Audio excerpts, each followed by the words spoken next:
Hello. Just made it. Hello, everybody. Hello, Deadpool. Wade, why are you singing Tiptoe Through the Tulips?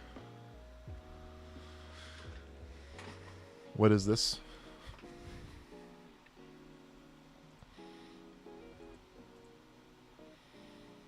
I don't think we need Tiptoe Through the Tulips. Do we need Tiptoe Through the Tulips? How's it going, Nick? How goes it, folks?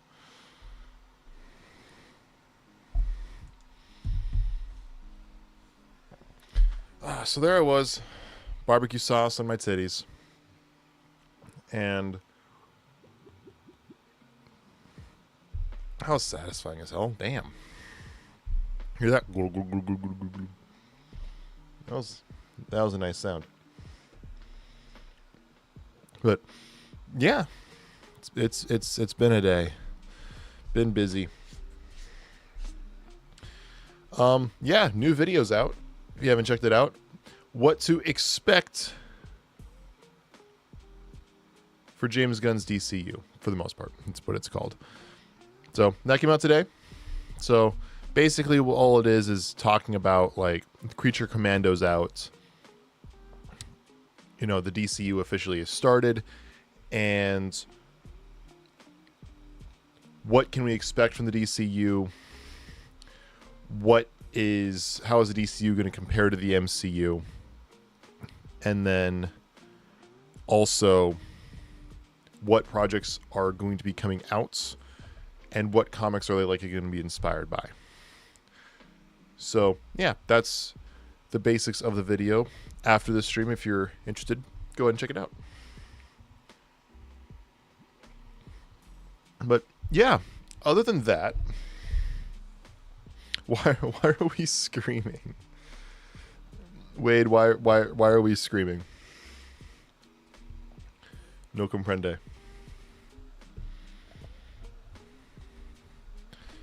I no understand.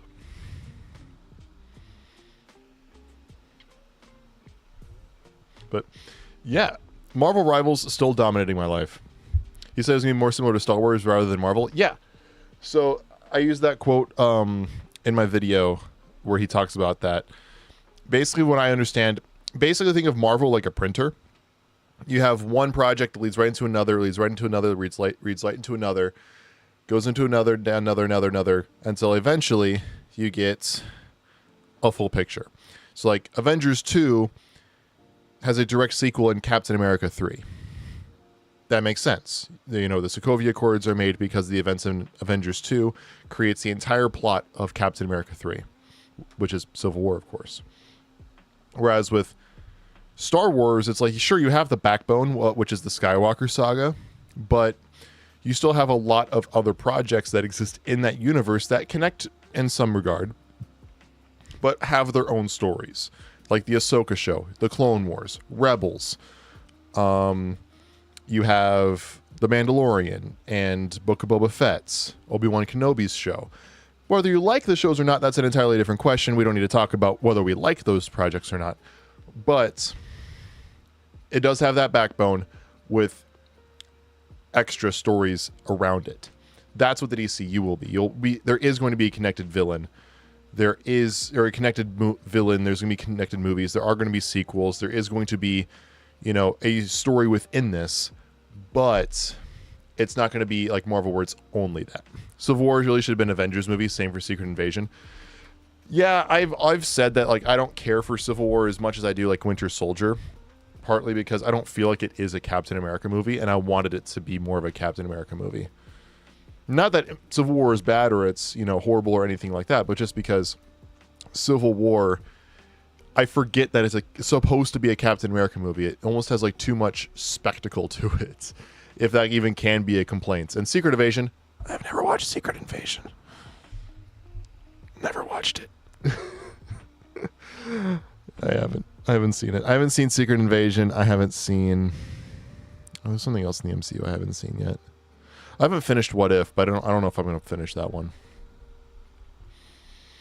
But is it? No, Agatha All Along, but that just came out. Or at least I feel like it just came out. Holy shit. It is in Minnesota officially -1 degree. -1 degree Fahrenheit. Outside. Jesus Christ. What if Darkseid was from Marvel, Thanos was from DC? Nick, I think you've asked this question probably about 10 times in the last year. And the answer is, doesn't matter. Because that's not going to change anything. Nothing changes.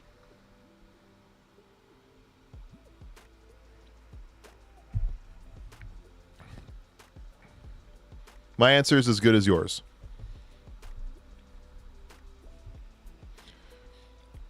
Imagine having Avengers movie in the start of Phase 3 that turned into some sort of... hold on a sec. Imagine having an Avengers movie in the start of Phase 3 and turned out to be some sort of Part 2 of the last Avengers movie in Phase 2. True. Or you just abolish phases. Just make the next movie.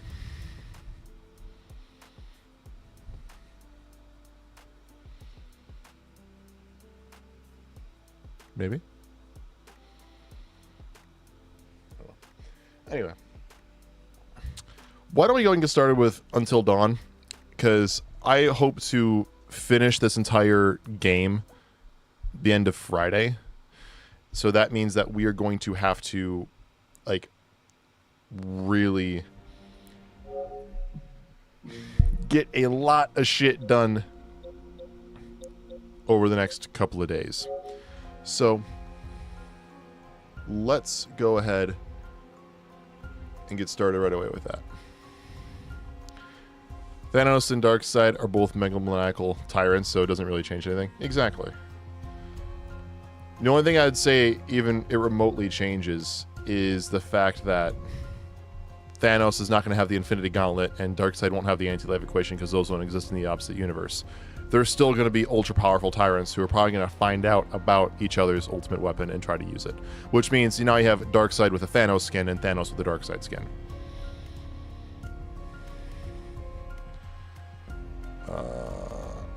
I can only have 3 slots. That's fine by me, I guess. I'll delete this one.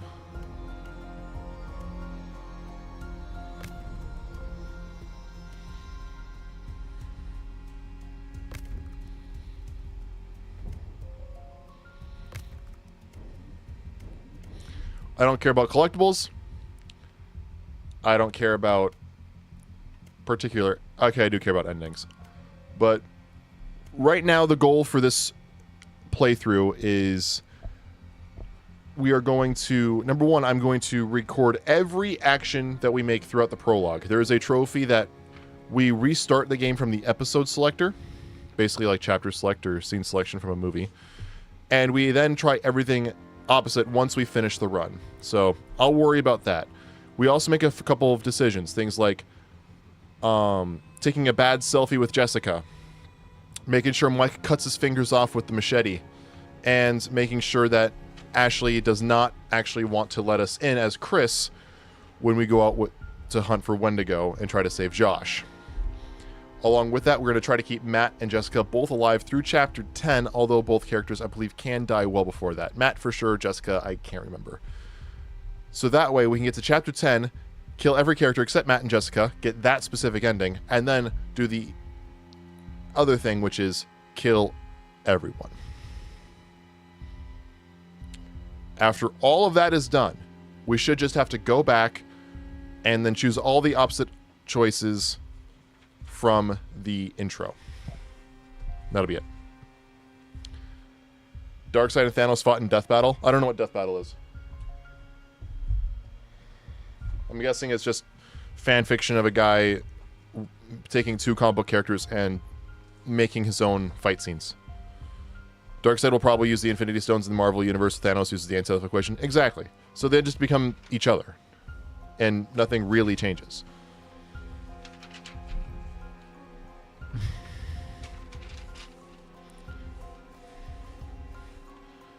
All right, there's my pencil. So, in this run, I'm going to try to at least get to Chapter 5, if not get through Chapter 5. We're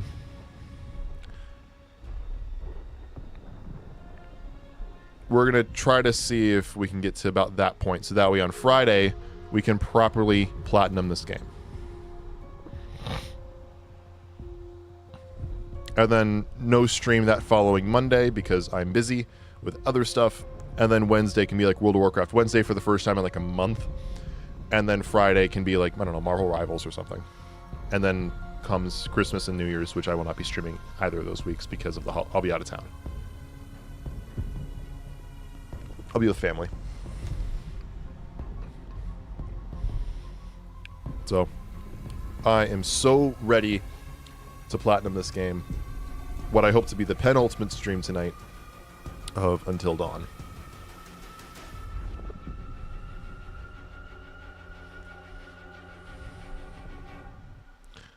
I'm going to turn the volume down a little bit.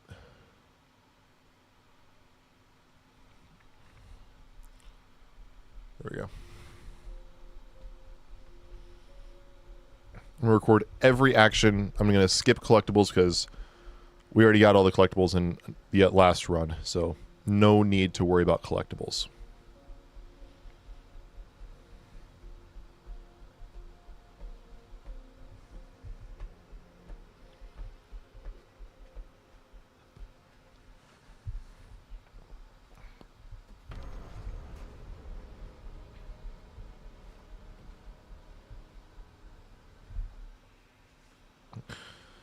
Sometimes I do wish there was a skip feature.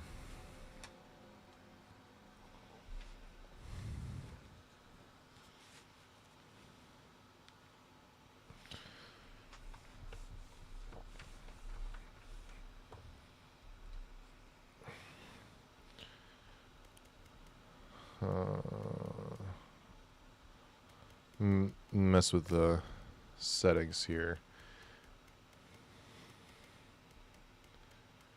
I'm gonna look something up also about this. Death Battle's a YouTube channel where characters from other universes fight each other. Reckon I would like it? Maybe. I don't know. I'm just so busy trying to like look up canon and make other videos. Something I might like. It's just a matter of me actually finding the time to sit down and watch stuff like that.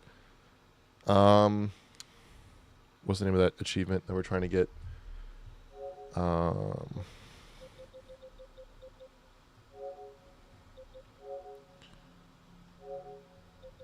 It is... Oh my god. Show all the hidden information. I want to see all of the achievements.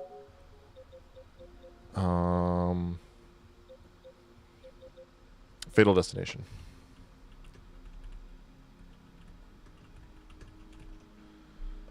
Um.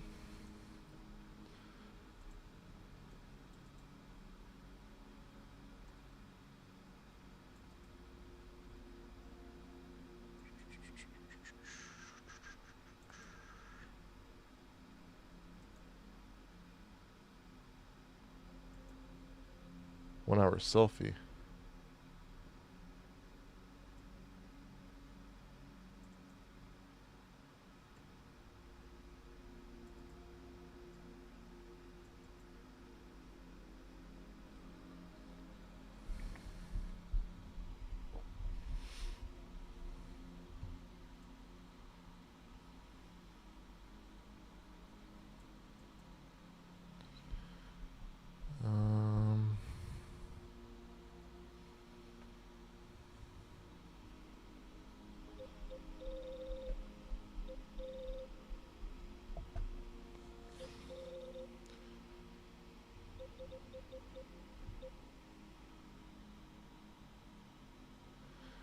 Oh. Fatal Destination is chapter 1. Just drop Hannah instead of letting her go during therapy. The 1 hour selfie. Oh, so it's not every decision, it's just the last decision.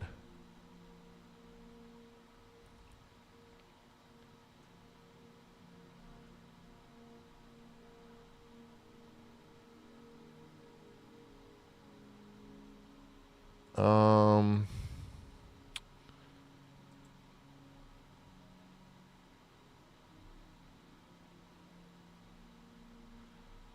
Da, da, da, da.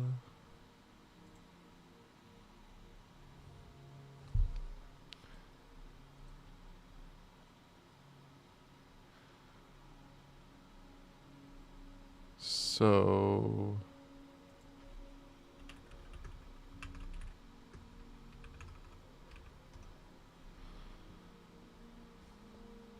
trophy guide.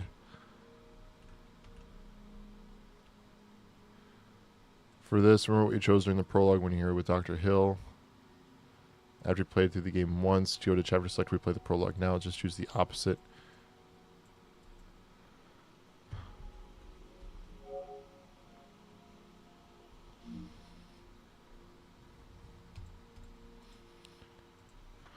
How to get Fatal Attraction.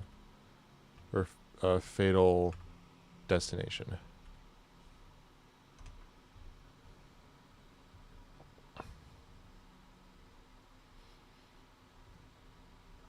Oh, it's just the last...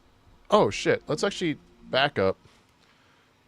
We're going to exit the main menu. I'm going to try something here.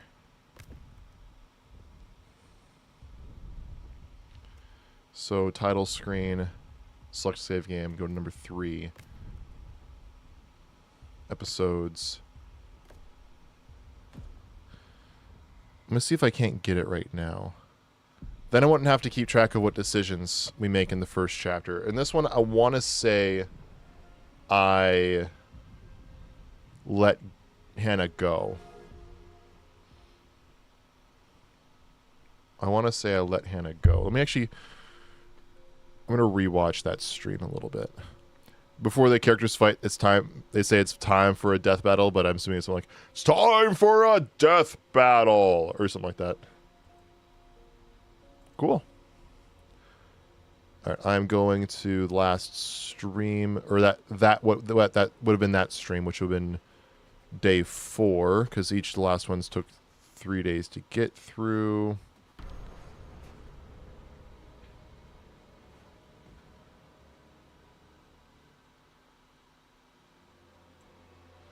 All right, I'm at that point in the stream. They fall. Fast forward, fast forward, fast forward. Oh, I let go.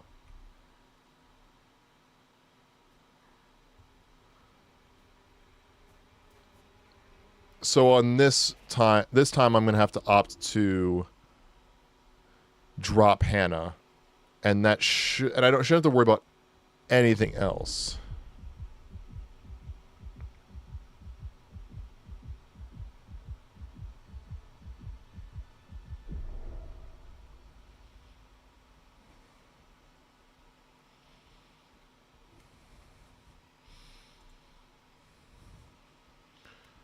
So I'm just going to go into accessibility. I'm going to auto succeed on the don't moves for right now.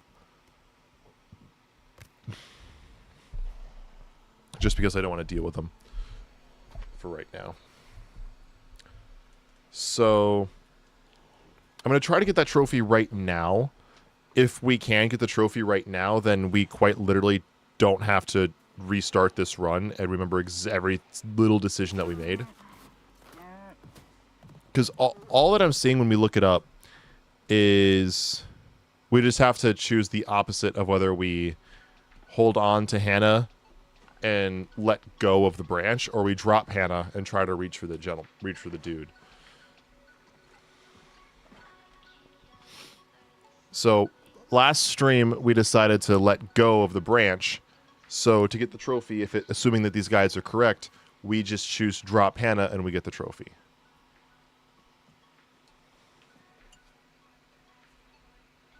Then all we'd have to do is do another run next week. Or not next week. Do another run on the kill everybody. But try to keep Matt and Jessica alive through up to chapter 10. And then we can also get the save just Matt and Jessica ending as well, just having to restart from chapter 10. Meaning there's only 12 chapters that we really have to do. The prologue once, an entire 10 run again, run of 10 chapters, entire run, and then restart chapter 10. So that's 12 total chapters, if you will. Then we're done. So this prologue, and then do the prologue again. Go through the entire game of 10 chapters after the prologue, and then do the chapter 10 again. We should get every trophy. Okay. You bitch.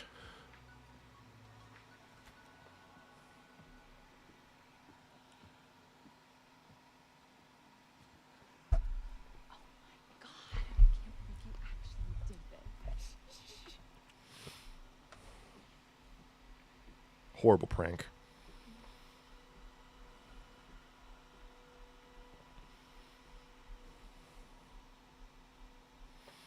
Wish you can get me a Christmas present for me. Just the support. Nick, you don't need to give me a present. Even if you could, you don't have to. You know why? Because you show up to literally every stream. Like, I use the word literally often. I mean it. You've, I think, missed only one stream. I'm just looking out for my girl M. In a year. Just because he's class prez doesn't mean he belongs to everyone. Mike is my man. I'm not anybody's man. Whatever you say, darling.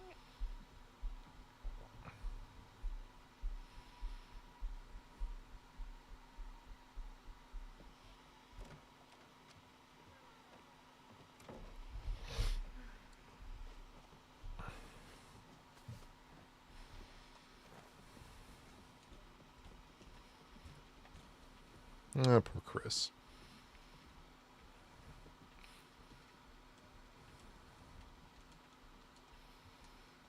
Yeah, other than showing this game to anybody, I don't know when the next time I'm going to play this is. I'm just enjoying it. Ah, poor bastard.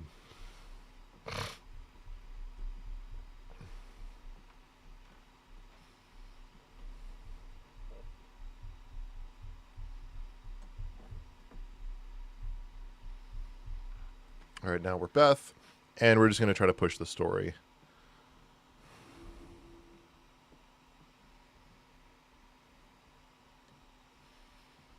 Because I don't give a fuck about collectibles. Then flip the pick back. Oh my god. Shit, we're almost speedrunning this. This is not a speedrun. I want to make that perfectly clear.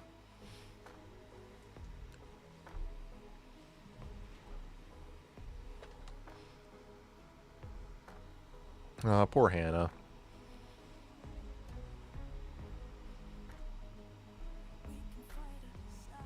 There you go. Take some liquid courage.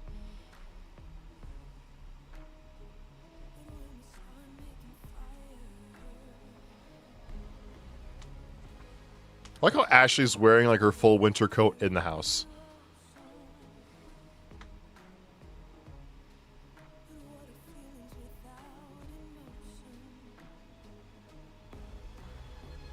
She's writing in her diary.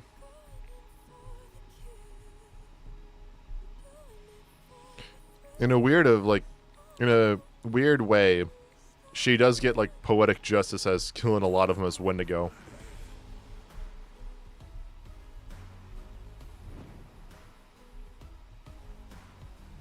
Like seriously, Ashley's wearing a full-on puff jacket. People who made Death Battle YouTube channel, they are in America. Okay.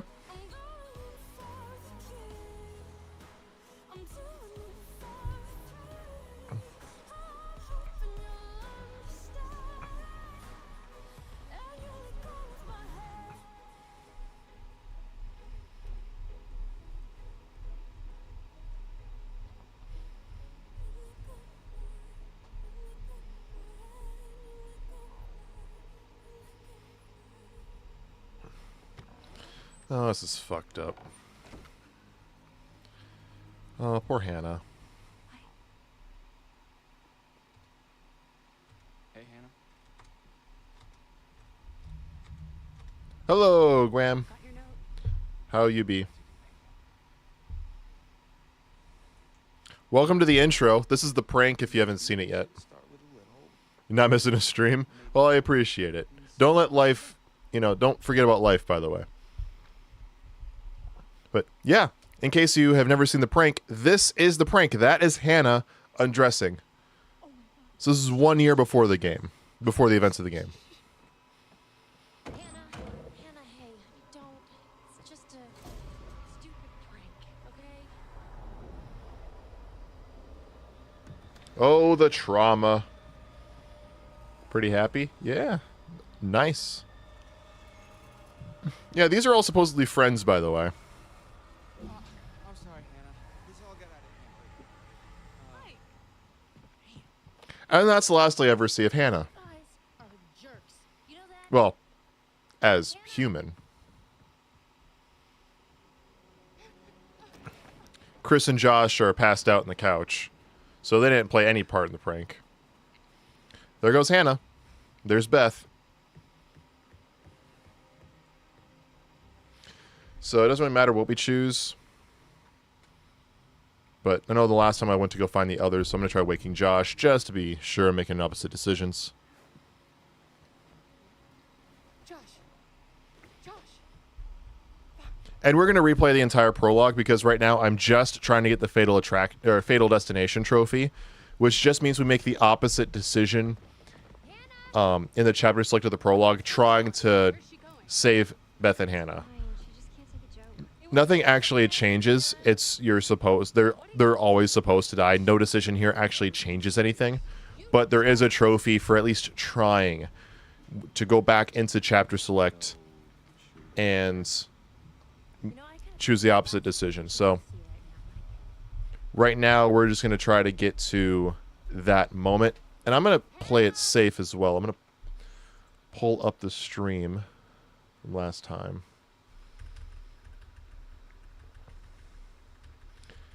And make sure I choose like every single opposite decision.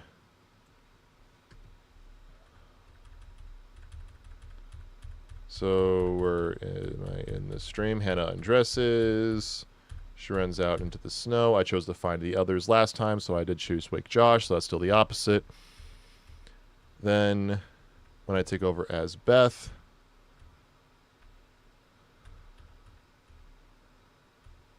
I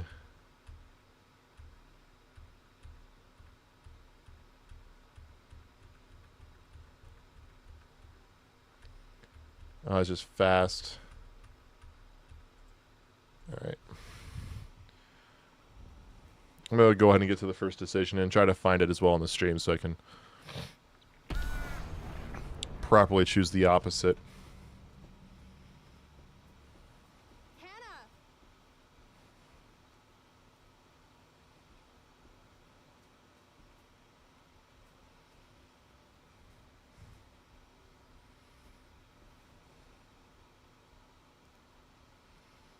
All right.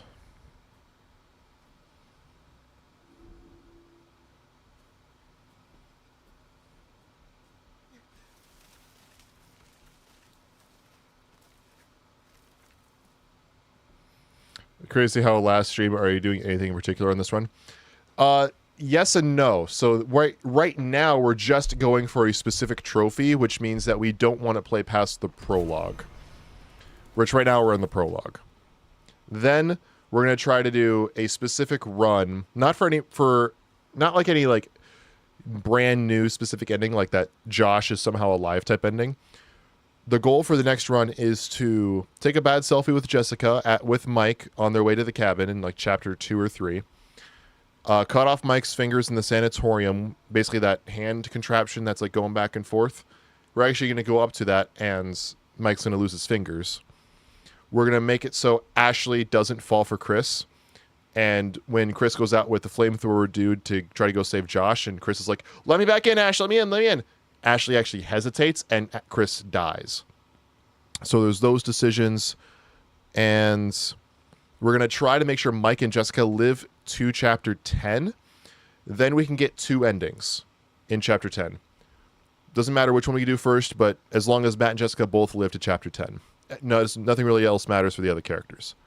We want to kill everyone except Matt and Jessica and have them be the sole survivors, as well as play through chapter 10 again and just kill everybody. After all of that is done, assuming that this gets us the Fatal Destination trophy, we will platinum the game likely on Friday.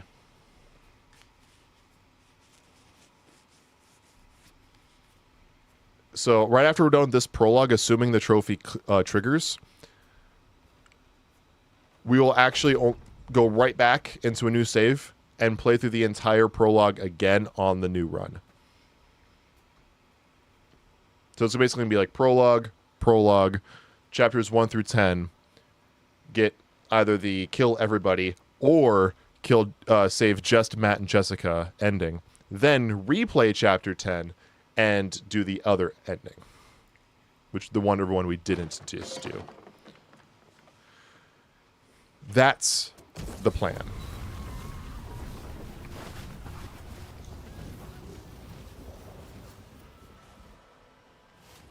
And I'm confident I can do it without a guide. Other than like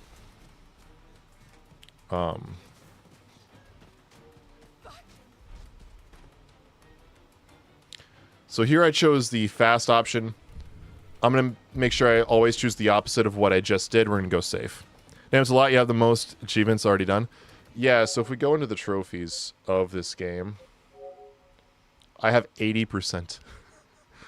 So we still have to get the platinum trophy. So that's one of the 7. So not really going to count that. So there's really 6 trophies we have to get.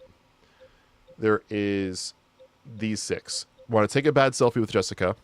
We're trying to get this one right now, despite Dr. Hill's warning you tried to change the past. Apparently, it's only the final decision. That's where either you let go of Hannah or you let go of the branch. Apparently, that's the only decision that truly matters for this trophy, but just to be safe, I'm choosing all the opposite ones. Matt and Jessica were the only ones to survive until dawn. Ashley hesitates to let Chris inside in time. Mike saws his fingers off with a broken machete, and nobody lives, and then we get the platinum. So, that's the basics. Today, the goal is to see if we can get the Fatal Destination trophy and get to about chapter 4/chapter 5. My minimum goal is to get at least to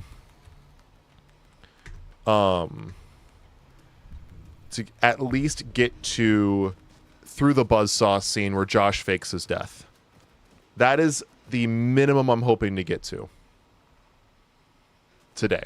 If we can make it further, I'm going to try to make it further, but depending on time or my energy or whatever, if we can at least get through that buzzsaw scene where Josh fakes his death and we finish chapter 4, then I'm happy, because then we have done the prologue twice. We got through chapter 4. Then on Friday, we did get through 5 through 10, and then replay 10 again, and we should have the game platinumed. Basically, we're going through 12 chapters. Prologue, then chapters 1 through 10, getting us to 11, and then playing through chapter 10 again. So prologue, chapters 1, 2, 3, 4 today, and then 5, 6, 7, 8, 9, 10, 10 Friday. Or, yeah, 5, 6, 7, 8, 9, 10, 10. Is it 13? Shit, I think it's actually 13 chapters. So yeah, if we can at least get through that buzzsaw scene, then it's 6 chapters today and 7 chapters on Friday. Which I'm okay with doing 7 chapters on Friday. I can be up a little bit later on a Friday than I can on a Wednesday. So here's the important decision. I checked the stream earlier, the last stream. I had chosen to let go. Now we're going to try to drop Hannah.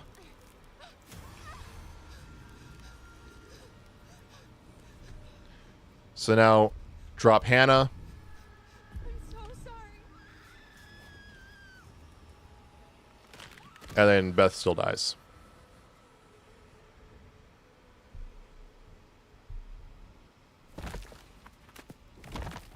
And apparently this does give us new dialogue from the therapist. So we just chose all the opposite decisions. I told you you can't change what happened last year. You can only affect the future. Accept it. Move on.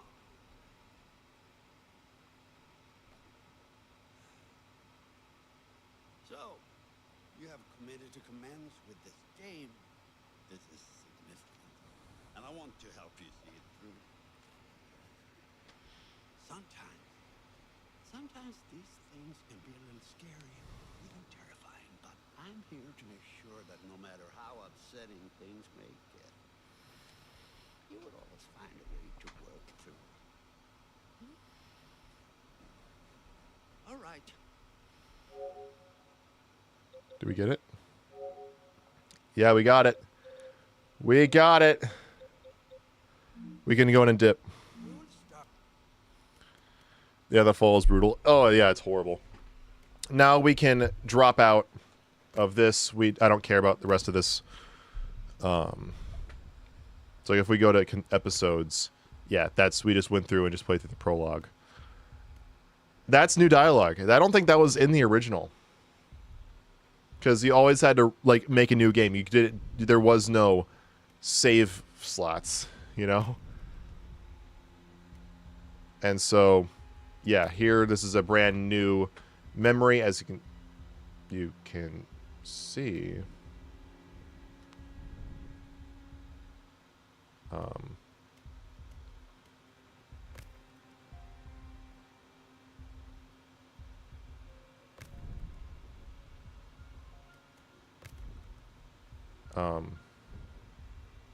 This was a different run. So we want this one, save slot 3, right?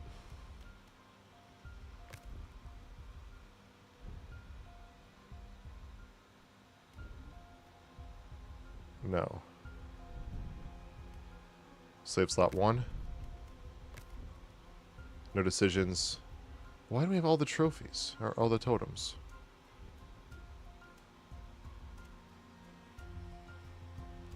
Alright, fuck it. We're gonna start a new story.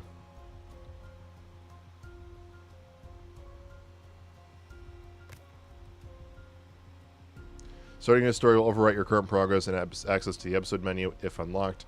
You also lose any collectibles found and changes related to character status. Actually, we'll go back to save slot 2 just because this one doesn't have a lot of collectibles.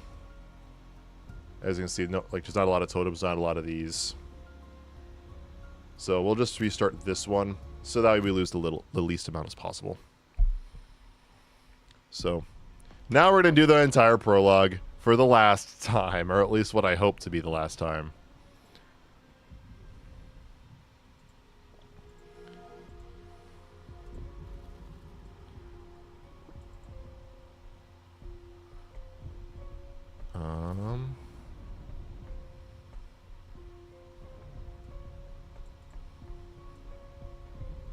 So, if we want to make sure Matt and Jessica are the only ones to survive until dawn, which we can also kill both of them in Chapter 10, Then we must kill Chris in chapter 8, or he must get killed in chapter 8.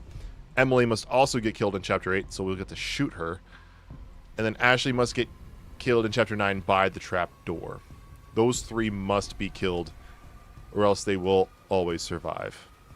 Josh must be killed by the Wendigo in chapter 10. Do not pick up the scrawled journal and he will die. So Mike then must be killed in the lodge at the end for this to fail.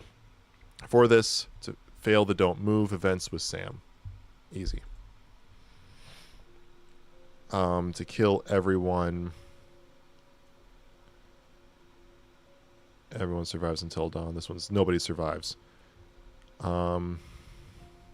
Yeah, Matt death 3 and Just death 2. If you manage to have Matt and Jess alive until now, then you will play as Matt and walk with Jess. You'll run away from the Wendigo. At this point, you must run ahead instead of hiding from the Wendigo to get both killed. Easy. Or, we can hide from the Wendigo, fail the don't move, or we abandon Jessica and you both die. The only way both of you live, there's actually no way to save just one of them. You either save both of them or you kill both of them. Interesting. So that's easy enough. So basically, the only deaths we have to have before chapter 10 would be Chris being killed in chapter 8. That's Ashley not letting him in the house. Emily getting killed in chapter 8. That's us shooting Emily in the head. And Ashley getting killed by chapter 9 in the trap door. And then we must not pick up the collectible, the scroll journal. Then Josh does not turn into a Wendigo. Technically, he is still alive. So, yeah. Then after that, we can either choose to kill everybody or save just Matt and Jessica and then restart chapter 10 and do the opposite. Easy. Until then, decisions don't really matter too much. Because I don't think we can really... Oh, except we want to make sure Matt stays alive until chapter 10. So we can't, like, fuck him up the deer and stuff like that. Jeez, Josh. Once again, brother, you've outdone us all. Graham, is this the first time you've seen, like, the full prologue? Like you just saw part of the prologue. Like, actually seeing Beth and Hannah here helping drunk Josh. And then Chris is passed out on the couch as well. Is this the first time you've actually seen the full prologue? Or have you seen it before?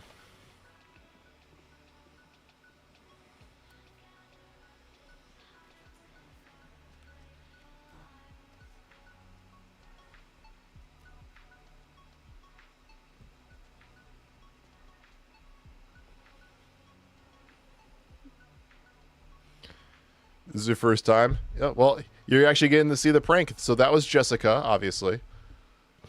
Here's everybody else. God, I can't believe you actually did this.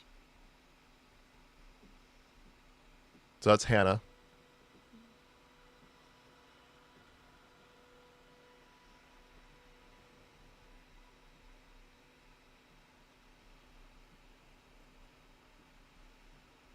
So everyone's in on it except actually Sam. I think this is a little bit wrong. You'll notice Sam isn't in on it. She's actually. Sam was in, so later on. We'll notice this later in the therapy interviews, which were secretly Josh, right? The therapist hands us a notebook and says, like, choose who you prefer, and there's all these sketches of the characters. Sam is holding that journal. She has the sketchbook. She has a huge crush on Hannah's been making moves on him. I'm just looking out for my girl Em.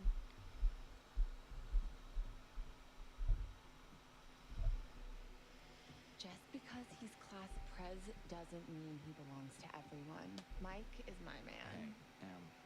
I'm not anybody's man. So notice Mike and Emily are together Say, darling. instead of Matt and Emily. So in between the prologue and chapter 1, they break up, and then Matt gets with Emily and Mike gets with Jessica.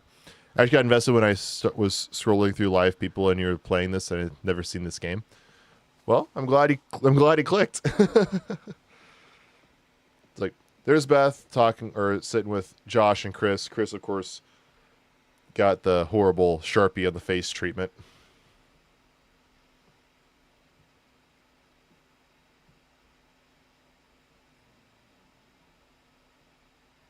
See?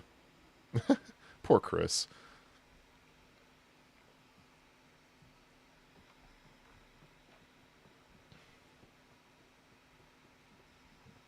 Oh, I saw the picture of your cat, by the way. Adorable.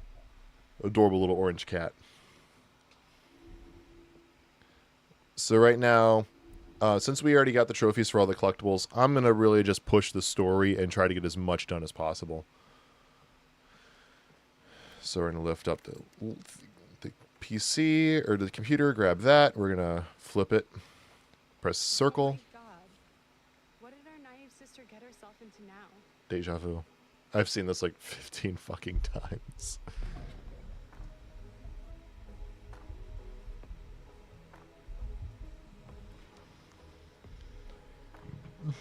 Poor Hannah.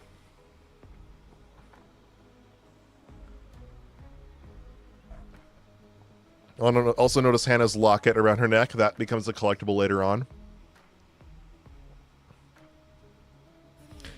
Didn't need to see marketing for this game, so I need to know what's up because the game looks awesome. Yeah, this game is amazing. I didn't even know they were doing a remaster. Like, I thought they were just porting it to PC. Right now I'm playing on PS5, by the way.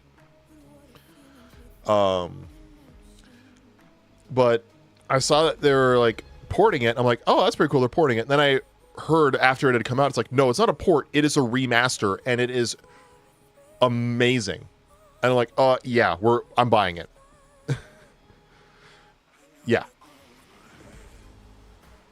And it went from top 5 favorite game to all-time favorite game. That being said, little nuance comes with that statement. If you ask me, like, on a random night, would I like to play Until Dawn or, like, Marvel Rivals or World of Warcraft, I'll probably choose one of the other two.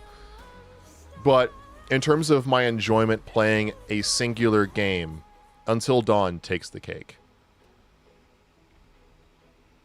Like, in terms of playing a single game. Hello, Binella. I hope I said that right. How are you doing tonight? Have you played Until Dawn before? We're currently going for a platinum run.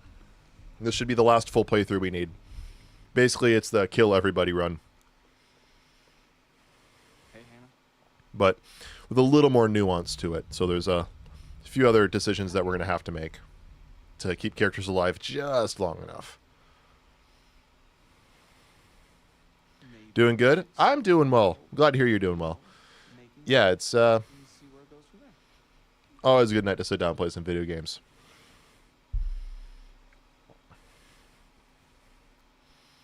You've played it recently?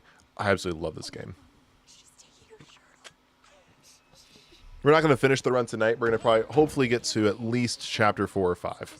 Get through chapter 4 or get through chapter 5. And then finish the run on Friday.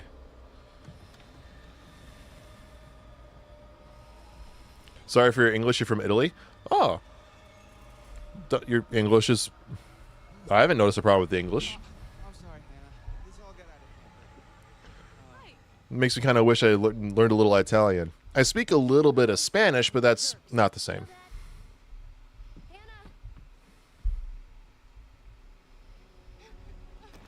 So, like, if you were to type in Italian, I bet I could pick up a little bit of it, but not a lot.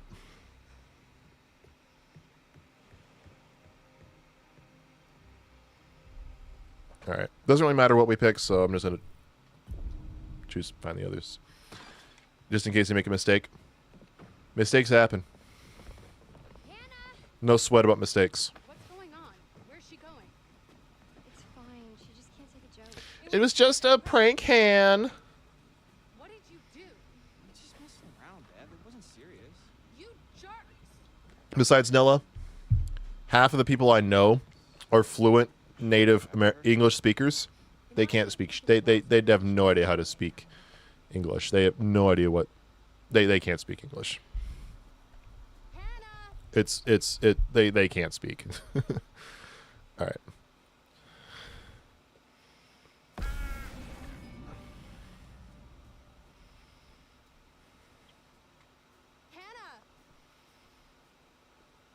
I can really confuse you, though. I can pull out the Minnesotan accent that I have. You know, oh, for sure, pull it out the Minnesotan accent there. Oh, for sure, you betcha there, bud. You know, it almost sounds like Canadian accent, but not quite. I'm not going to go through my Canadian, or my accents routine. But, yeah. You know, always pull out the accents. Oh, for sure, you betcha there, bud. Basically, if you know where Chicago is in America, go a little bit northwest, and that's where I'm from. Or, you know, you have Los Angeles, you have New York, right underneath Canada. That's where I am at. You'll see like all those bodies of water. We call them the Great Lakes on the map.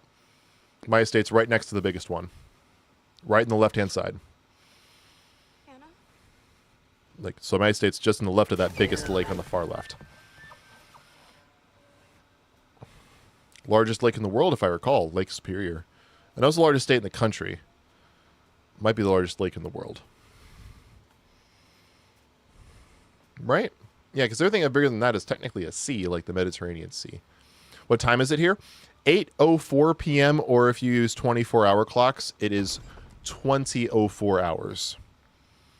So 8:04 p.m., about 2000 hours. Depending on which type of clock you use. And it is still currently December 11th, 2024.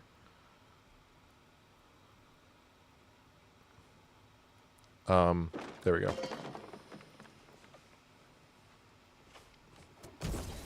Classic.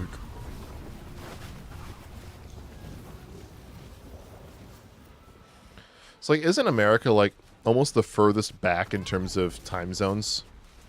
And Russia's like the furthest forward.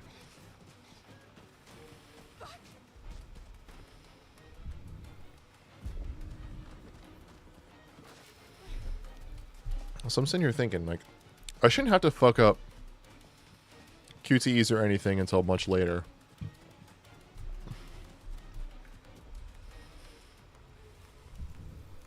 Shit.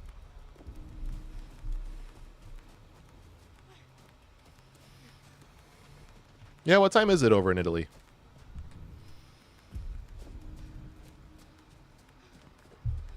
How many times did I play until dawn? Oh, good question. This is the... I done it 10 times, then I did 11. Then 12.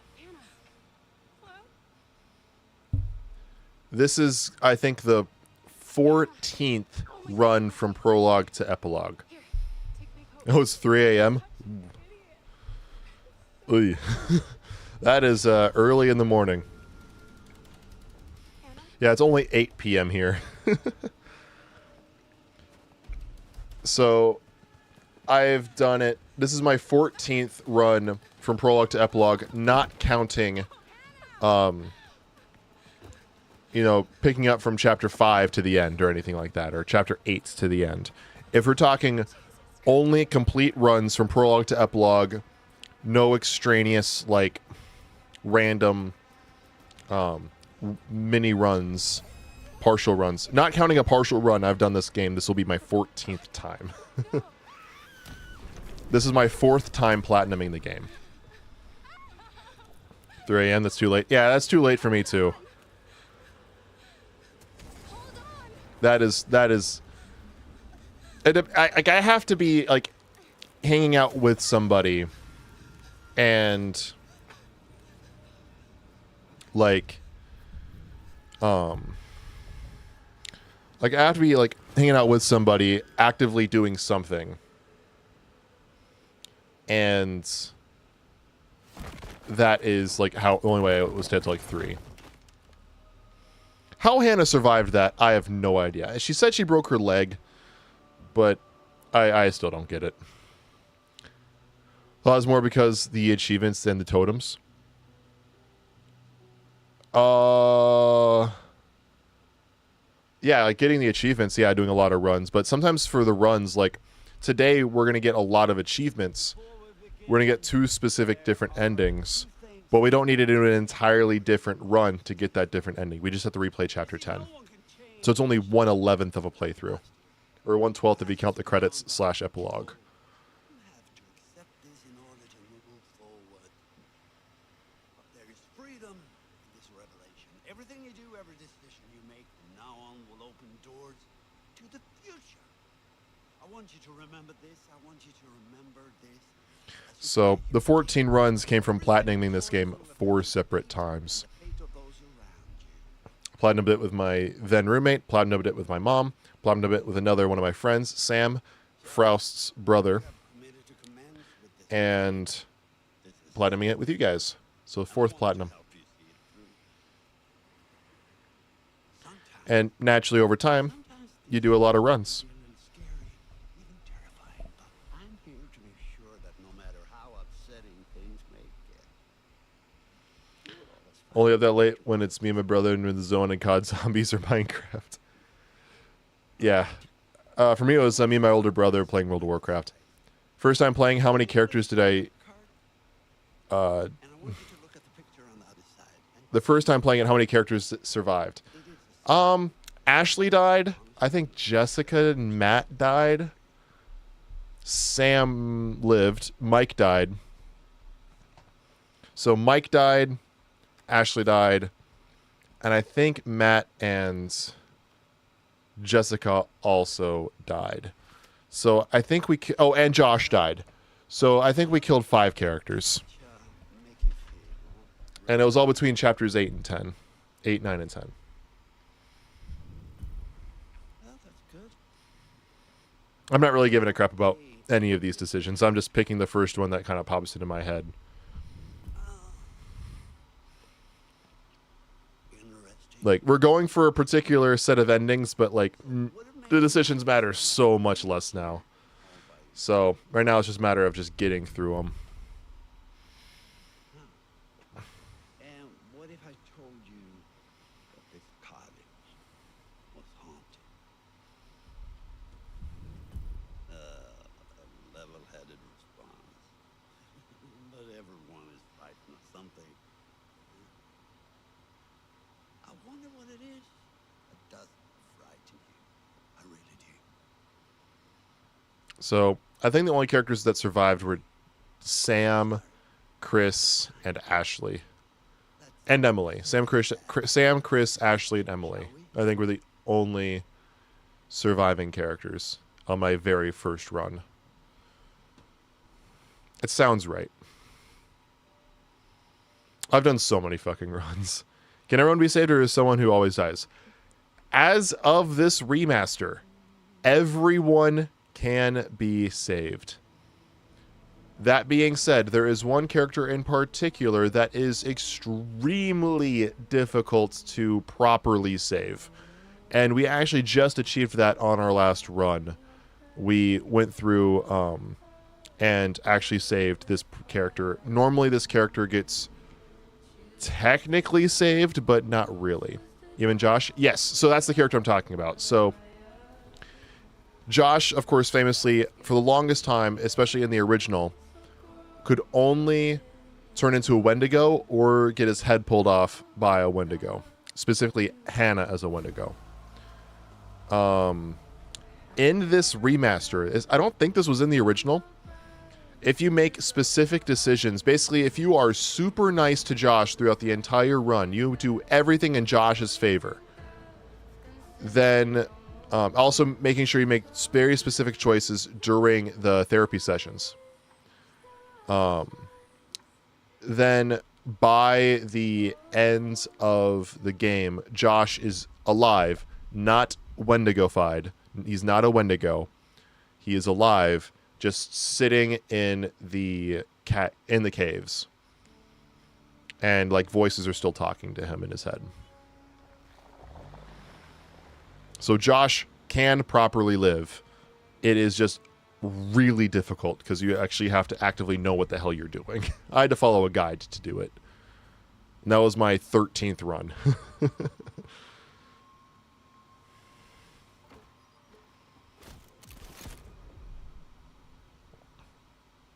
So yeah, Josh can actually live. Hello? Someone there? Everyone can live. Everyone can die. Josh is the only main character, not counting Hannah, that that turns into a Wendigo. Beth is the only character that always dies. And the original, he can't be saved. That is dumb. Yeah, it's kind of dumb, but at the same time, Josh is also supposed to be like a relatively minor villain. At no point throughout the story, what was I trying to say? What? Does Josh at no point during the story does Josh ever actually try to kill you? No character can get killed by Josh when he's the psycho. Fun fact. The first character death I think you can actually have is as Matt when you're trying to get through the herd of buck. I think that is the earliest possible death. Let me check the chapter guide here. Oh, nobody survives until dawn. We're not going to follow this death, but this is the earliest according to Power Picks that a character can die. In chapter 4, Jessica could die. Jessica would get kidnapped in chapter 4 and you will try to rescue her as Mike. If I take too many safe paths and or fail too many quick time events while taking the quick paths, Jessica will die in the mines later. I think it's time for you to go get some sleep. Thanks for answering the question. Yeah, no problem. Bella? Have a good night. Sleep well. Hope you get some good rest. Yeah. Jessica is the earliest character that can die. Yeah. Thank you very much, Nella. Have a great night. So, we're not going to try to... And thank you for the follow. Thank you very much.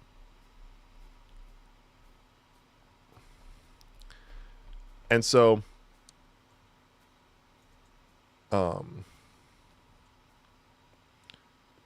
essentially... if you just take too damn long and screw up too much as Mike trying to chase Jessica, Hello? Jessica dies. Chris? And the next death possible is Matt with the deer. Both of which we definitely don't want to take. Not in the bag, are you? Hello? What do we have here? And it actually doesn't matter if we choose to try to save at... Oddly enough, it doesn't matter if we try to choose to save Josh or choose to save Ashley at the buzzsaw. That decision actually doesn't matter if you try to save everybody. Now, nowadays it actually does. If you actually want to save Josh, you have to choose to try to save Josh. I'm not going to tell you. You got to see for yourself. Come on, it's this way. But if you just try to save all of these main characters, not counting Josh, and you're just okay with him turning into a Wendigo, then the buzzsaw, oddly enough, doesn't matter at all. Weird, but it's true. Ta-da! Pretty rad, right? Yeah. Come on, look at these beauties. Beauties is not the word that comes to mind. Yeah, only What's this even here? 2 characters What the can hell officially is die doing at the before chapter 8. Dude, have you ever... But you can doom Chris in chapter 6 to always die. That's only if you choose to shoot Ashley as Chris when you're strapped to the chairs. Which is what we're going to try to do in this run.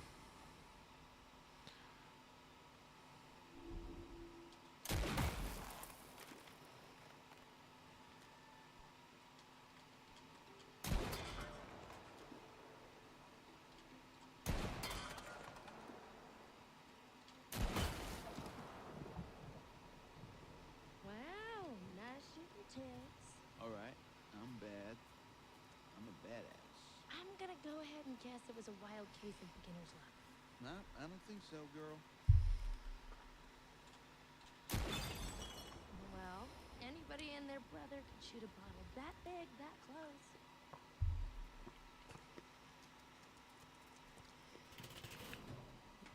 And I'm not going to shoot the squirrel. I'm going to shoot the bag instead.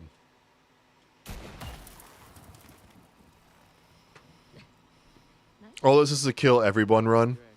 I'm not going to care about... I still don't want to make those kinds of decisions. Hey, sharpshooter, a ride's coming. Wait, I'm just getting the hang of this. Come on, Chris, the cable car.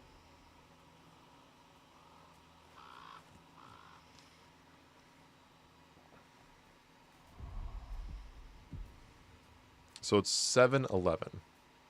For those who don't know how to read that 24-hour clock, this is 1911.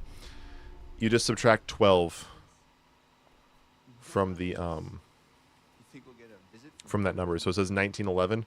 Subtract 12. It's 7:11 p.m. Oh, come on. This place is abandoned most of the year. Nobody comes up here. So, example 23:12 would be 11:12 p.m. Right now, for me in Minnesota, is 8:18 p.m. You add 12, it's 2019. You said they found people sleeping in the Hours. station.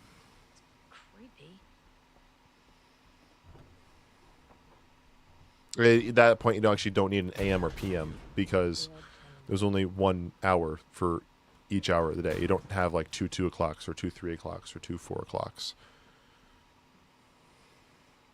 So, yeah, that's how you read military time. As we call it, military time.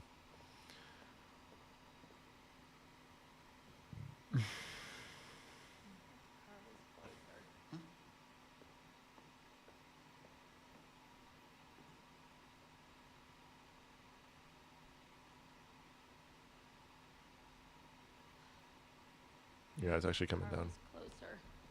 Guess we gotta wait. I'm starting to get the appeal of killing time at the shooting range. How long is this gonna take? It's a big mountain. Real. So beautiful in the day, but the night just feels menacing, like a sleeping giant. You gonna publish? What? Your pretty poem. The Sleeping Giant of Blackwood Forest. Oh, shut up.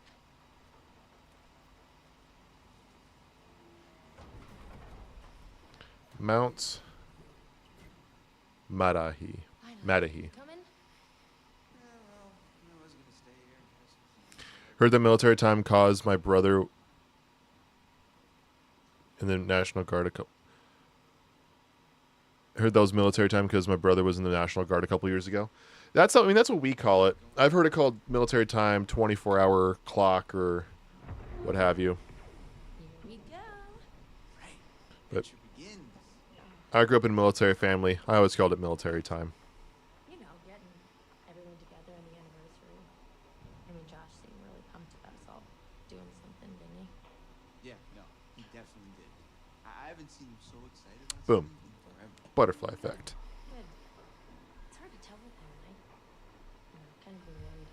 No, it was a good idea. I hope everyone else feels the same way. All here, aren't we? Thanks, bro. Good talk. I'm gonna go grab a beer.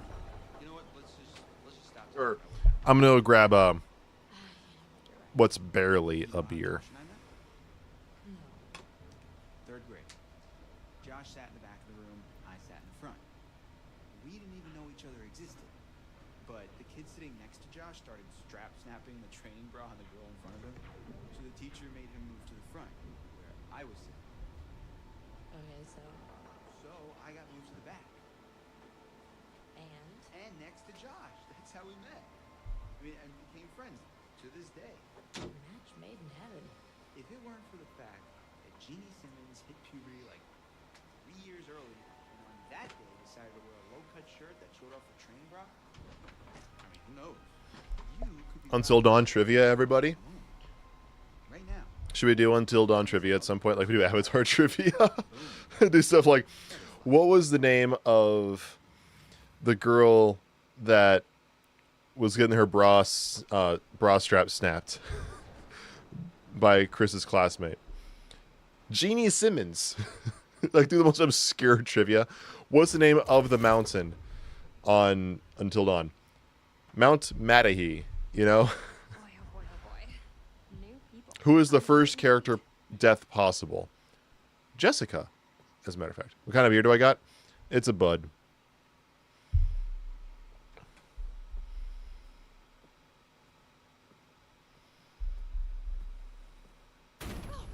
What the hell? Hey, Jessica, over here. Are you guys having a really weird stroke? we're stuck in this stupid thing. Can you please let us out? Pretty please?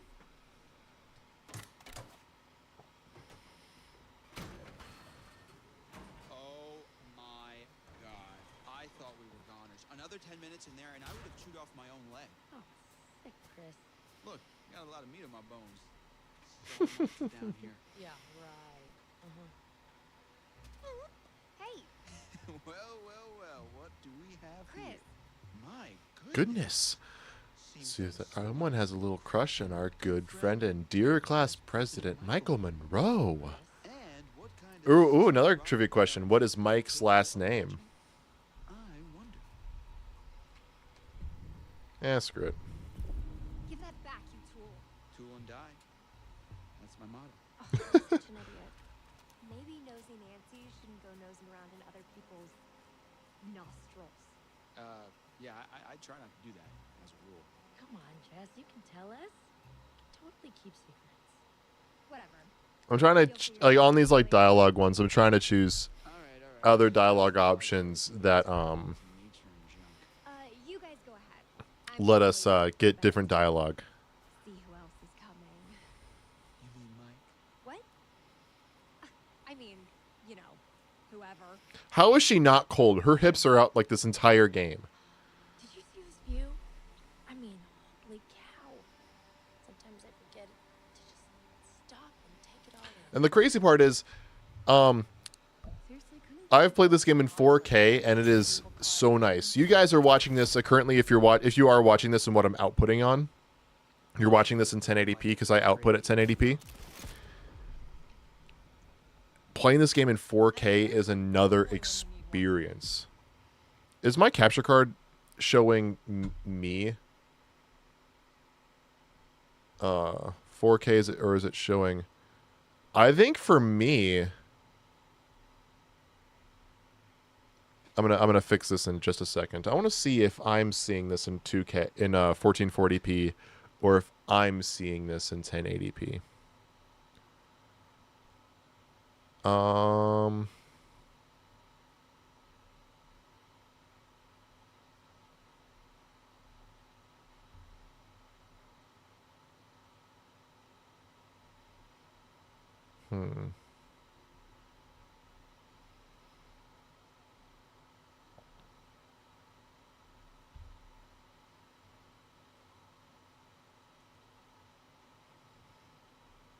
All right, I'm gonna partially restart this.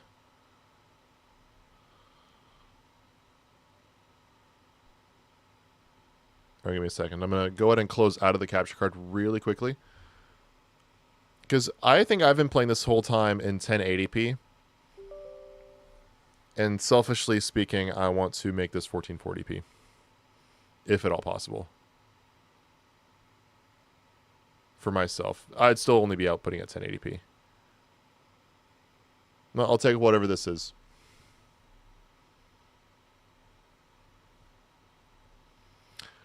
What if the DCEU made a Flash movie that sent all the other superheroes back to where it started? Do I think it would have been a good movie? Oh, yeah. If the DCEU made a Flash movie that sent all of the other superheroes back to where it started. I mean, what do you think? Like back to where the DCEU started, like all the way back to the start of the DCEU, like back in Man of Steel. Because it kind of did that. The real Flash movie. It kind of did that. It brought back Zod at least. Michael, you're a jerk. Come on, guys. We're all friends here, right? No need for violence, just a little harmless fun. We're up in the woods, it's spooky. Come on, let's get into the spirit of things. The spirit of things? Seriously, what's wrong with you? Just try to lighten the mood, Em. Don't be like that. Like what? The way you're being, you always get like this. Michael, I'm just gonna lay it out. Otherwise, this whole weekend is gonna suck ass. I mean, if you're talking about like sending it all the way back, that's what the DCEU or the Flash movie was supposed to be. We all know it. And it was going to restart everything and kickstart the DCU with James Gunn, but it totally didn't do that. I don't wanna make this weird. Cool. So we're good? All good? You guys gonna make out now? Oh my god! So gonna make out. No, seriously, I'm gonna go check on the cable car back on the trip. See you, man. See ya.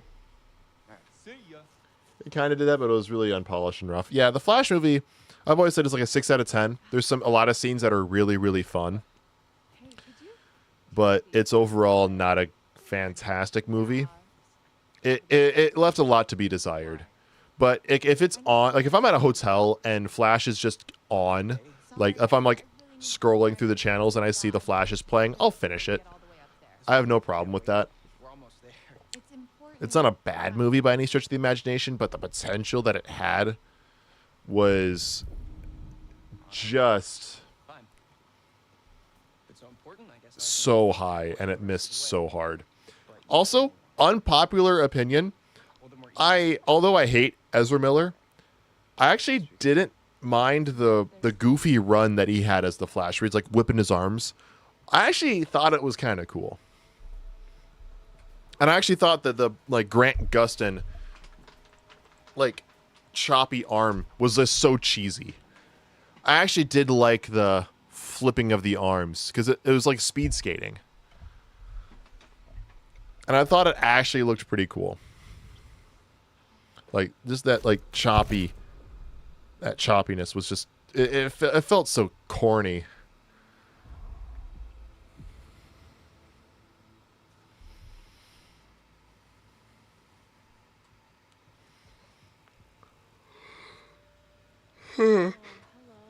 But not in a friend zone kind of way. I may need to check the expiration date on everything.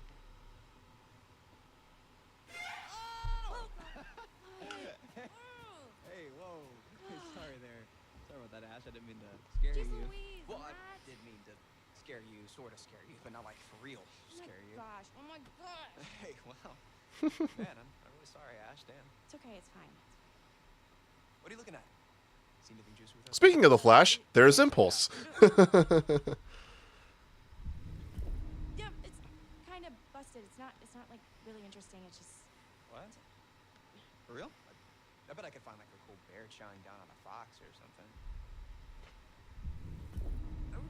To be honest, I think the Flash series is the only thing I could watch at any random episode without knowing any lore and any other episodes, and it's still good and interesting to keep me watching.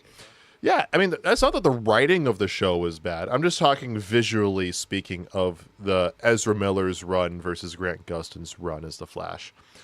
Run being the literal activity of them running. Grant Gustin had like the super corny arm chopping, and Ezra had that relatively controversial like arm flipping. you did not just do that. And I can see him. We got you surrounded. Who am I to retaliate? Choice do I, supple young rebel girl, have? Some Terry man in custody. Well, I don't know when you put it like that. Hey! Whoa! Great. Hey, you know that? Where are you hiding? Hello. Hello, Frost. Hey! We got the not that this. We got the not Fateful Descent. We got Fatal Destination. Despite Dr. Hill's warning, we tried getting we tried changing the past. We actually got it.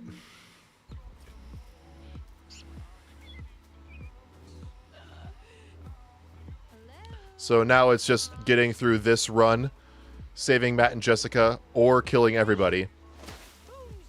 and then doing the opposite, doing the other one, while doing a couple specific things along the way. You can't hide from me, Michael. I know all your tricks.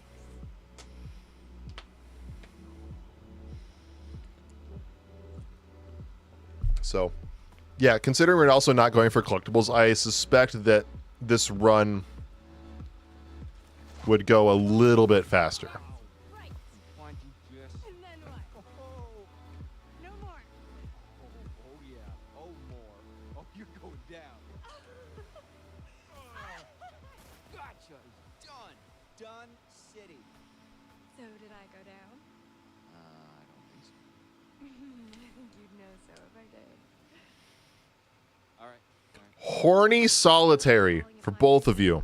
You're worthy opponents. Miss Jessica does not help me. Okay, that sounds vaguely dirty. My lady. All right, Frost, I have a trivia question for you about Until Dawn. Okay. Okay, you're really gonna get it. What am I gonna get? Who is possible to be killed off first in this game? Yeah. And if you know, how can this person be killed? We should get up to the lot. Yeah. So, who can die first? Though. And if you do happen to know, Taking. how can it happen? I could stay out here. It's so cold out tonight. Yeah, it's -3. It's -3 in Minnesota. Here, I'm gonna open the window. Whoa. Well, I think we might freeze to death somewhere between those quotes.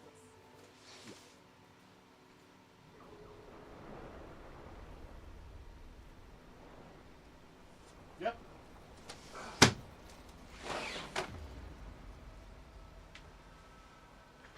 It's cold.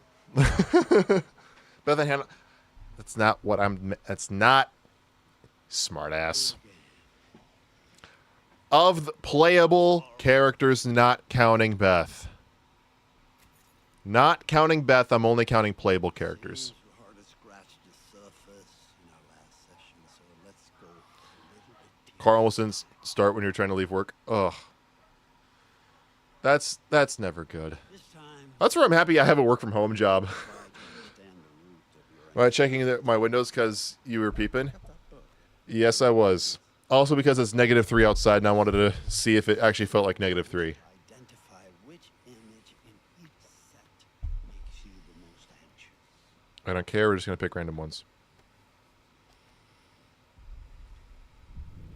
I'm just gonna pick the one on the right every single time.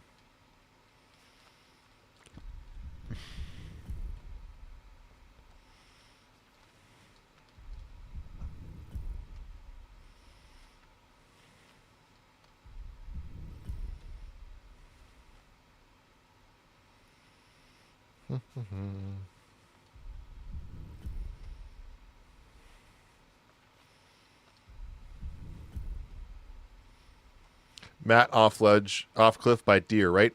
That is actually the second possible death. According to Power Picks, the trophy guide website, in chapter 4, 2 chapters sooner, you can kill Jessica. So when she gets kidnapped by the Wendigo, you would try to rescue her as Mike. If you take too many safe paths and or you failed QuickTime events while taking the quick paths, Jessica will die in the mines later. And the more enlightening you will find this experience. So Jessica, surprisingly, is the soonest possible death. That being said, we are not going for that death on this stream. We'll be trying to actually save Jessica and Matt both at least to chapter 10. So that way we can most efficiently get both the save just Matt and Jessica trophy and the kill everybody trophy. We can keep them alive to chapter 10, kill everybody else, save just them, then just replay chapter 10 and kill everybody. Zombies and thunder. My own opinion, who would win, Thanos or Zatanna? Probably Thanos, assuming he has the gauntlet. Considering Doctor Strange and Zatanna, in my eyes, can be on similar power levels depending on. Actually, I'd say I give Strange the edge over Zatanna just because Strange doesn't need to speak to conjure his spells. Zatanna has to actually speak in reverse to conjure every single one of her spells for the most part. So, assuming Thanos has the gauntlet, it's Thanos against. Thanos wins against everybody except for the Presence or the One Above All or the Writers. Didn't know she could die that early, but I guess that makes sense because how else do you kill her? In the mines later in the game, if you make any wrong decision, she's gonna die. Thanos is weak as fuck without that glove, bro. I don't know. Actually, I never read the comics. Not a comic, but in Infinity War, without the gauntlet, this man 1v1 the Hulk in one.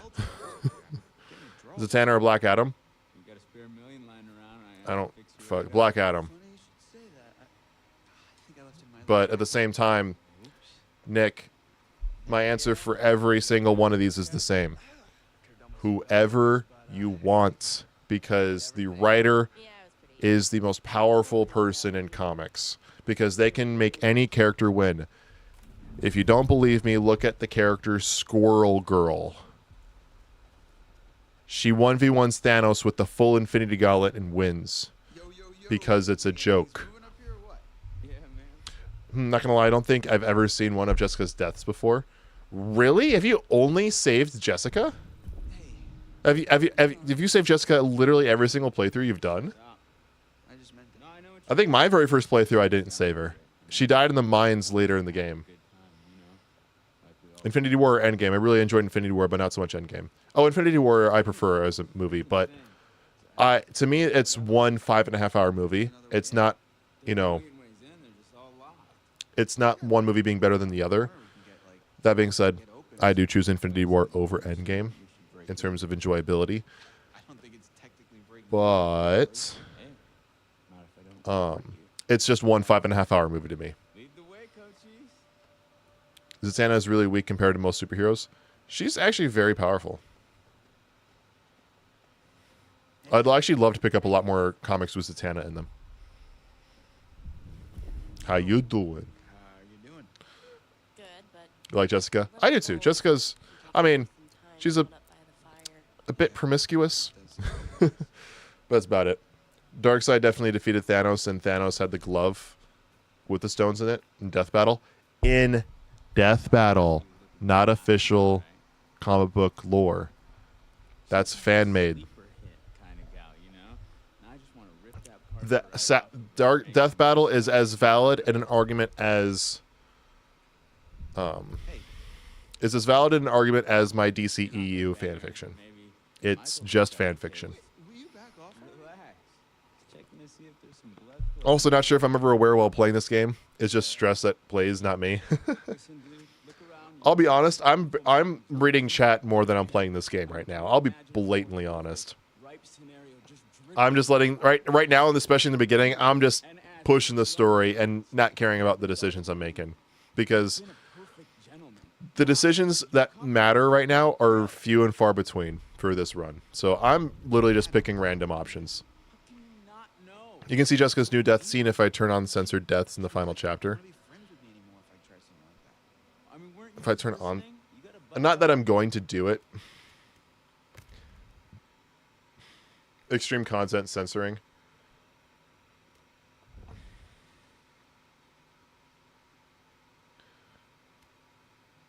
Enable this setting to filter extreme content from the game. Yeah, we're not doing that. Fuck that. It's not that bad if played Man of Medan. Yeah. So how are we planning on breaking into my parents' lives? Now if you watch Thanos vs. Darkseid, it's going to blow my mind. Sure, I'm not saying that the video's bad or it's not fun. I'm just saying it's not valid to bring into a discussion about who would win in a fight because it's fan fiction.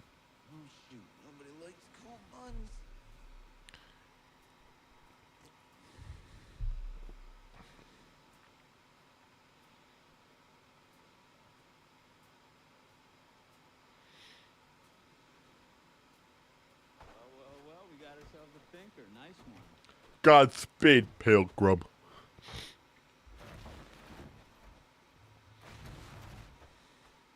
Oh, some of you have to see some of the highlights I've gotten in Marvel Rivals so far. Like, good God. I've had some highlights that are nutty. Thoughts on Captain Marvel? Yeah, the character's fine. Just arrogant. That's like, if I get some Captain Marvel, Carol Danvers, especially Brie Larson's version up in one word, it's arrogant. I prefer Miss Marvel, Kamala Khan. I'm glad he can play with no problems. Like, apparently, I like apparently to live with my stress levels kind of constant 7, so horror game just kind of adds to it. Yeah. Oh, Zatanna looks like your mom? Cool. My choice for Zatanna in my universe, in terms of actress, was Olivia Wilde. What is it? Okay, so I'm pretty sure. I think she'd make a great Zatanna. Hello, Amira. Is she arrogant in the comics too? Unsure. I don't have a lot of Captain Marvel comics. Like I said, I'm trying to expand my Marvel knowledge. So like when it comes to comics right now, I'm trying to get a lot more of the like classic Marvel stories. Like relatively recently, I've gotten House of M, the Scarlet Witch, No More Mutants. That story. Give me 1 second here.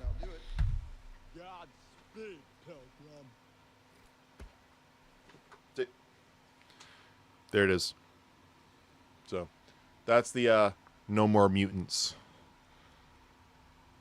Where's the panel? I haven't read this yet.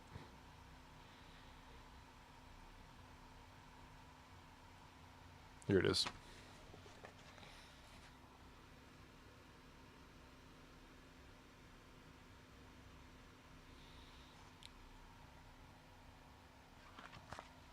So, yep. Do I like the Deadpool comics? They're fine. I prefer the Deadpool movies. The Deadpool comics, here's what I have.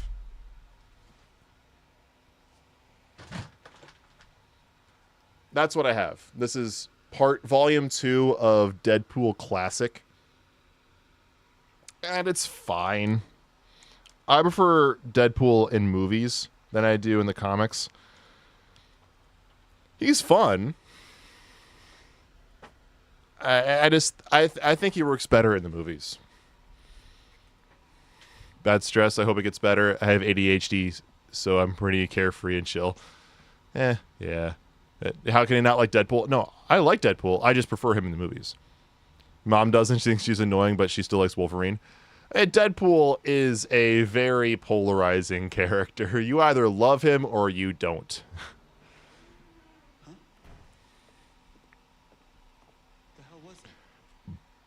There's very little in between.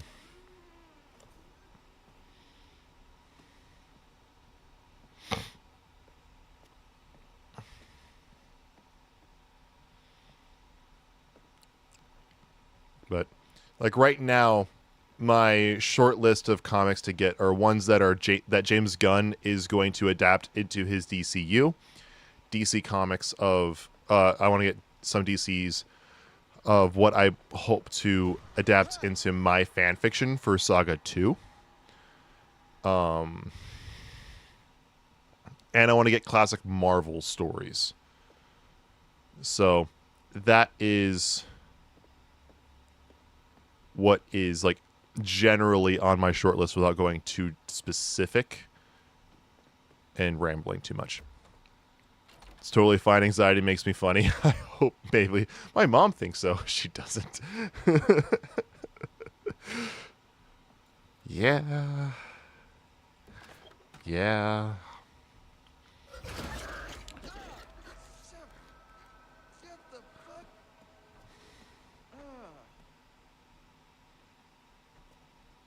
Do I like Suicide Squad? James Gunn's? Oh, I love James Gunn's Suicide Squad.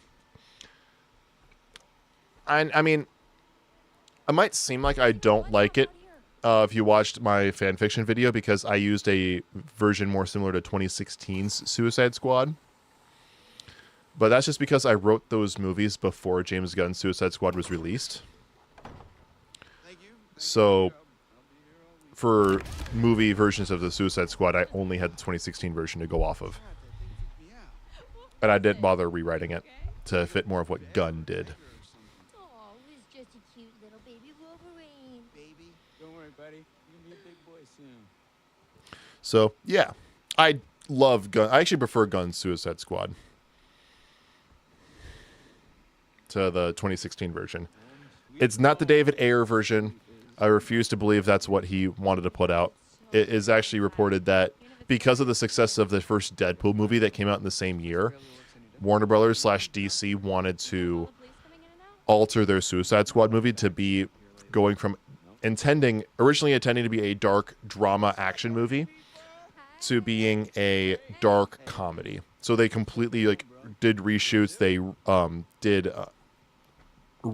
re-edited it to be a dark comedy. If you watch the very first trailer for the 2016 Suicide Squad movie, it is totally going for that dark drama look, and then almost every single trailer after that changes it to be a dark comedy, and the movie is just a mess. In my personal opinion, in terms of tone, it has some appeal. I mean, I can see the appeal of it. It's just it's tonality just a mess. Have you read any crossover fanfics like DC and Marvel crossovers?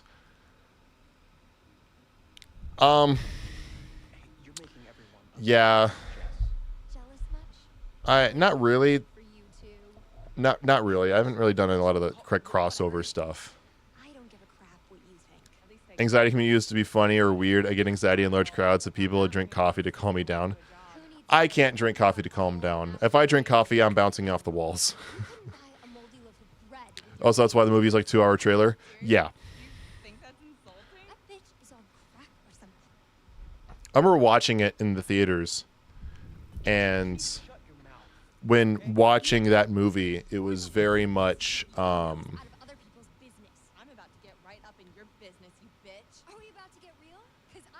I remember at the end of the movie, I just walked out of the theater with my dad. I'm just like, what did we just watch? I'm like, I don't feel like I actually watched the movie. The entire time I just kept waiting for the movie to properly start. I'm just like, I didn't care about any character other than El Diablo. And then they try to do a twist where they're actually saving Amanda Waller. I'm like, why is Waller even there? They never explained that's I thought her headquarters was at Belle Reve. Why is she in this city? Nothing about this makes sense. Sure, the action scenes were fun and all that, but and the art and the makeup and all that was beautifully done. But good God, a lot of it didn't make sense. The first Suicide Squad trailer is a masterpiece, and it hurts to see such missed potential. Apparently, there was enough footage for just a Joker and Harley movie. Yeah. And I will be a relative defender of Leto's Joker. I'm not going to say that it is some masterpiece or that we couldn't have had a better version of Joker, but if you watch just the dialogue between his Joker and Ben Affleck's Batman in the end of the Snyder Cut of Justice League, I think with proper makeup, where he's not just tatted all up and look at me, I'm crazy. You actually give him a modest look, make him more akin to the New 52 Rebirth comics, where he does have that shaved sides, kind of mohawk hairstyle that can work, be its own thing, and give him direction similar to what Snyder had given him in Justice League, but expand that across the full film or even a full universe. I think Leto could have been a solid Joker. Coffee makes me pass out now. Thank you, Potts. Ooh. Coffee Potts or the actual condition Potts. The Snyder Cut Joker was so good, I agree. Exactly. I remember when the Snyder Cut came out, I had college that day, but I had a literal 4.5 hour slot in between my last class and a rehearsal I had that night, or a concert I had that night, or whatever it was. And that was back when we were doing online school.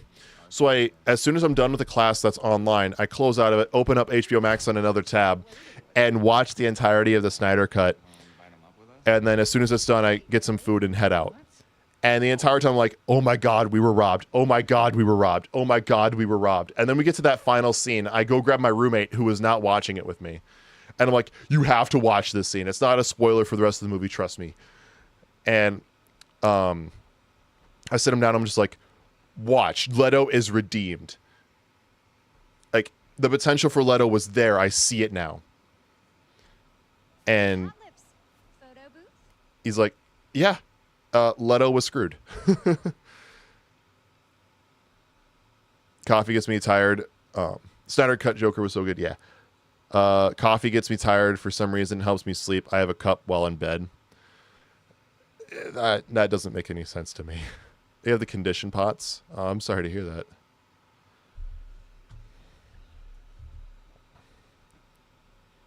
The freak of nature.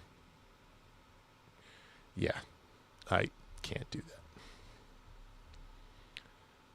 that. Another trophy. 1 hour selfie. Jess and Mike will leave the lodge right after Jess wants to take a selfie. You can't miss this. Now, make a selfie where only one of them is in the photo. Don't have to have them both in the photo.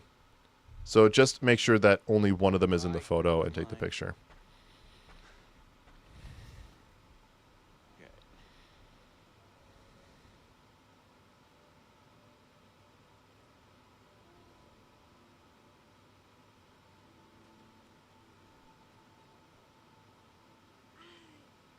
Good effort. Next time I get the camera, okay? Wish Snyder directed the Wonder Woman films too, because they would be so much better. The first was pretty good with the romance plot, with the romance plot, and the twist sucked and other stuff. I disagree. I love the first Wonder Woman film. I think that the first Wonder Woman film is just fine. I actually thought the twist was pretty damn good. Of who was actually Ares. It's just that Ares himself is just not a super interesting villain. Which is perfectly fine. Not every villain needs to be a Thanos or a Killmonger or a, Ironmonger. You don't need to have a perfect villain every movie. This like, oh my God, this villain is like perfectly done and all that. Like you can have a more one-dimensional villain. That's perfectly fine in my eyes. So Ares is fine.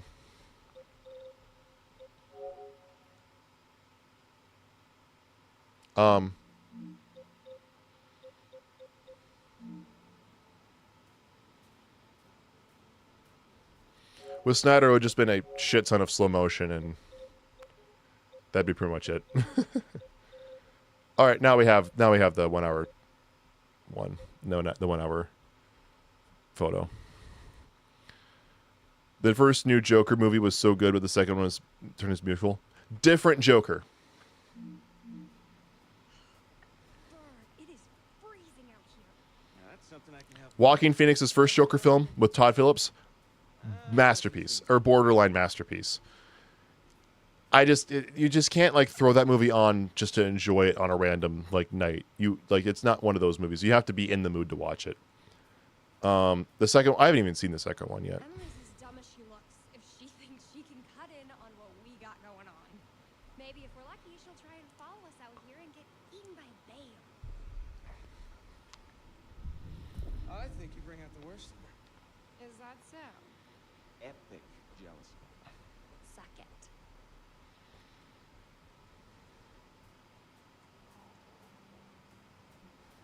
Yeah, I do want to go this way. We gotta turn the generator on.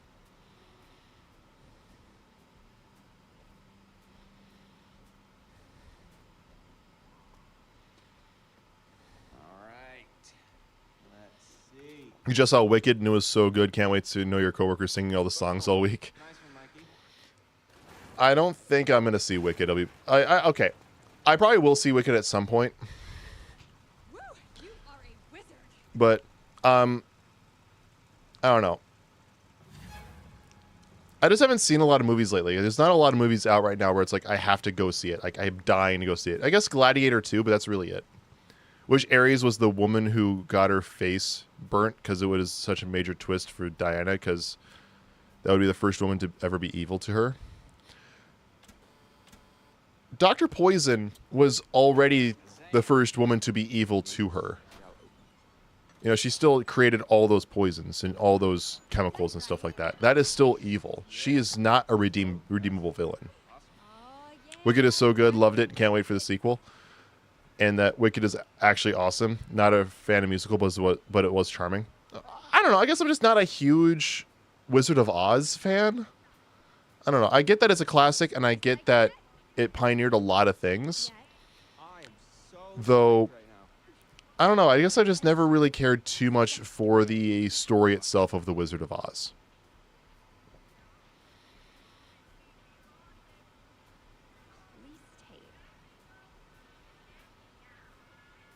Not that I wouldn't enjoy it. I don't know. I think I'd just rather see something else. But at the same time, like, I'd be fully willing to sit down and watch it. Getting the creeps now. You know. Yeah. Go see the wizard, Kevin, to do it for us. That's a nice way of thinking about it. What would I ask for? A brain? It'll be like the Scarecrow.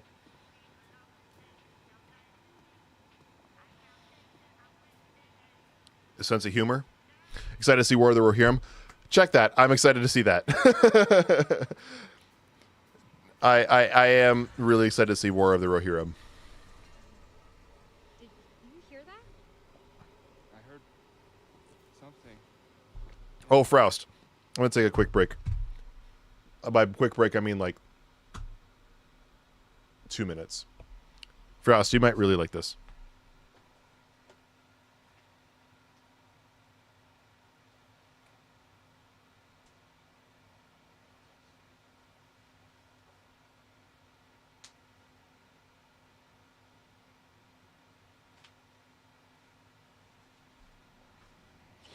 So here in the near future, I plan to set aside like a year.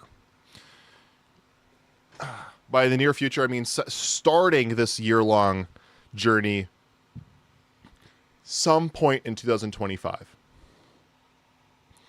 And this year-long journey would be me collecting all of the physical copies of the entirety of the canon of The Lord of the Rings / Middle-earth. I've already started the collection process. This right here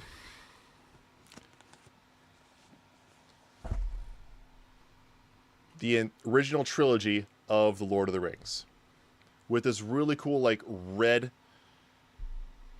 book, like these red pages. Where like on the inside it's like normal, but like the pages end up turning like this beautiful red.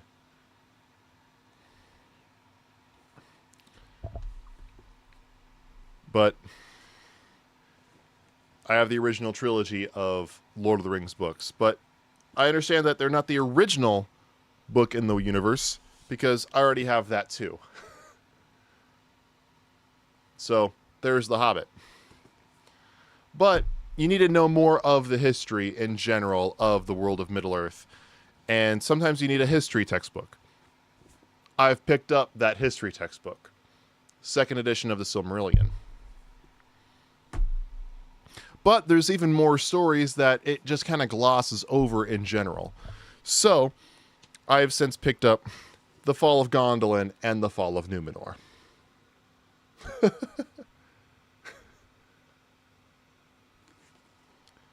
So,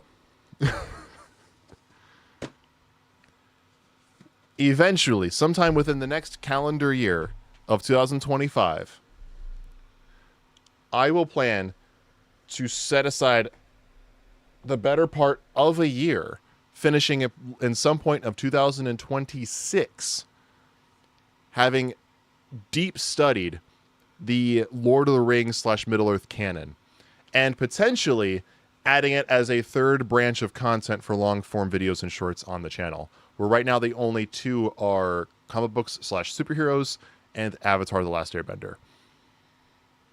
Potentially a third being added with The Lord of the Rings. As of right now, I've only read the original novels, read The Hobbit, listened to the Silmarillion twice, and I've seen all the films. So like that's really it. The films don't technically count, but actually taking the time going through everything, and this is only like half of it. I still need to get all the volumes of the history of the Middle Earth, the nature of Middle Earth, Beren and Luthien, the Children of Hurin, and the Lost Tales.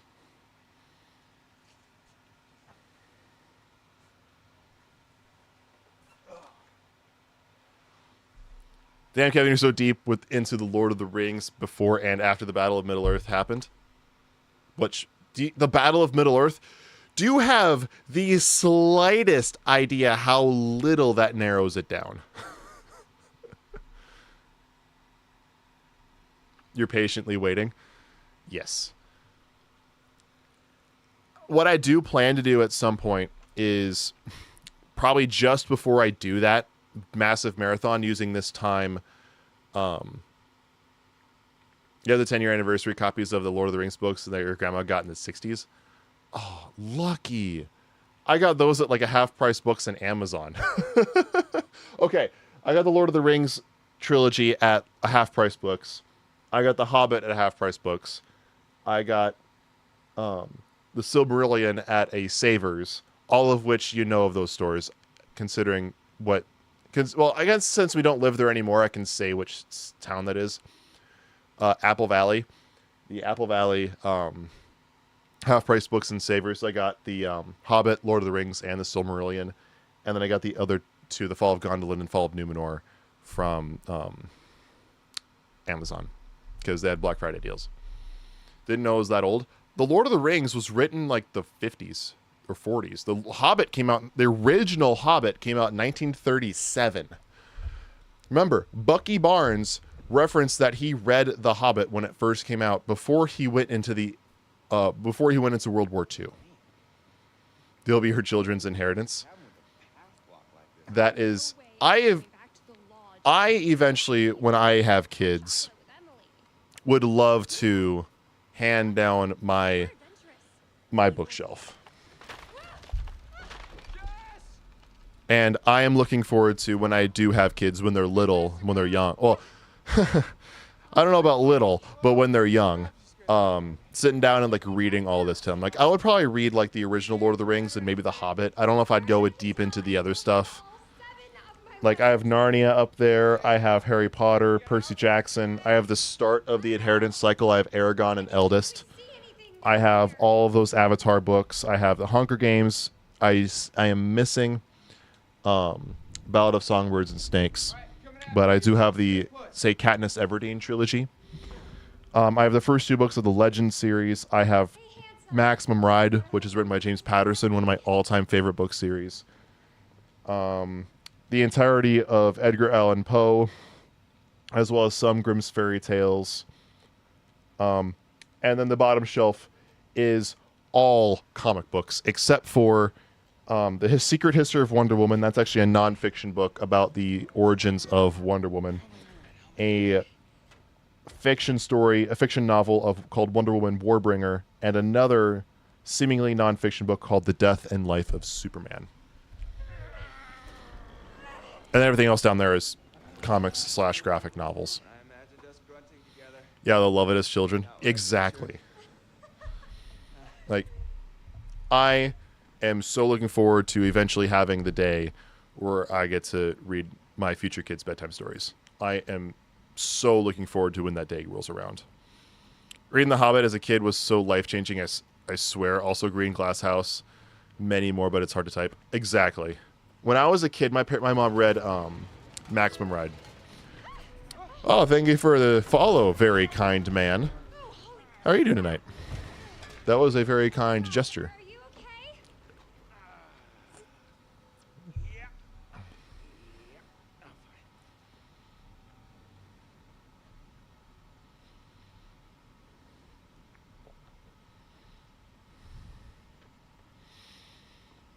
Nelly, this place is giving me the willies, and not the good kind of willies. Can I offer you a little comfort and reassurance? Is Jessica looking for a very specific type of willy? Anybody read Damon Hall? I assume that's Damon Hall. Demon Hall? Damon Hall? I've never read it. What's it about? You alright? Close one. I don't think this place is it. Yeah, I'm thinking it's time to go.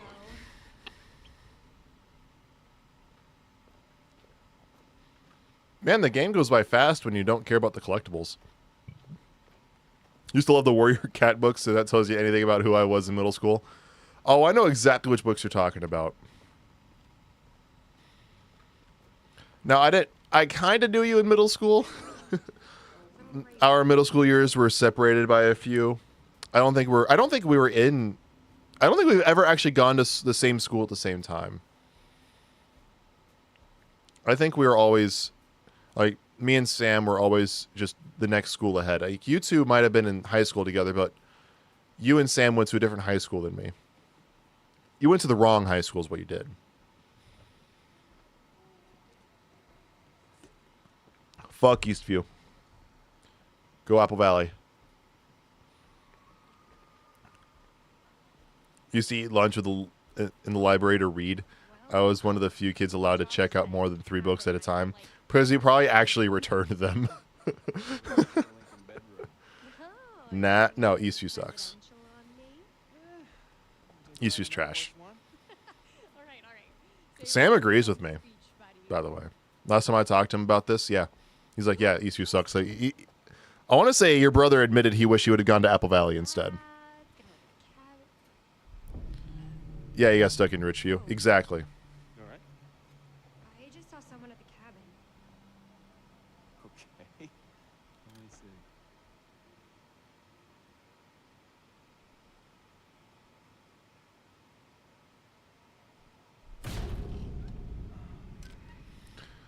Sampling the old eggnog? Didn't cattle. It's just us. Just hope you didn't cat like a wolf or cat. Maybe. All right, Guam, that doesn't make a lot of sense.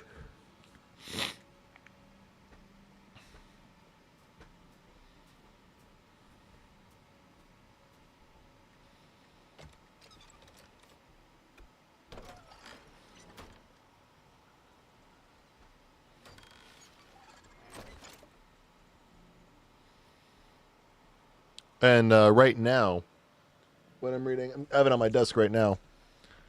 I'm actually going through and listening to the audiobook as I'm reading it. It's Red Rising. I'm on the last, like, handful of chapters. I've probably got, like, another 3 hours of reading, I'm guessing. Then I'm done with it. Wouldn't have been bullied at Apple Valley, I swear to God. Apple Valley was...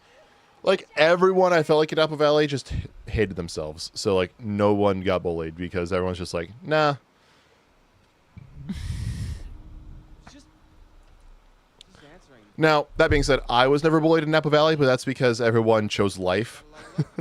No one wanted to bully the tallest... No, I shouldn't say the tallest guy in the school because for 3 of my 4 years, we had a 7-footer. But Apple Valley was... from what I've understood, was a better high school. Now, was it the best high school? That's up for debate. But I really liked the actual school aspect of Apple Valley, personally, even if it was, you know, high school. Guam, no, I wore a ring on a chain around my neck. I thought it was an elf. Big difference. You had at least cleared out the path before sending us up here. Really? Big difference. I didn't figure you for the glass half empty type. You got a better idea? Stand back, Debbie Downer. At some point, this wouldn't be anytime soon. At some point, maybe during my Middle Earth marathon, Hey, Mike. it'd be fun to stream the Shadow of Mordor and Shadow of War games. Because I never finished those. Okay. That's how it's gonna be. But probably like do those during my Middle Earth marathon. That'd be fun. Jess. But yeah, I'm so stoked to actually try to do that Middle Earth marathon because to my knowledge, this will be like the only time where if you call myself an existing YouTuber, because I do have at least 1,000 subscribers. A YouTuber who's had a pre-existing identity on the platform with specific topics, then documents themselves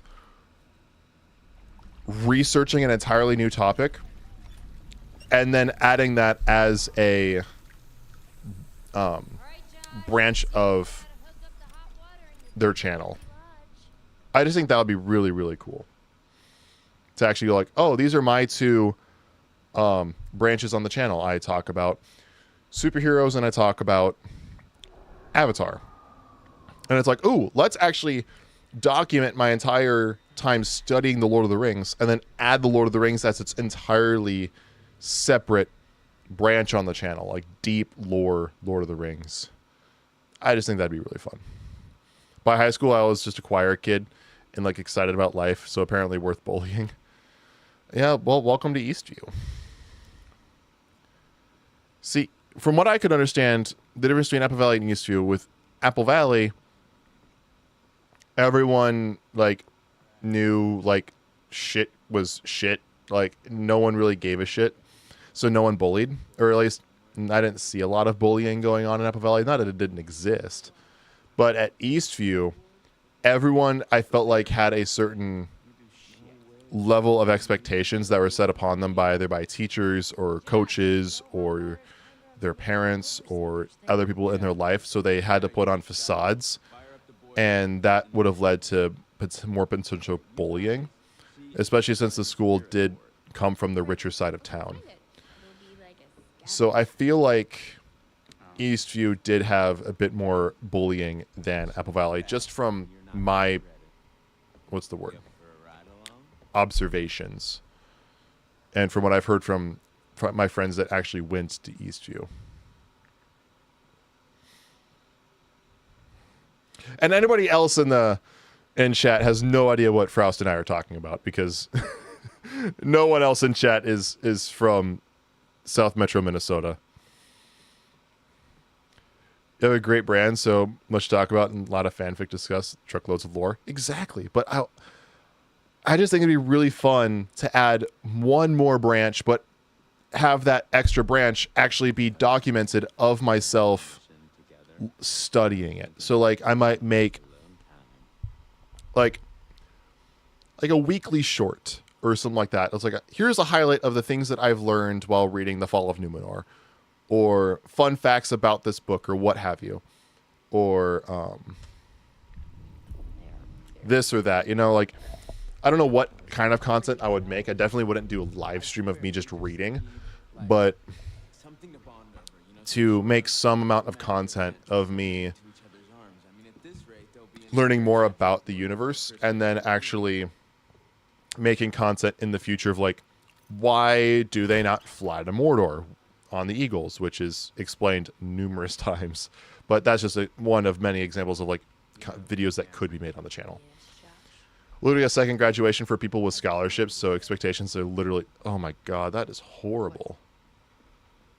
It really means a lot to me. Like, why would you do that?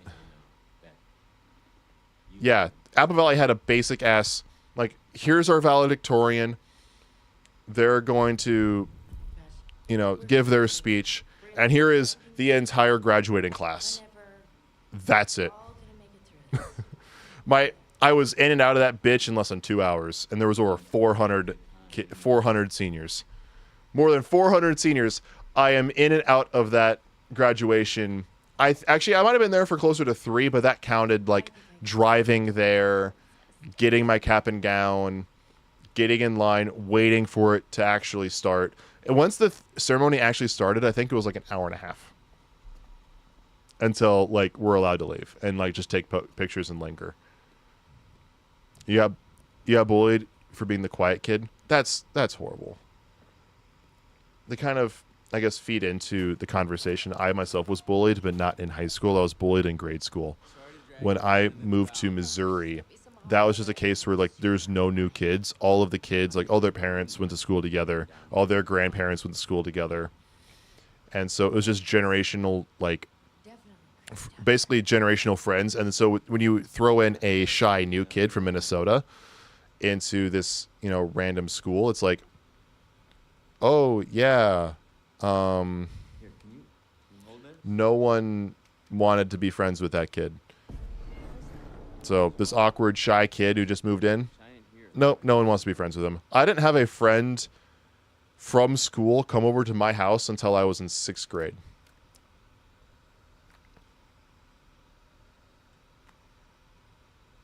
And then we promptly moved away, and I had to, you know, relatively say goodbye to that friend.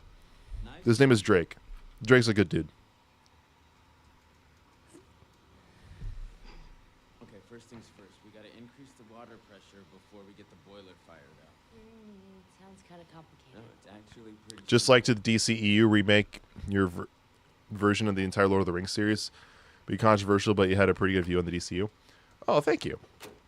I don't know if I'd do the Lord of the Rings. That is the entire life's work of J.R.R. Tolkien. I don't think I would do a fan fiction like that. I don't think I'd want to. I was forced to go to freshman graduation for Sam, sophomore graduation in the bands, junior in the choir, and senior was canceled because of COVID. Oh, so you had everyone else's graduation except your own, and they were all 4 hours long. Oh my god. I am so sorry.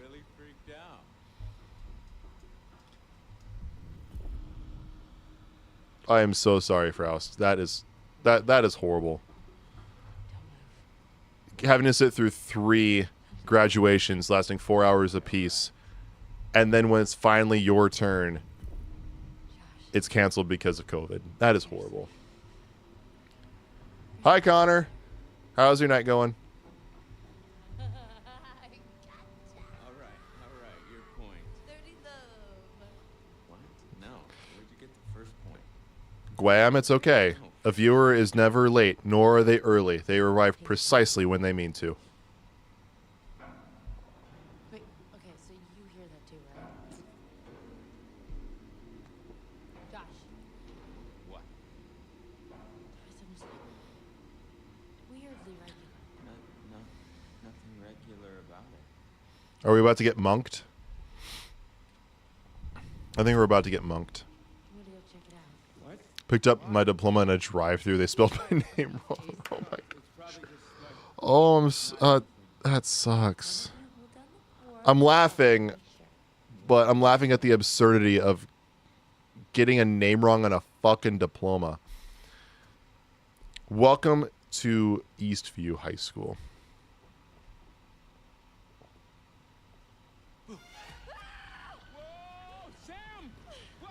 Last week went by faster, in your opinion?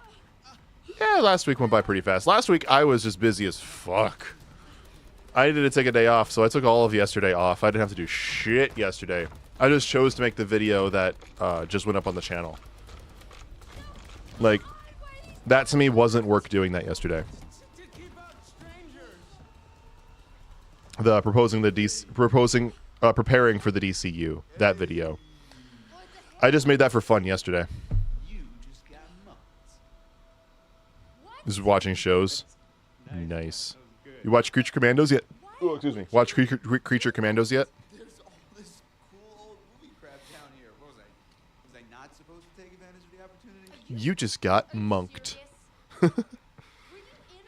You only got choir scholarships, so they didn't care about me graduating. I only got band scholarships, so I mean that's. And my scholarships were like, here's $200. Congratulations, you get a free textbook, pretty much. I said nothing about jokes. I said you're praying, which was dumb. I had a fucking $80. I had to pay $80 for an online textbook code. I had to pay $80 for a series of random numbers and letters on a single leaflet of paper in college. You know how bullshit that is? I don't know if I used that textbook. Did you at least find the thingy?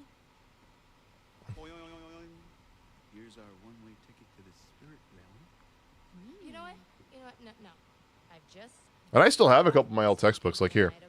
Because I figured I'd use them in my adult life. And I kind of do, still. Kind of glad I kept them.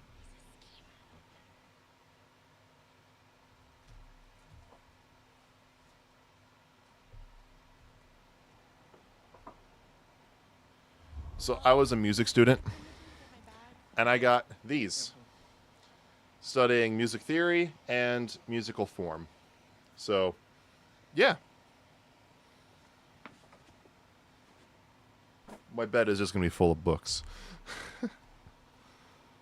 Just joking, mate. What were we watching? Yeah, what were you watching?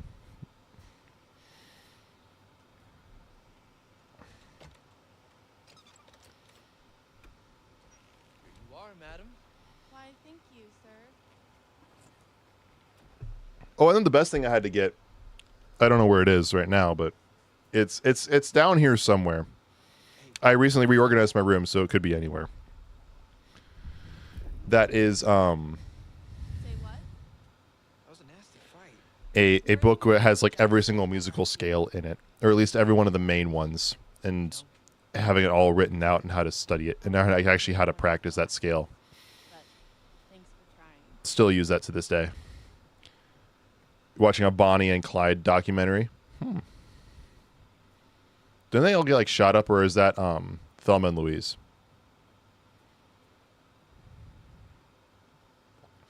Yeah, I only had a couple $500 scholarships and then a full rides for singing I turned down because my dad convinced me I couldn't do anything with a vocal music degree. But I'm still doing nothing. Yeah, I mean, a full ride for that degree. Here's what I say. You could have done the full ride, kind of playing devil's advocate, like, or Hey, doofus, I'll put it like go this. away. The amount of jobs that are available with a vocal music degree that you actively use for that degree Find out. are slim to none. I have a music theory and composition degree. At no point have I ever got a job that's remotely close to music theory and composition. The closest I get is I am contracted by a school district because my old roommate is one of the teachers over there to play music for a few of their shows. And trust me, that is nowhere even close to being remotely enough to even kind of think about potentially one day living on. It is very little money. And it's not because I have that degree. So I don't use my theory composition degree. I use my experiences and my past work experience as my actual working resume. When it comes to using a vocal degree to get a specific job, yeah, that's not going to do a lot. But just the fact that you would have a degree in anything would get you screened easier to get jobs. So because you just have a degree, a lot of employers, they will just look for a keyword and see which people have degrees in their resumes. And because you would, you'd immediately get your resume seen a lot sooner. So nice to be here with you. So it means you're more likely to get the job, even if your degree isn't even remotely in that field of work. Some brains in here too. Well, you got enough But brains to let at that me point, know what's if they're looking for that specific degree, that's when the vocal music part of it's not going to do great. But getting the free ride means you'd get all that for free while still getting all the generals in and getting that college education for free. So I see where your dad was coming from as a actual music graduate, though there is still benefits to general life with getting any degree. lacy ones. Don't have a degree though now, and I make the same as most of my friends with bachelors, so I can afford to live on my own now and figure out where to go to school for. I don't know. But God, I missed out on the chance of a lifetime. It was a full ride for St. Olaf too. Oh, St. Olaf is a good school too. Don't get caught up in what could have been. That's my advice. Don't get caught up in what could have been, because comparison is the thief of joy. And you'd be comparing the life that you have now with the life that you could have if you would have gone for the full ride. Comparison is the thief of joy. Don't worry about it. And just make the most of what you have right now. Because at the same time, Thank you. not that you would have any debt with doing that, but you also wouldn't be making any money during that time, which means that you would still be racking up debt in terms of cost of living Probably just an animal. and what have you. Like,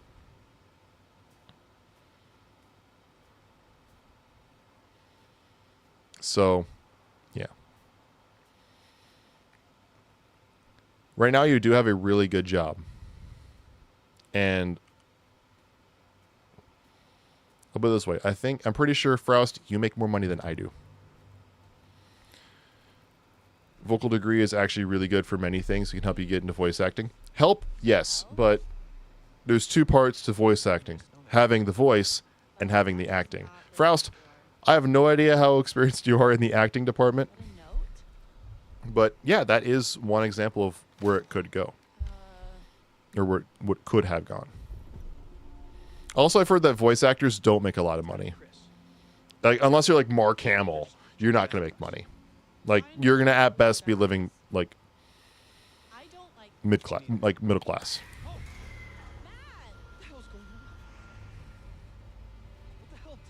Yeah, it's okay. I can still sing on my own. Yeah. Kind of like me. I can still write some music for myself. Some of my compositions are on the YouTube channel. Hint, hint, wink, wink.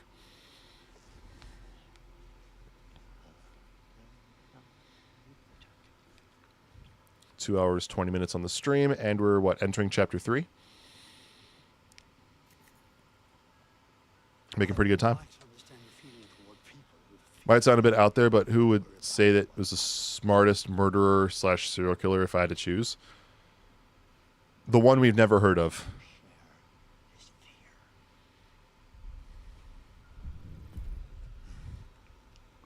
Is that so? Because that's not reflected in the way you are playing your game, now is it?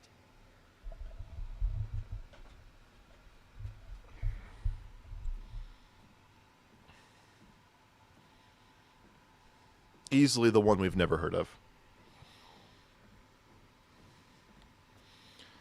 If I had to pick one that we've even remotely heard of, Black Dahlia. Asked my dad for an acoustic for Christmas, so we'll see.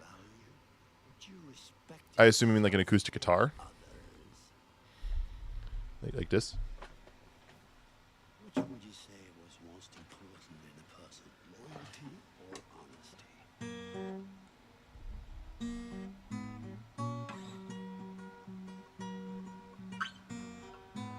It's out of tune.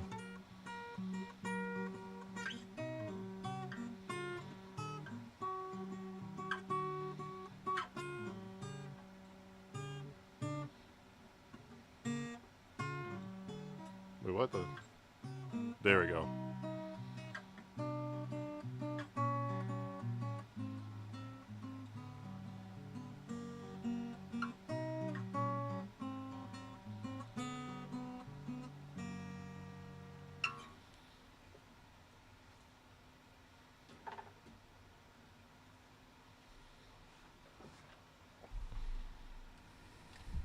Who's Black Dahlia? Never heard of them before. Black Dahlia is the name of the Black Dahlia murder. So look up the Black Dahlia murder. We have no idea who did it. Not a clue. You did another Christmas list today? Nice. What are a couple of things you put on it? Iconic Jack the Ripper and made furniture out of people. Israel Keys, he's really scary. No MO, made killed buckets, buried before using, killed all throughout Canada and USA with no consistency, offed himself before telling everyone he killed.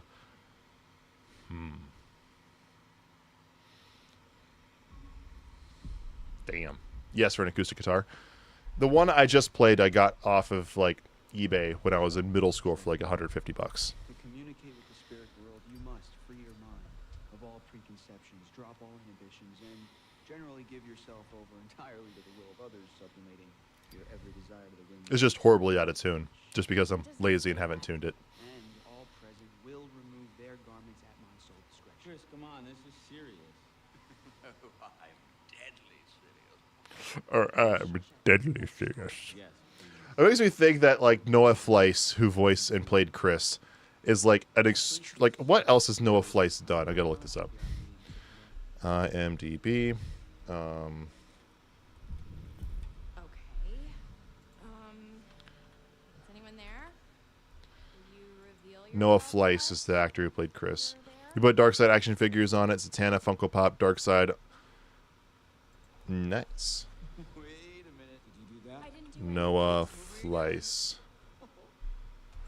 H? Hold on.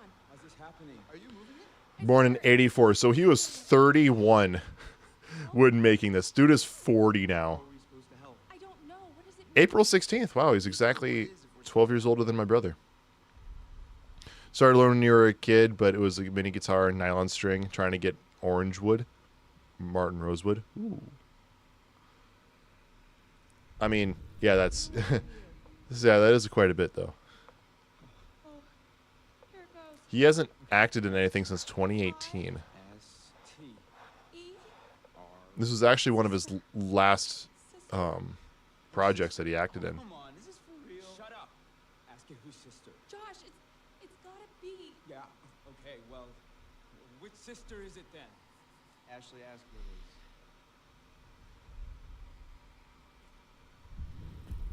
Who are we speaking to? Beth? This is the person murdered was Elizabeth Short. That was 1947, so times have changed. Yeah. Oh God. I thought I was super talking about the Black Dahlia. Yeah. Josh? Are you? Are you? But it's still the fact that we have no idea who even remotely did it. A Luigi board. It's a quiche board. A Ouija board. A Wega board. Peter Stormare. He's from Sweden, isn't he? Yeah, he's from Sweden. Hayden Panettiere. Born in August of 89 in New York. Of course, she was in Heroes, Remember the Titans, I Love You, Beth Cooper, Scream 4. She was Kirby. She's in the Scream movies. It's spelling Hannah. Wait, it's still going. K-I. L. Oh my God. Killed. Guys, what's she talking about? I don't know if I can keep doing this. We have to. Just stay calm. I think it's saying that someone... And then, I don't know. let's see what else here. Ask it something else. And of course, we don't really look at Robbie Malek. Have you heard of the Zodiac Killer? Of course I've heard of the Zodiac Killer. Brett Dalton, born January of 83. He's about to be 42. Guy who played Mike is about to be 42. Oh, he was on Agents of S.H.I.E.L.D. He was Grant Ward on Agents of S.H.I.E.L.D. No shit. Yeah, everyone, Mike in this game is Grant Ward from Agents of S.H.I.E.L.D. With, like, the MCU show. Yeah. Like, one of the leads on the show. Damn, I never would have guessed that.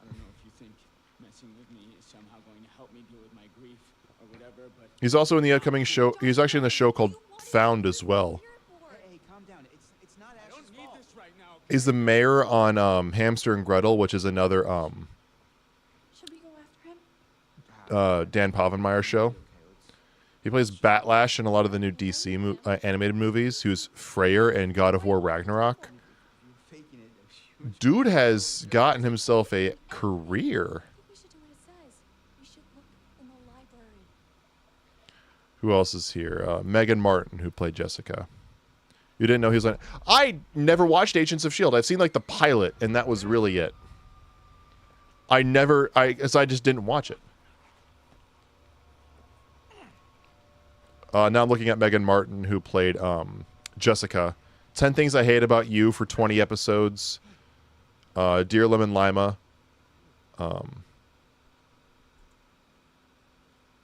Which, that had Shane Top from... Where did you go? Yeah, that Shane Top from Smosh.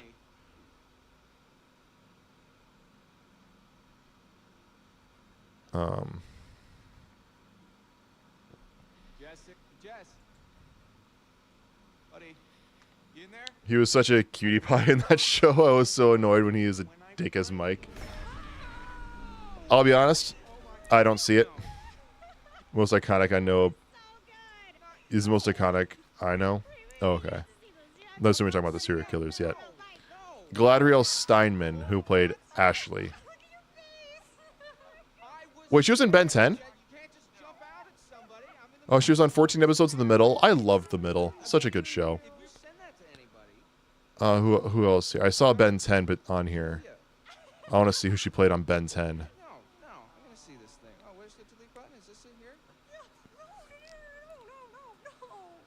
It's not fun. She was in one episode of Austin Alley. She was Gwen Tennyson in the live-action Ben 10 Alien Swarm.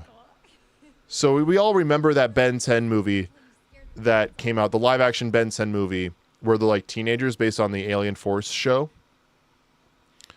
They did that giveaway to for Ben's or for Kevin's car. Yeah, the girl who played Gwen in that movie is Ashley in Until Dawn. What?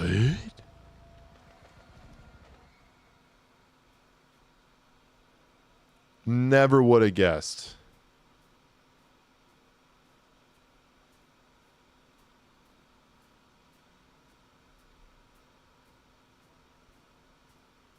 D. Bradley Baker, of course, was in it. He's in everything. When was this movie released? 2009. Ugh. Brett Dalton is a cutie pie, and of course, straight men don't get it. You think Ryan Reynolds is the hottest man alive? Ryan Reynolds is a treat to mankind. He is. He is. It's kind of like a real winter wonderland out here now. But Galadriel Steinman was Gwen Tennyson on the Ben 10 Alien Swarm movie. Wow.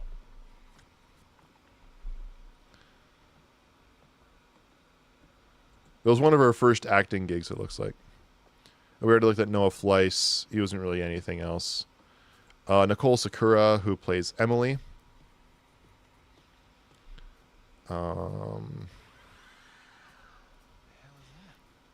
Looks like she's mostly known for Until Dawn. Oh, she's on Superstore. She's Cheyenne from Superstore. Squirrel. She's in a few episodes of Ghosts. She was Haru in Star Wars Visions, that like anime-inspired Star Wars show. She's in a movie called The Finish Line coming out this year, as well as one called Micro Budget. So she's still acting. She's in a couple episodes of Robot Chicken.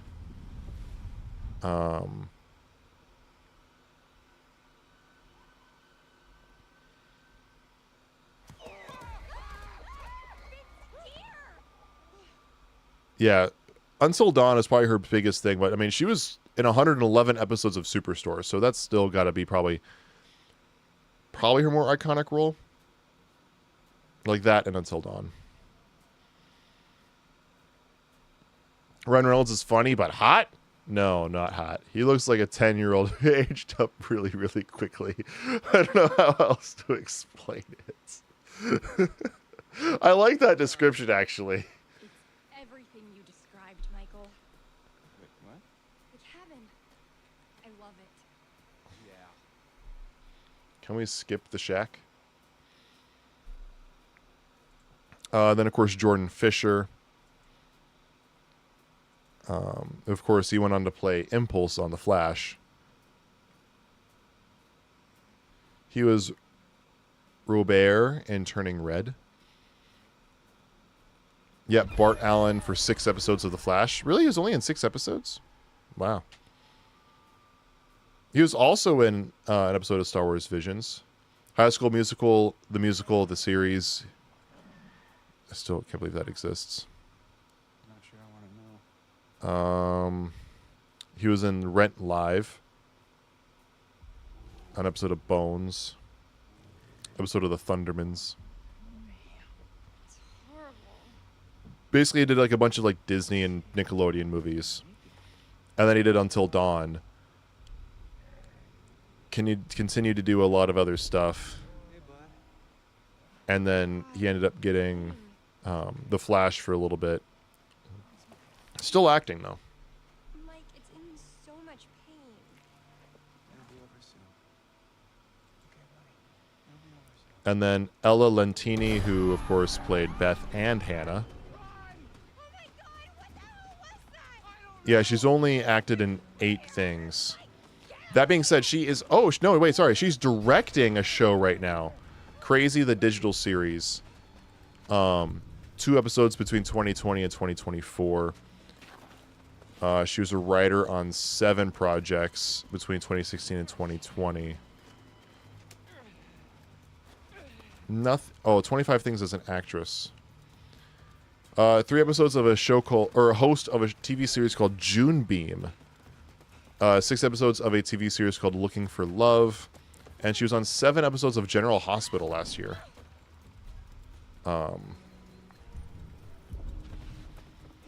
Until Dawn, Rush of Blood. What the fuck is this? Until Dawn, Rush of Blood is a descent into madness, taking you into a terrifying roller coaster of ride and thrills and Scared to Pass arcade-style VR shooter.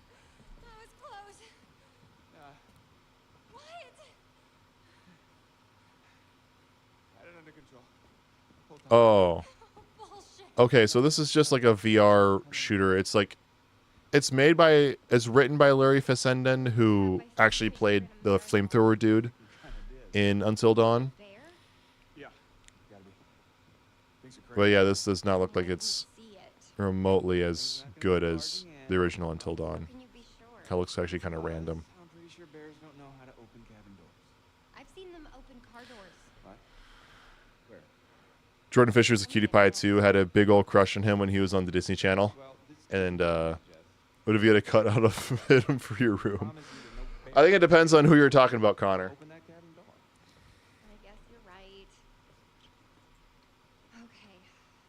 I'm almost feeling relaxed again. Almost. Huh. Typical.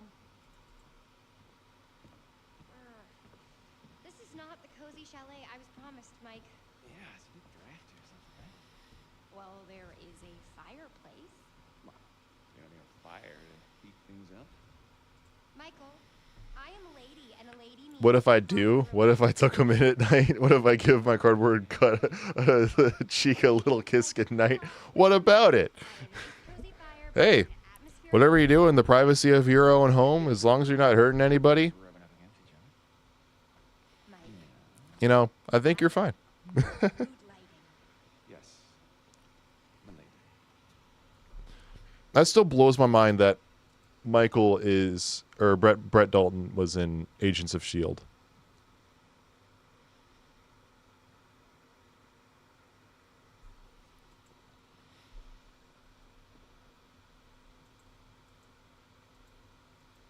Looking for a picture.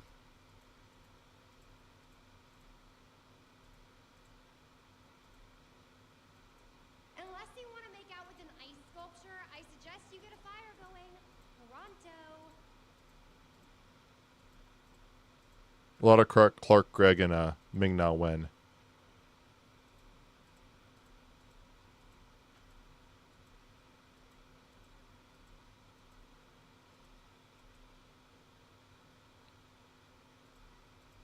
You're lighting a fire, Michael. Not writing a novel. How much longer is it going to take you? Was that him? No, that wasn't him.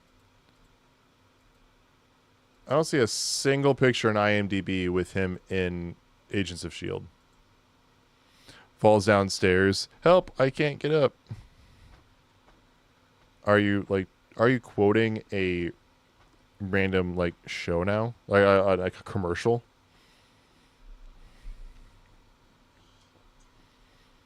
Mike. What? Crap. What? Where is it? What? What's wrong? Gone. It is gone, okay? Just slow down. What is gone? My freaking phone, Sherlock. Brett Dalton taught the female lead in Agents of S.H.I.E.L.D. the best disarm of any other person's firearm ever. Think about it still, and it's been like 7 years. I can't lose my phone. My parents will kill me. You can always get a new one. That's Interesting. my 4th one this year. Okay. What's crazy is that he did this after Agents of S.H.I.E.L.D. It's gotta Agents of S.H.I.E.L.D. was like started in 2013, and this didn't happen until 2015. Fine. The Life Alert commercial. That's what I thought. Now my tongue will get stuck to your Looky. black hole. Hey, yo! All right. Looky. Fire up some nookie. up some nookie. You've been dying to use that line since we got here, haven't you? Ah, guess I'll take care of the mood lighting.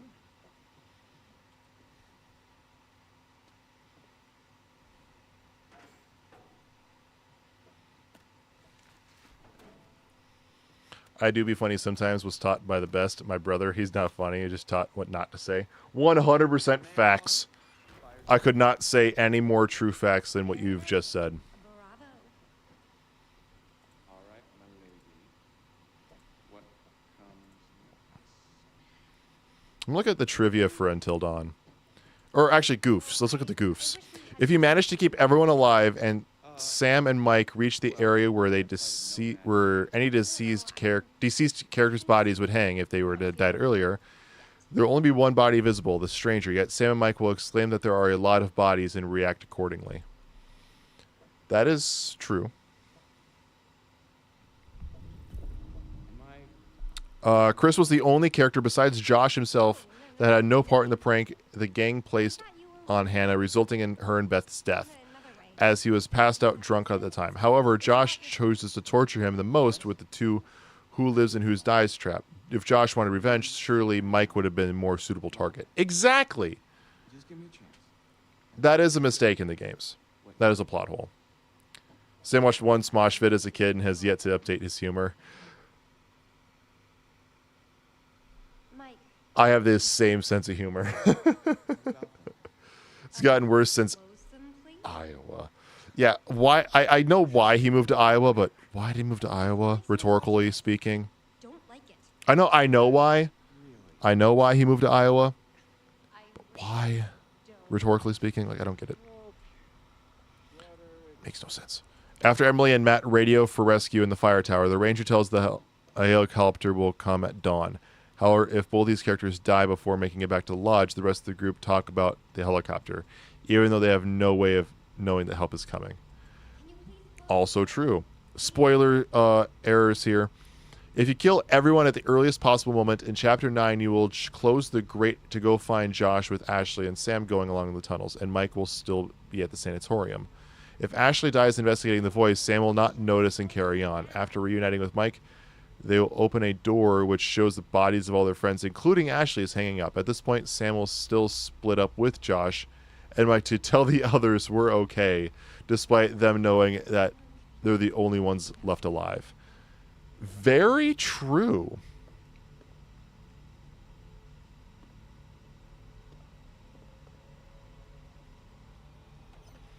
In Chapter 6, Matt can die by falling off a cliff after attacking the deer.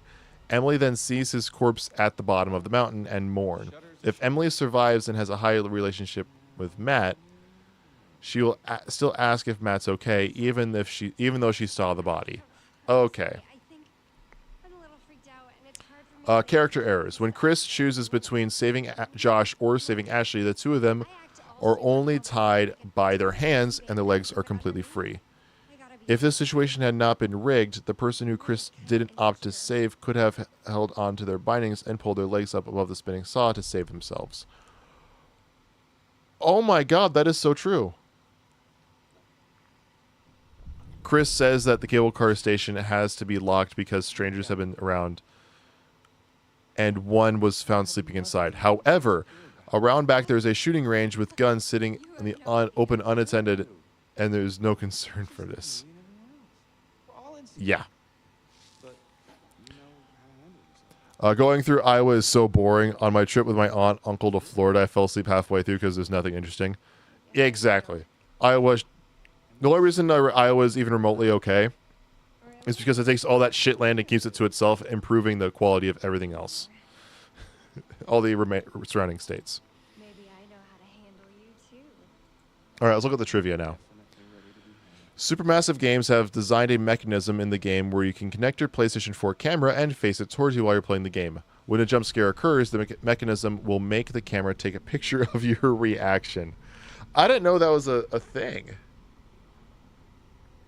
The game has a strict autosave system to prevent players from reloading a previous save file to an earlier point in the game if they regret an in-game decision that they have made. Yep. Keep watch burn between Napoleon Dynamite, Superbad, and Beetlejuice. Burn Superbad. I don't care for that kind of comedy. Keep Beetlejuice and watch Napoleon Dynamite.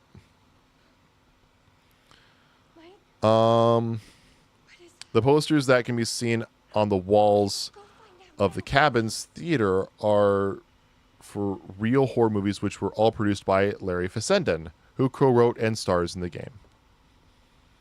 There's nothing in Iowa but half my family because they chose to move there. Like, why did my father choose to start a new family there? Beats me. And my brother dated a girl down there? Who knows? Yeah. Nothing in Iowa except your family. Now it means that you have to occasionally go into Iowa. I mean, my cousin lives there, and he tries to claim that it's a good state, but I don't get it. Mike is the only character to react to any of the totem prophecies. Only character to react to any of the totem prophecies. Guam says to burn Beetlejuice, keep Napoleon, and watch Superbad. Fair enough. I mean, Beetlejuice is I shouldn't say an acquired taste, but it's very polarizing. You either really like it or you really just don't care for it. The game is said to have over 1,000 different endings. Even if an object is picked up, the story will alter. Maybe 1,000 different ways that the story could go. But in terms of endings, in terms of like which characters can live and die, I don't know about 1,000. Spoilers. Larry Fessenden, who plays the flamethrower guy, has directed 2 movies about Wendigos.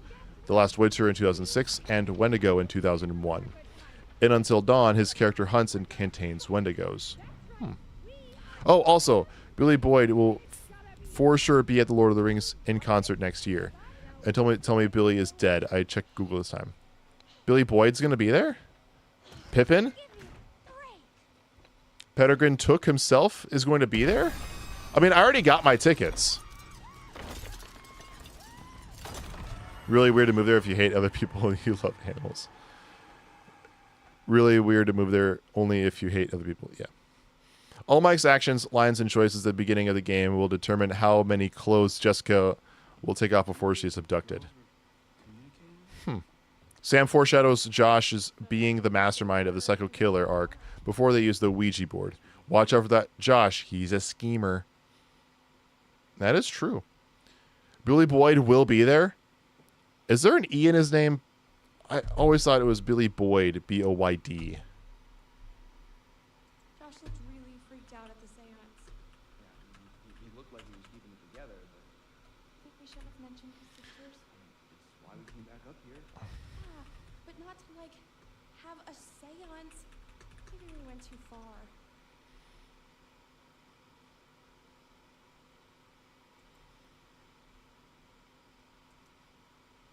Where does it say that?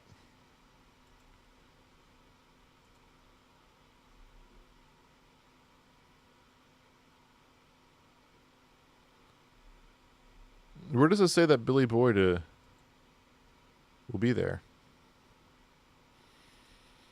Gotta start planning the outfit now.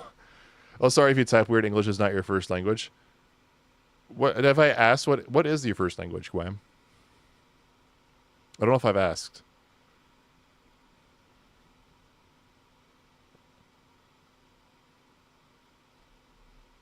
Just Google?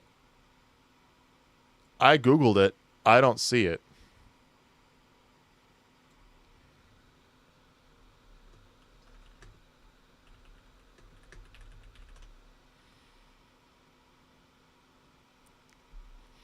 Like maybe he'll come out to sing his song that he sings as Pippin. What's the name of that song?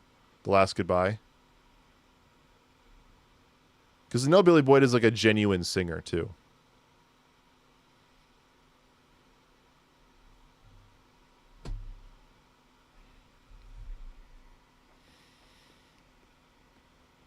I'm trying to find it. Okay. Saw it on an advert on Insta. Okay.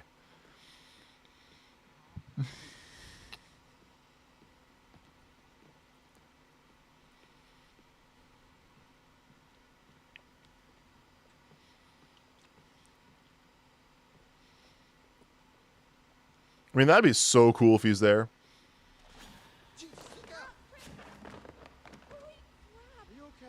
We seriously, like, look at this. We've not found a single totem. We found exactly 2 Mystery Man clues, which are the 2 you kind of have to run into. And then nothing for the 1952 and nothing for the twins. Oh, Norwegian. Hei, jeg liker lære norsk. Jeg har studert norsk for flere måneder.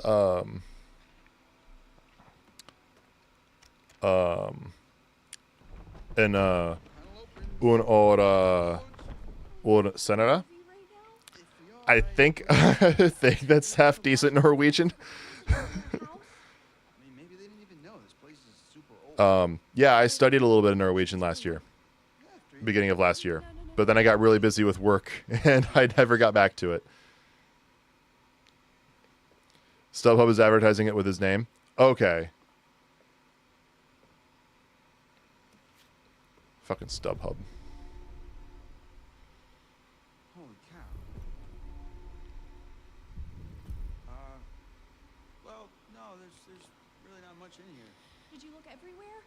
Are you really gonna take orders from a spirit But board? it said the library. Ash, there's nothing here. Let's just go find Josh, okay?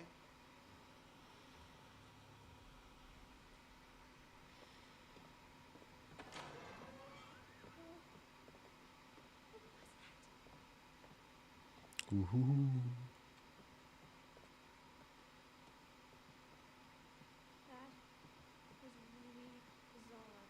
Yeah, you're telling me. Why would there be a whole section back there with a button in the main wall? It was just empty. And then we go out into here. I've just been thinking about something I saw earlier with Sam. What? There was like this wanted poster, like full on Western He stuff. better be there. It can't be lied to twice. And Sam really thought there was someone following her around. Yeah, I mean, that would So be really cool if he was there. criminal up on the mountain with us? Well, no, I wouldn't say that exactly, but I mean, it's possible. What? Okay, anything is possible. Way too excited about this. The worst part is it's not for another 5 months. You hear that? That was Josh! Coming from the kitchen. Josh! Josh! We're coming! Hold on! Ashley!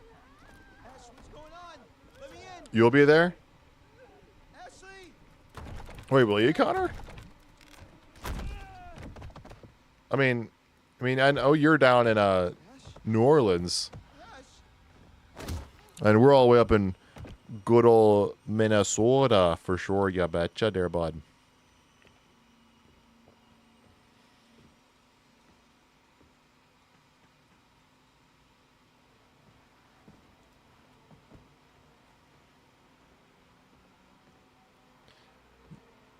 Shh, Kevin. What?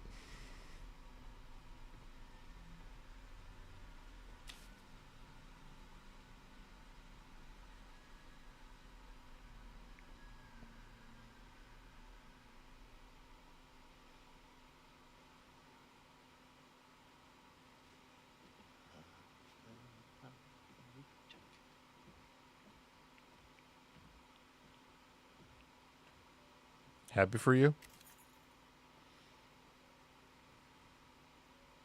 That show's gonna be so fun.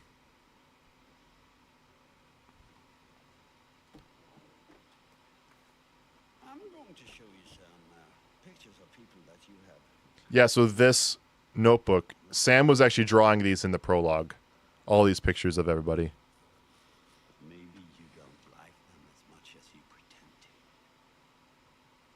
Well, this is an exercise. I'm always gonna choose the option on the right, by the way. Each person from each Just gonna see what happens. Take your time. Your answers are important. I'm always gonna choose the person on the right. Just to kind of speed this along. It's only your second concert ever. It's not my second concert. I've done a few concerts.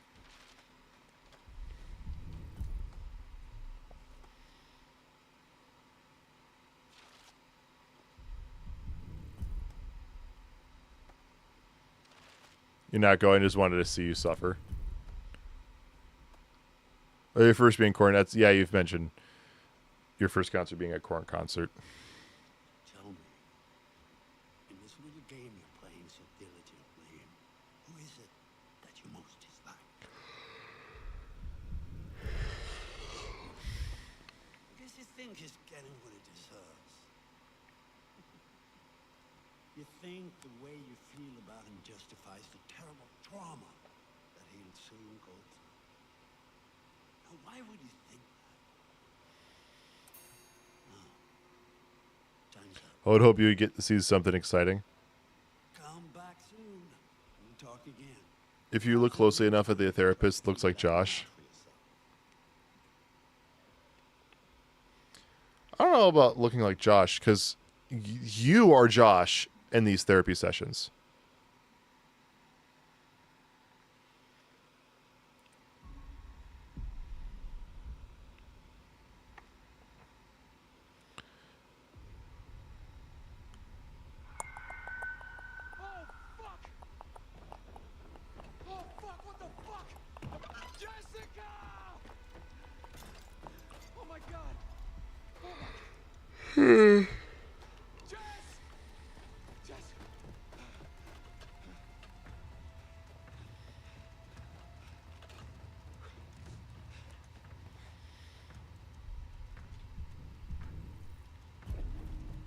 We have to make sure Jess stays alive, so we're going to choose all the correct options. And since I still have QTEs and don't moves automatically succeeding, we're just going to let it run.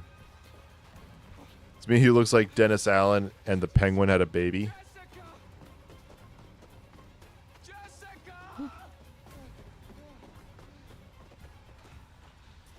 The actor's name is Peter Stormare, by the way.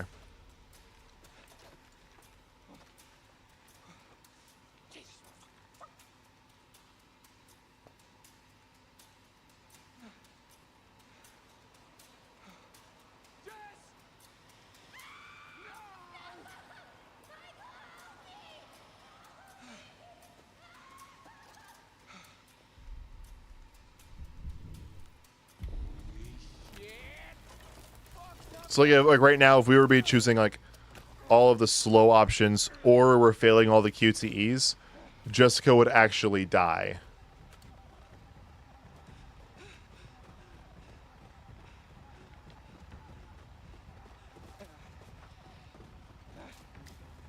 But for the sake of that one trophy, we want to make sure Jessica actually lives up through chapter 10. Well, actually, yeah, the suit and the hair. Exactly.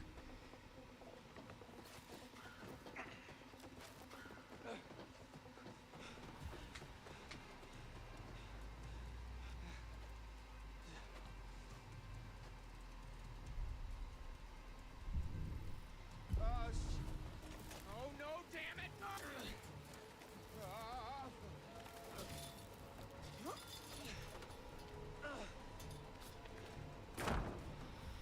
I always wanted to get a Narsil tattoo, and now I'm highly debating getting it before the concert. Is that going full nerd? Probably. Never. It's a, to quote a great man, you never go full retard. That being Robert Downey Jr. in Tropic Thunder. But going full nerd, always go full nerd. Go for it.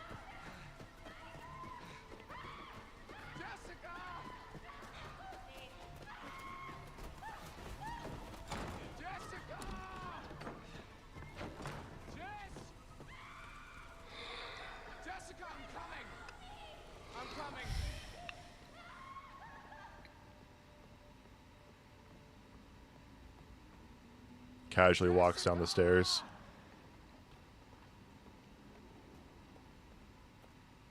Oh, nope, don't care about collectibles. Here's Johnny.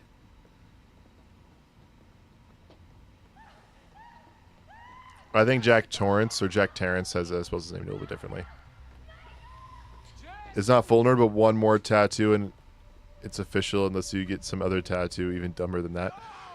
There's nothing dumb about a Narsil tattoo.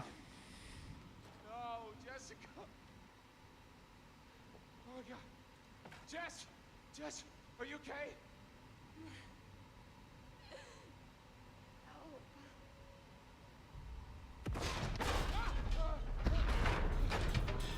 Jessica!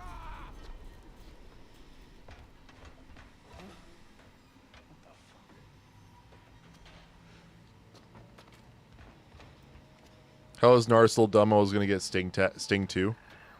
Yeah, like how is Narsil dumb?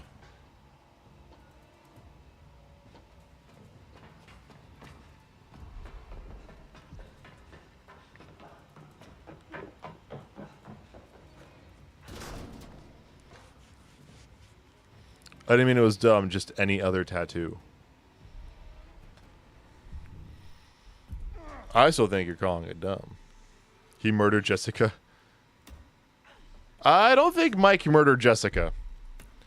I think Jessica's actually still alive. So murder, not actually accurate. Because for one to murder, then the victim must be dead. And Jessica's not dead.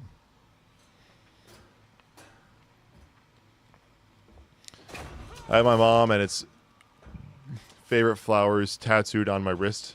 Got it in Ireland. Nice. I don't have any tattoos.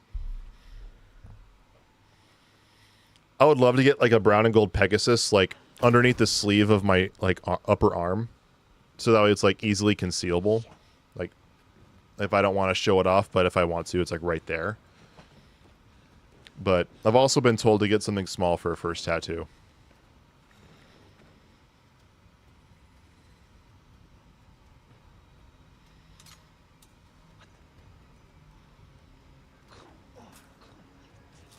I didn't even push the button.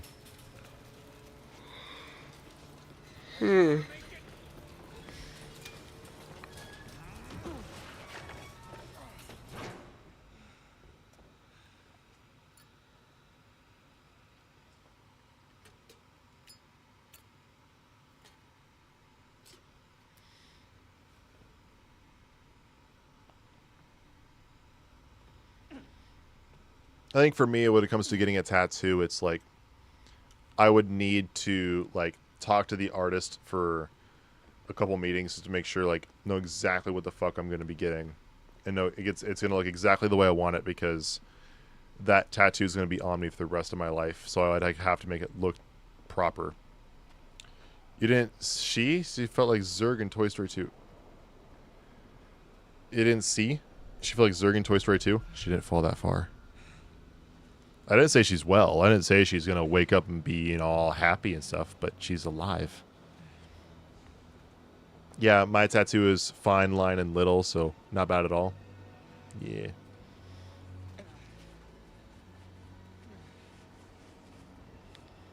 And there's the sanatorium. What the fuck is that place?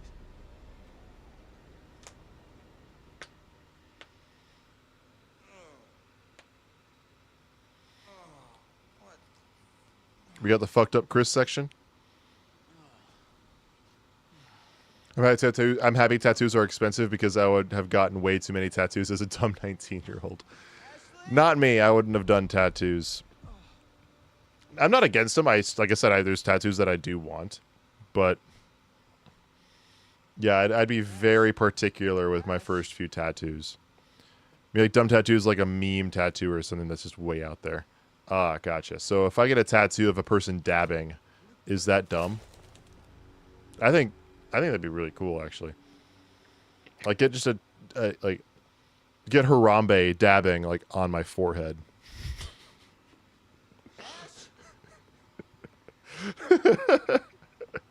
That's something I would never regret, right? But seriously, we did the prologue, right? We did the intro to the stream. We did the prologue separately and then restarted everything again.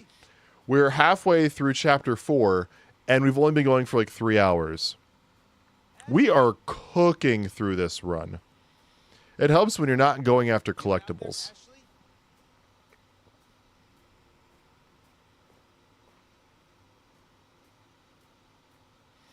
Oh, and you went on a first date with the guy who has Tony the Tiger tattooed on his kneecap. We're not going on a second date. You know what I think of that tattoo, Froust? It's great! Wait!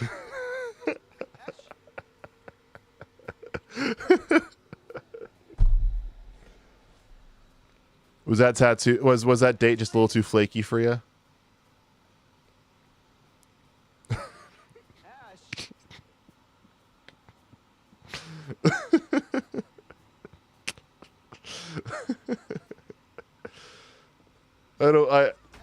That's horrible. You know his American Psycho tattoo? I mean, I believe it. I mean, American Psycho is a great movie. Tony the Tiger Bro, that's not great. Ash, I'm here. Where are you? Yeah. So to be safe and making sure that Ashley really doesn't save Chris later, I'm going to choose Josh here. Chris, are you there? Hello, and thank you all for joining me. Wake up! Tonight, we're going to conduct a little experiment, sort of test. Now for this experiment, we'll need the cooperation of our two test subjects, Joshua and Ashley. What? Oh my god. We're going to need one more brave participant to help decide which subject will live and which will die. It's made of a tattoo of it. It's like Rule 34. If it's made there, if it's made, there is a tattoo of it, like Rule 34. True. I don't know if it's like Rule 34. I think Rule 34 is a little bit more literal, where it's like, if it exists, there's porn of it. Stop the damn dad jokes. Never! I'll never stop them. But yeah, look, their legs aren't tied. They could totally try to do like a huge crunch, lift their legs up, and put their feet like on the saw. Like where it's actually safe to put your body. So because we're going for like the kill everyone and we don't want Ashley to save Chris later, I'm going to double down and choose to save Josh here. Now, this decision, oddly enough, weirdly enough, everybody, unless you're going for that extremely specific saving Josh ending, right, where Josh actually is alive, not a Wendigo, but actually alive at the very end of the game, this decision doesn't matter. It says it does, it doesn't. Because Ashley, if you choose to kill Josh here, Ashley will still let Chris back into the house and save Chris, as long as you don't choose to shoot Ashley with the blanked gun in Chapter 6. Hey, what's up, Shadow Man? The only dad jokes I like are Robin Thicke's. You got that, Kev? Huh? You got that? Robin Thicke? I'm coming, Ash. I'm gonna get you. I'm letting you down. Shh, stop, please. I don't know. You know, some of the jokes can be good, but I don't know. When it comes to Robin Thicke, I think it's just some blurred lines. Wait, so is Josh dead? Perhaps.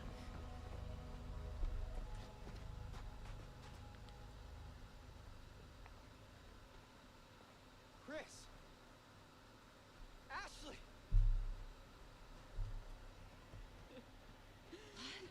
Blood? Whose blood is that, Ash? Are you okay? Chris, what happened? Josh, what, dude? He said, Wait, not what? right in front of us, man. What are you talking about? Maniac. Maniac. Oh my god, we gotta get out of here. I don't understand what The happened. maniac. Fun fact, the only character death involving the Psycho. The only death that you can possibly get involving the Psycho is when Chris and Ashley are sitting at that table and Chris has the gun. If you choose to shoot Ashley with the gun that has blanks in it, Chris can die. Matt, we need to go get help now. So, fun fact, only one death can come from result of the Psycho. Wait, can you use the calculator of the 2 years and 28 days of the quarry? I need to know how long you learn the basic taxes of that thing. Decisions that get everyone killed. Yeah, it's real simple here. So, calculator, and there it is. So here's the basics. So you said 2 years and 28 days. So here's how you do it. First things first, what is 2 years as number of days? You want to simplify all of your units. So right now we have 2 years and 28 days. So we have years and days as units. So there's 365 days in a year. You multiply that by 2 for the 2 years, and you have 730 days. Now you add the 28 days, and now in all one simple set of units, you have 758 days. Days are made up of 24 hours. So you multiply your units by days to get by 24 to get hours, and you have 18,192 hours. And then you're 60 minutes in an hour. 60 minutes in an hour. If you want to go down to minutes, you just multiply by 60, and now your units are 1,091,520 minutes. And if you wanted to go down to seconds, you just multiply by another 60, and you have 65,491,200 seconds. It's all about simplifying your units and just knowing how much of what is in what.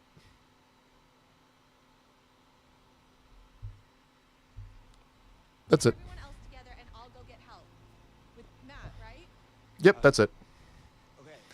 So in the future, whenever you want to do stuff like that, just simplify your units and then just start expanding out. You're welcome. I was that one kid in high school who actually showed their work on math homework. If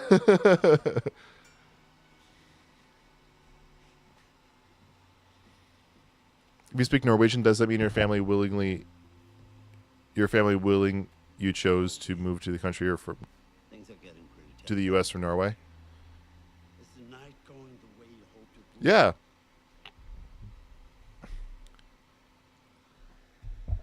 Graham, you actually might like this here.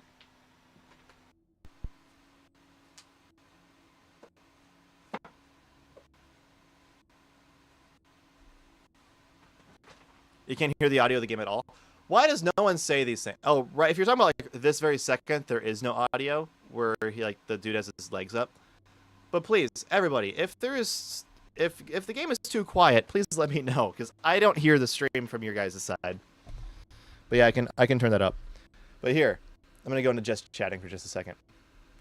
Graham, you might find this interesting. In the beginning of 2023, I was unemployed and really, really needing something to do to fill the time. I have not done this since like March or April of 2023, so it's been a while. It's been almost 2 years. But I decided I want to sit down and learn a language, or try learning a language. I chose Norwegian. And a lot of the phrases I had tried to learn that I've forgotten a lot of off the top of my head. But yeah. And then I also, starting on this page, started journaling in Norwegian. Why is my voice different now? I have no idea what the hell you're talking about. Genuinely. I have no idea what you're talking about. You know what skill was for me in high school? What was a skill for you in high school? Mic bugging is what he meant. My mic is bugging? What?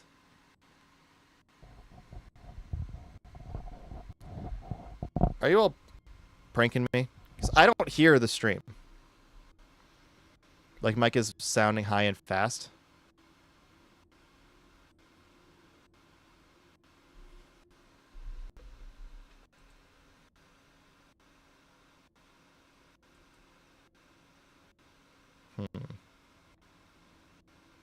When I talk, it cuts out a bit.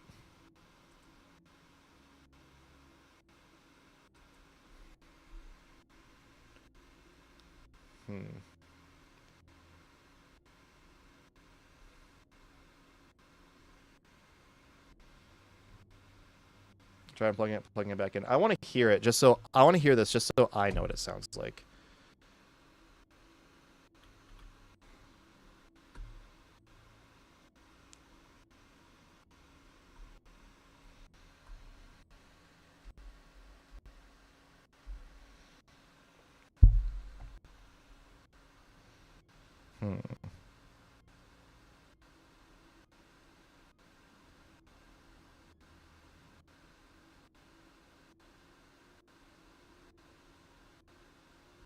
Let's see here. How does it sound? Testing.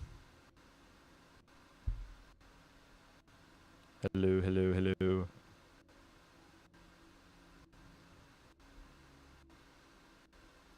I'm not talking. Why am I not talking? Let's see here. How does it sound? Testing. Hello, hello, hello. Weird. I'm not talking. Why am I not talking? Let's see here. How does it sound? Testing. I unplugged it, plugged it back in, so hopefully that fixes it. But, yeah.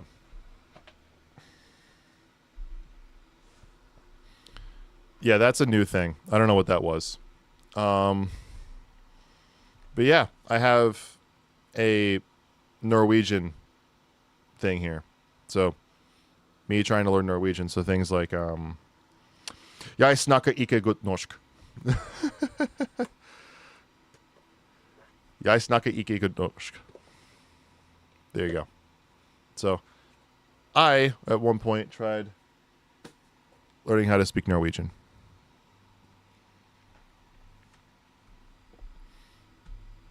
Like, they say that, like, there's those memes of, like,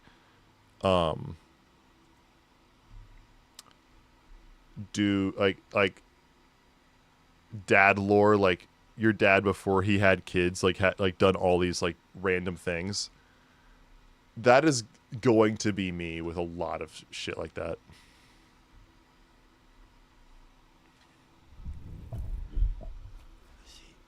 Yeah, and please let me know if the game's too quiet or too loud.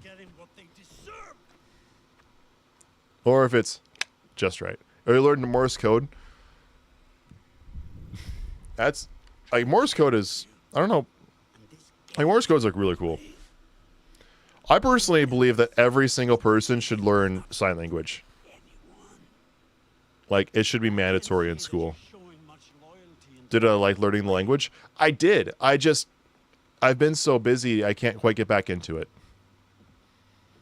It's a little quiet for you still.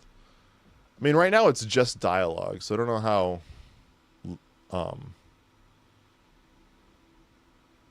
Here, I upped it a little bit. Do you intend to continue with this elaborate self-indulgence? Do you even believe that I am real?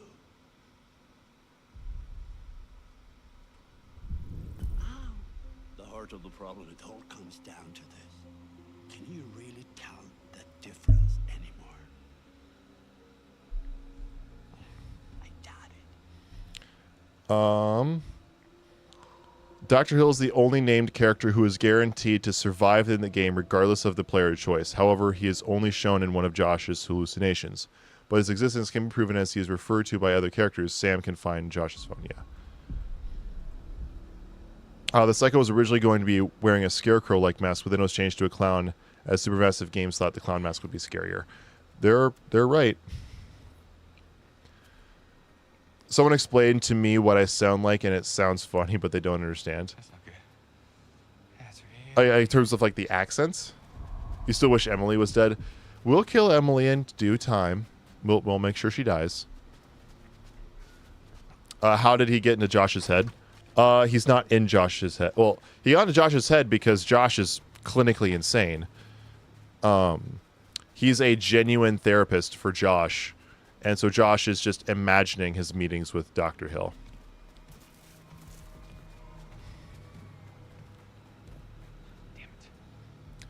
The twins, Hannah and Beth, and the flamethrower guy are the only characters that can't be saved from death. Also, Josh is the only character that can be saved, but not be rescued off the mountain. Emily's a hoe and a bitch. Emily is a bitch. I don't know about a hoe, but she's a bitch. The setting of the game, Blackwood Pines, foreshadows the events in the game. The name Blackwood is a reference to Algernon Blackwood, who wrote a story called The Wendigo. Coincidentally, the Wendigos are the game's primary antagonists in the final chapters of the game. Chris foreshadows that Wendigos will be the main protagonist or main antagonist of the game when he jokingly says to Jess that he was about to eat his own leg, as the way to become Wendigo is to eat human flesh. Josh can be saved, but he turns into a Wendigo. Actually, Josh can be saved and not turned into a Wendigo. Yeah, that's true. That can happen. Josh can be saved. How you do it? You have to be very nice to Josh the entire run. And you have to basically favor Josh in every scenario. And also be very sincere about being sorry for the actions that Josh does when you eventually reveal that you are Josh in the therapy sessions. There's like a section where you're like, will you ever apologize for what you did to your friends? And you have to. You go through all of that. You also set up that Josh recognizes Hannah as a Wendigo. At the very end, Josh is actually alive. Not just turned into a Wendigo. Like, he is genuinely alive. So you actually now can save Josh. It is just damn difficult to do. What went on here? Have I seen Bridge to Terabithia? Not in a long-ass time. To be honest, before, when I first heard English, it sounded like barbarians or cavemen talking. I can see it. I can see it. It's a very simpleton language, so to speak. English itself can be very difficult to learn for a lot of non-English speakers because of a variety of reasons. But yeah, it is like basically every single word in English is just a derivative of the word this.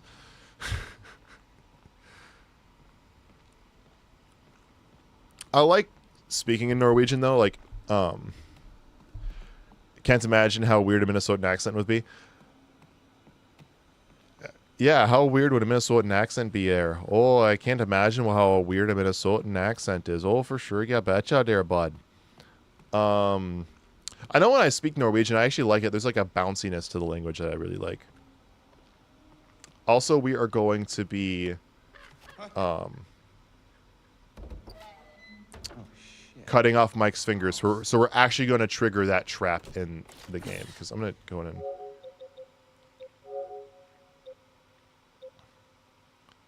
So we're going to pin that.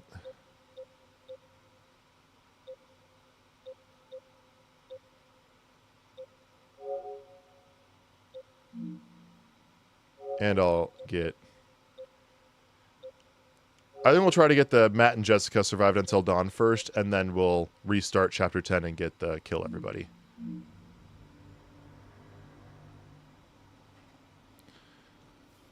Yes, it isn't too bad. It's very sharp talking. Yeah. Yeah, English is all yeah, I think another word would be like direct.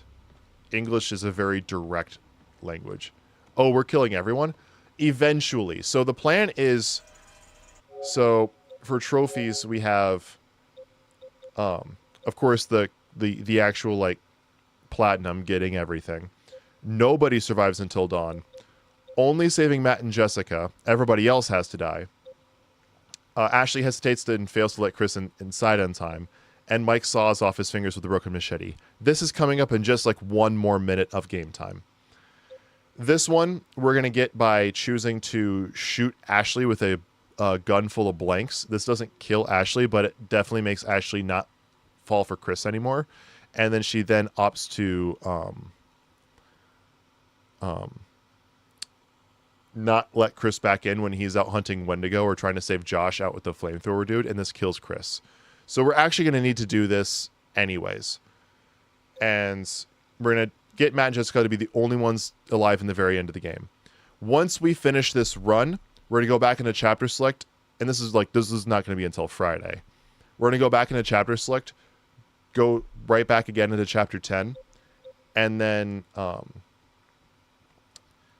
instead of just saving Matt and Jessica, we'll do the exact same things, except opt to kill Matt and Jessica then everybody dies. And we get this trophy, which then gets us this trophy. Meaning that on Friday, we will platinum this game, assuming that the stream will happen. Streams are always subject to cancellation, barring emergency or sickness. If I'm sick or if there's another emergency, I might suspend the stream, which actually happens very rarely. So we will finish this game on Friday, barring sickness or emergency. So there is the contraption, and to get this trophy, we must trigger. So we've actually never done this on stream. So yeah, Chance the Rapper. Yes. So this is actually the first time we're going to trigger this. So let's do it. Whoa, whoa, whoa. Is this what he was feeding them? So like, I could press circle right here, but we're going to press R2 and we're going to lose some fingers. Oh, really?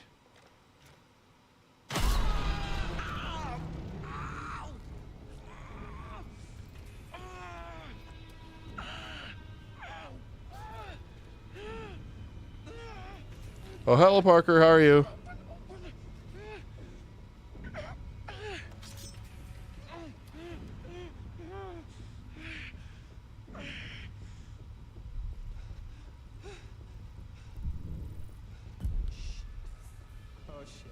Yeah, because it said to amputate the fingers, right? Mike sawed his fingers off with a broken machete, yeah. Oh shit. Oh shit. Oh shit. Oh shit. Oh shit.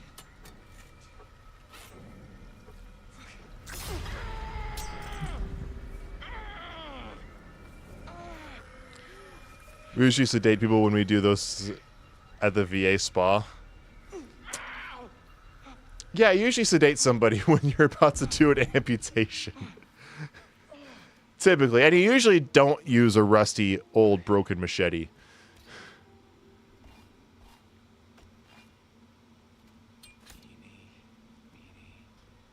Mighty. Oh. Catch a tiger by the dog if he... Let him go. I don't know what the fuck to go. Okay.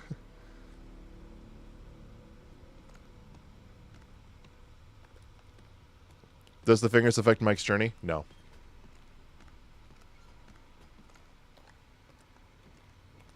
No, it's just for shock value.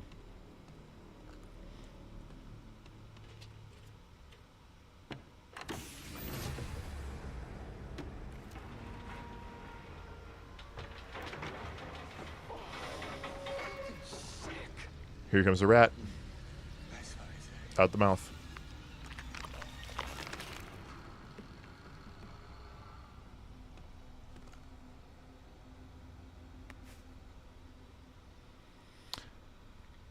In the ED, they have clippers for it, like cutting a carrot. I heard it's very similar to cutting a carrot, yeah. Heard of the new Indiana Jones game that just came out? Yeah, the one that like requires you to have a super PC to play it. Yeah, I've heard of it. I have it on my wish list. I'm not going to get it anytime soon. There's so many other games I want to play. Why so graphic? Yeah. But I've heard, like, cutting off a finger... Like, I've heard, like, biting a finger is the same strength as biting into a carrot, but your brain doesn't let you do it. Director Horror Movie Swap. John Carpenter's Gremlins or Joe Dante's The Thing? Oh, John Carpenter's Gremlins. 100%. Remove like a lot of the comedy from from Gremlins, and it actually does become kind of fun and scary. Got Resident Evil 4 remake. What are my thoughts? I've never played a single Resident Evil game, so I can't have a proper opinion about it. I've never seen any of the, I've never played any of the games. I've never even watched any of the movies. I know nothing about Resident Evil, so I can't form a proper opinion.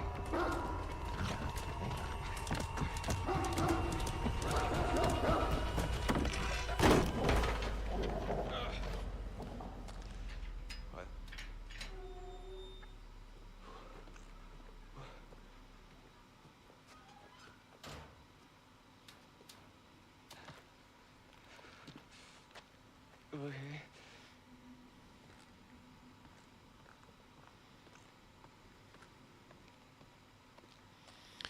They teach you that in self-defense class. Hand over mouth, bite down, good way to get away.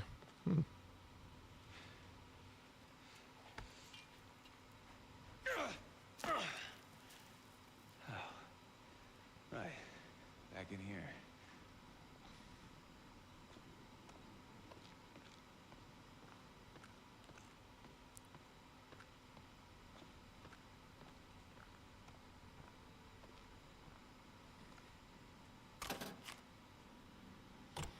Man, the sanatorium goes by so much faster when you're not looking for collectibles. But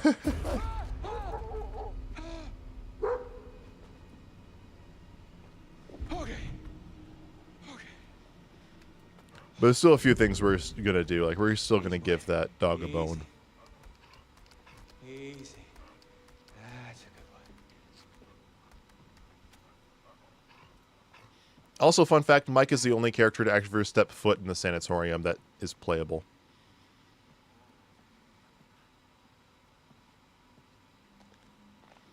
One of my top 5 favorite horror movies. In no particular order, except the last one is my...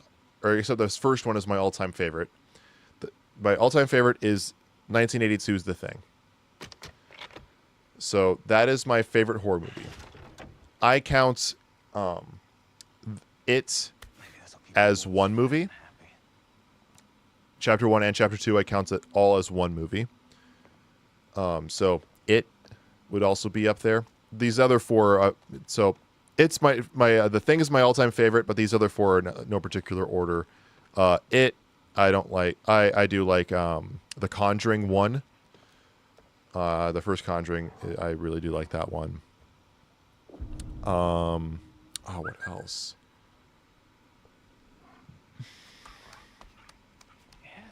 Scream, the first one. I do really like the first Scream movie. Easy, boy. I'm trying to think of other horror movies.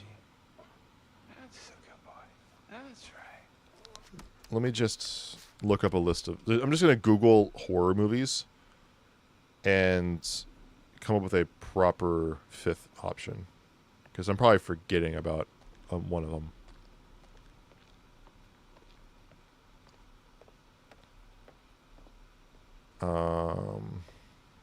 This says Edward Scissorhands is a horror movie. Fuck no, that's not a horror movie. No Escape by Owen Wilson? Yeah, it's a good movie. I like it. Heretic. Oh, Alien's up there. I do like Alien.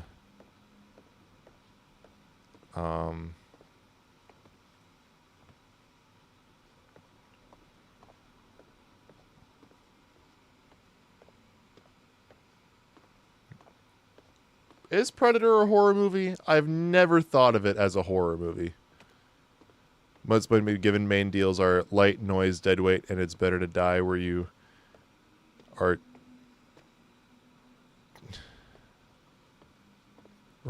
then be taken somewhere else. God knows what happens before you die.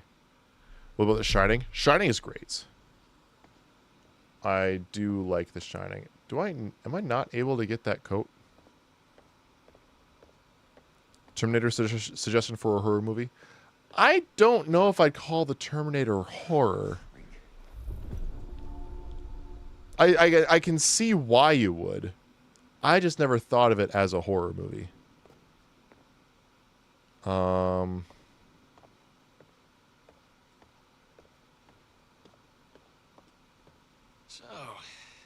what have we here? Oh, The Witch. That's a good one. The Robert Eggers film.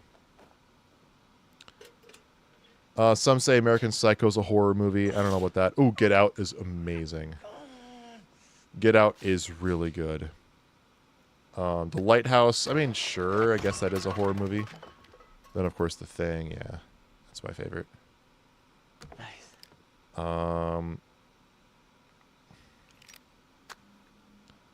Scream, yeah.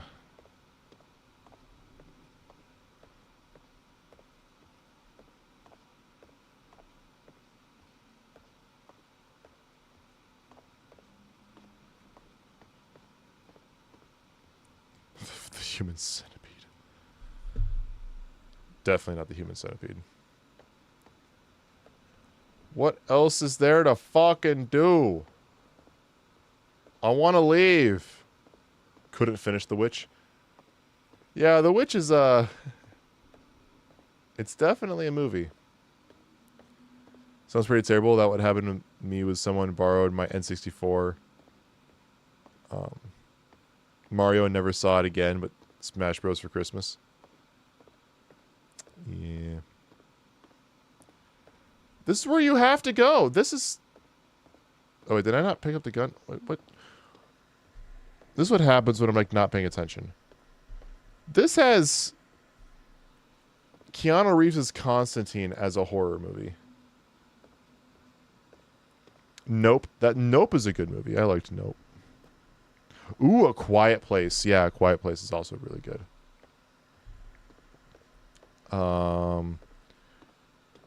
Technically FNAF.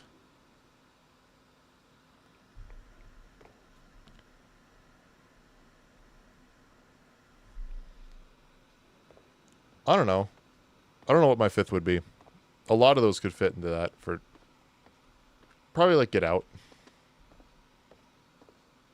If I had to pick a fifth option, I'd probably say like Get Out. Schindler's List, a horror movie. Yeah, horror in terms of like what actually happens with humanity. At our worst, yeah. Alright, now why can I click on this? I've been trying to click on this forever.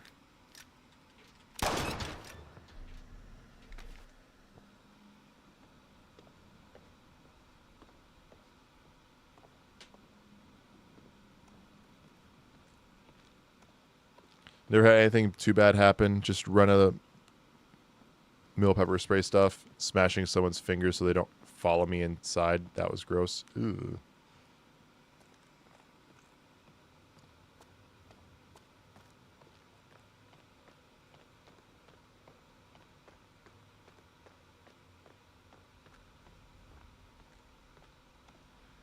Yeah, that's definitely thoughts you never want to ever have, but you're kind of forced to have at some point.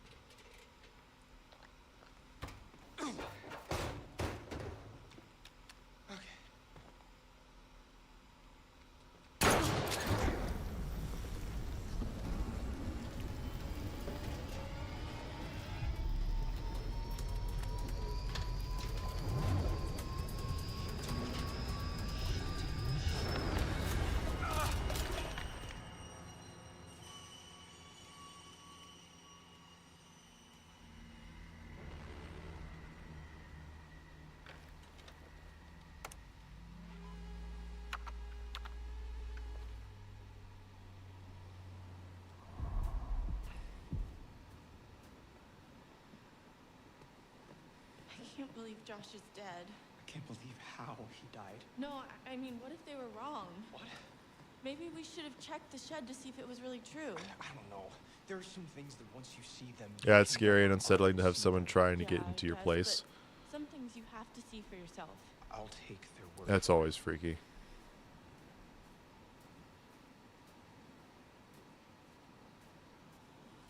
Look!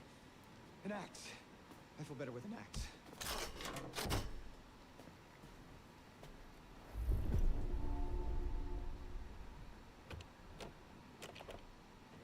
Oh, what now? This is locked, Matt.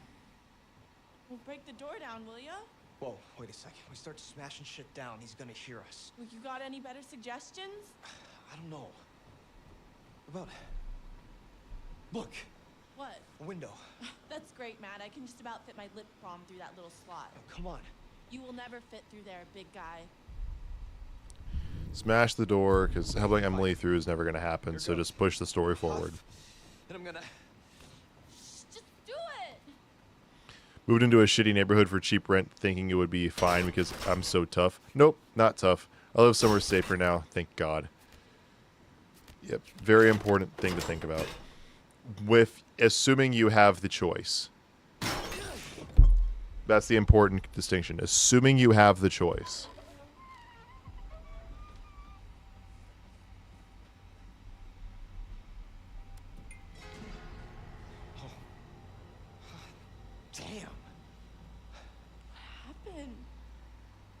crazy. We were here just a few hours ago. This must have just happened.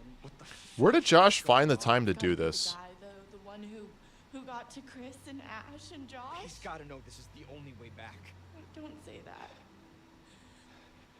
Look, the cable car's all the way out there. Well, I mean, that's not far, right? You can jump it? I'm good, Em. But not that good. Flattered, though. Well, Matt, if you can't jump that, what are we gonna do? I don't know. God, everything is like so busted up. I think they knew exactly what they were doing. So what we have to do is we have to go to the picture, move the picture up. We then see the fire tower. Hey, look! Fire tower. Hey, Magellan, maybe we should get the cable car working and take the show on the road, huh? Then we will go over to the console, and then we notice that the key is gone.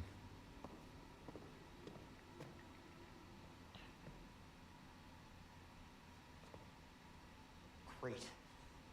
No keys, no cable car. So, back to square one.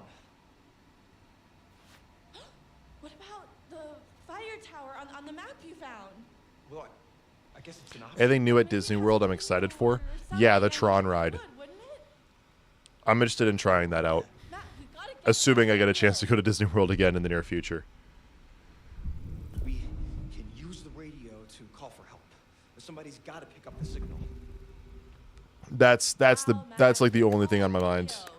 Last time I was in Disney World was We're in a serious situation Well, Matt, about not a year ago, but just over a year ago. Would have been the last time I was at Disney World. Right? Was it a year ago? Yeah. Oh, hold up.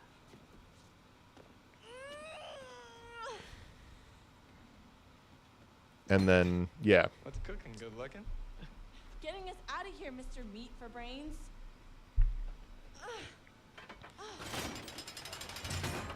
So, I mean, in terms of Disney World, like the only thing I'm really looking forward to is the Tron ride, which I think has already been opened.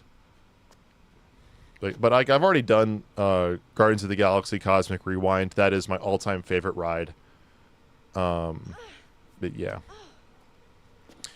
Yeah, most shitty places have drug activity, and doesn't matter how tough you are when you got a methed out mad lad mad beating on your door in his underwear at 3 a.m. Ugh.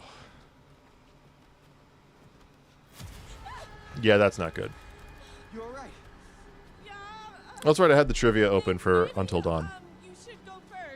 The setting of the game. Oh yeah, we talked about that. Chris foreshadows that when he goes, yeah. You can save everyone, kill everyone, or just save the characters you want to, if you know which choices not to make.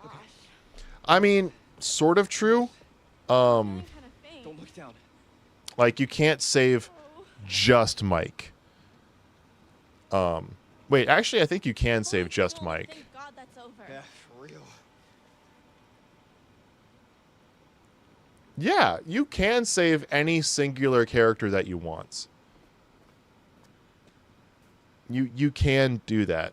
You just have to, you have to know exactly what you're doing if you want to specifically save that one character. What? The radio. It'll work. But if it During gameplay, if a wrong decision is made, you can quickly press the home button to close out of the game and restart from the last checkpoint if you redo a choice.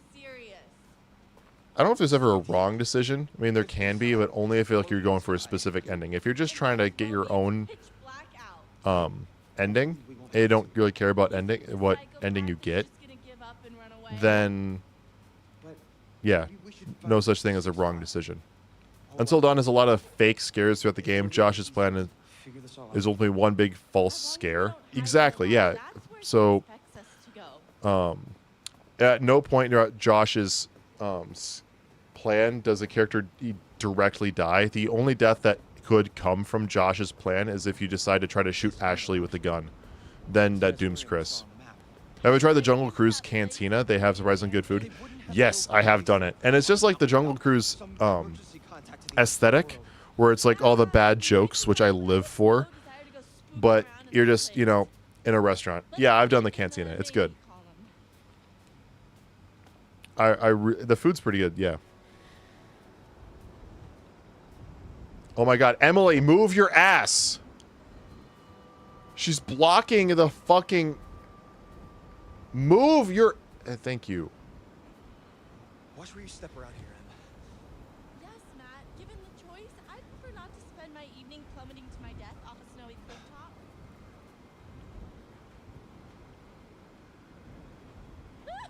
Matt, what is that? So much sympathy for the homeless, especially in 0-degree weather, but there's also a healthy fear of the violence and drugs that camps bring. Mm-hmm. 100%.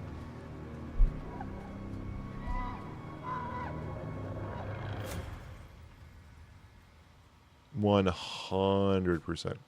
Oh yeah, I was in Stevens Square, Minneapolis. We were fine until my third night when there was a gang shooting outside my window. Went downhill from there, ending at a homeless camp in a parking lot. Oof.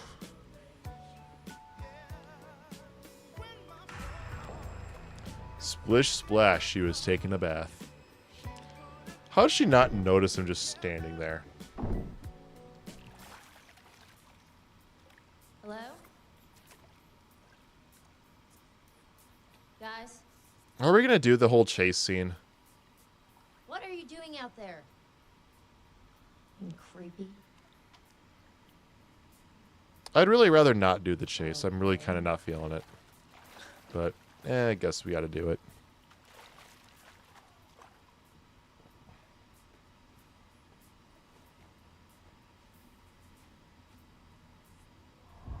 The MVP of the run, Sam's towel. How the hell that thing does not come off, I do not know.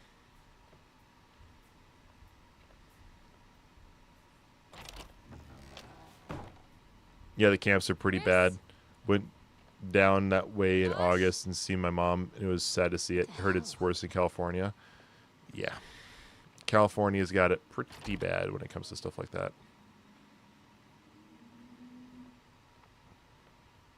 Ding dong. Listen to funky music in my bathtub alone in the dark. Why the hell not? Exactly. Chris? Mike? Emily? This is really Where does Josh get all the time to do this? very funny. Haha. Look at Sam walking around in a towel, but now I just really want this to be over, all right? You had enough?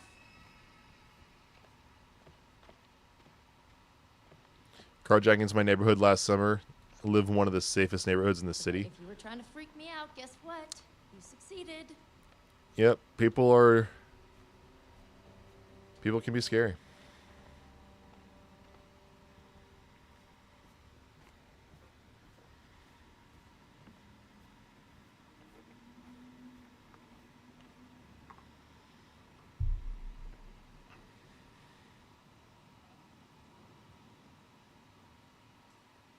Who are you guys? Oh, this is weird.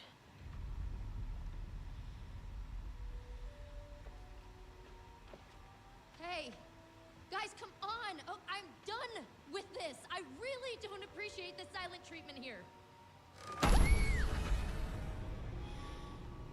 You just got spooked. Hello, Samantha. It's only worse because of our weather. Like, how does anyone survive in the cold? Like, how do you not burn down a tent, cook food, stay warm? Yeah. That is 100% reasonable to think like that. Oh my God. She's quite beautiful. He wasn't even holding a fucking camera, and how is he getting these camera angles? Do you think she has any idea what lies ahead? Do you think these were the last happy moments of this Why creature's are life? you showing this to me? Why are you watching?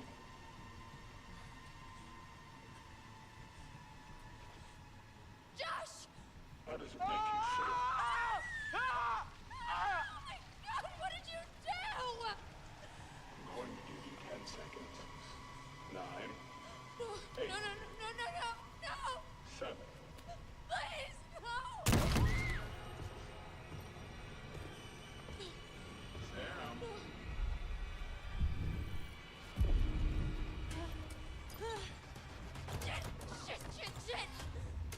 We did not mess with the baseball bat, so that is... So we just choose to run instead.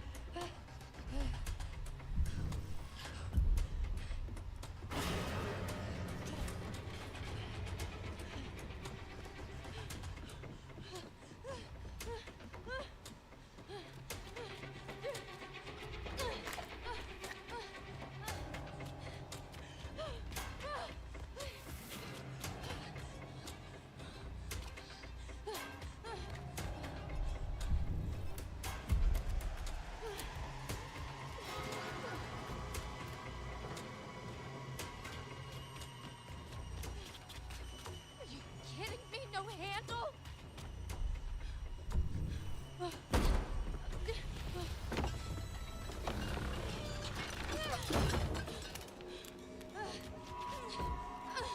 Oh, she's dying. Nope. Making very specific decisions. I know exactly what I'm doing.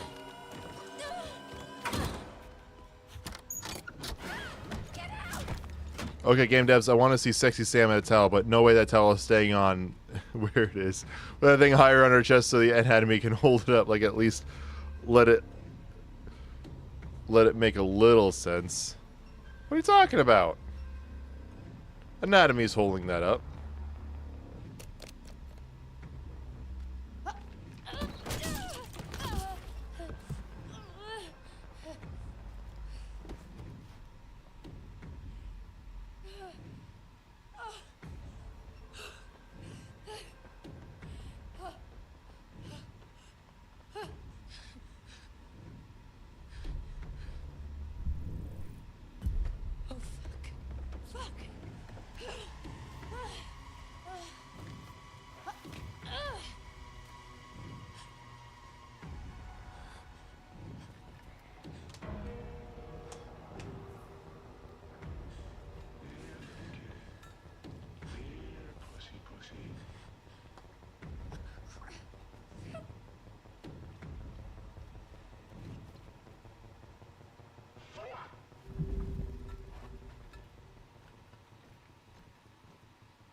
Well, that certainly didn't go according to plan, now did it? Such careful, brilliant plotting, and yet in a crucial moment you are foiled by your own inadequacies. What's funny is the first time you play this game, it feels like when he's talking, it's like, oh, you know, things are going bad because, you know, Josh is dead and Sam is hiding and Emily and Matt have like the deer there. But he's talking to Josh because he's like, oh yeah, he couldn't get to Sam. Oh, things aren't going the way you were expecting it. It's like, oh, brilliant writing. Overwhelming fear. If I put a towel where hers was, it would stay put standing still. No fucking way. Has it been worth it?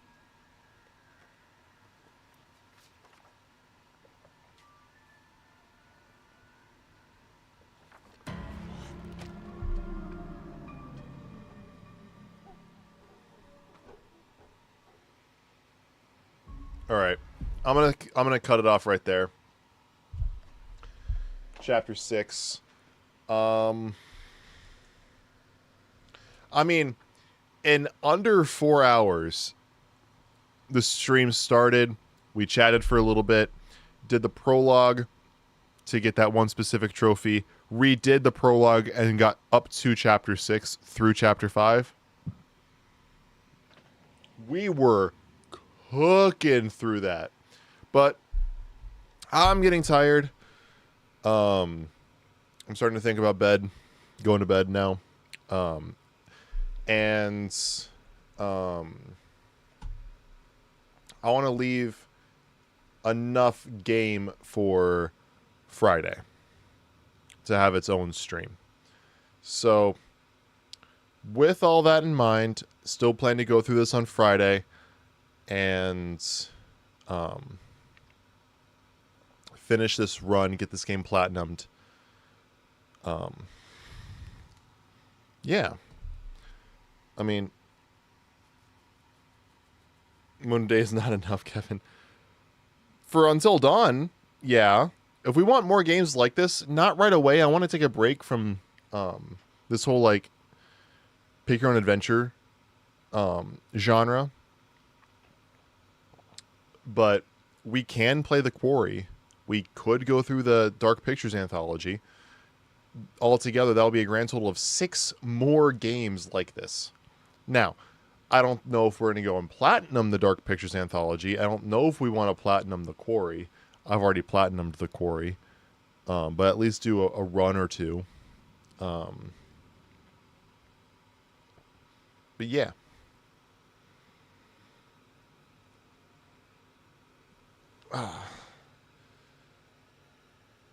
I meant only day of you. Aww. Well, Friday will be the last day of Until Dawn. Monday I won't be streaming because I'm busy and have an obligation. Next Wednesday will be likely like a World of Warcraft Wednesday stream, first one in a long ass time. And then the next Friday, a week from this upcoming Friday, the 20th. Maybe something like Marvel Rivals or something. Just because I'll be out of town visiting family over Christmas and New Year's, so I will not be able to stream those 2 full weeks. And so, yeah, considering we're so close to a long break, I don't know if I want to start up any particular game until after the new year. So I'll still stream on what days I can before the Christmas and New Year's comes around. Though Until Dawn will be like the last true like game we play through of the year, which means I'm actually going to look through here. What games did we play this year? What games did we do on stream?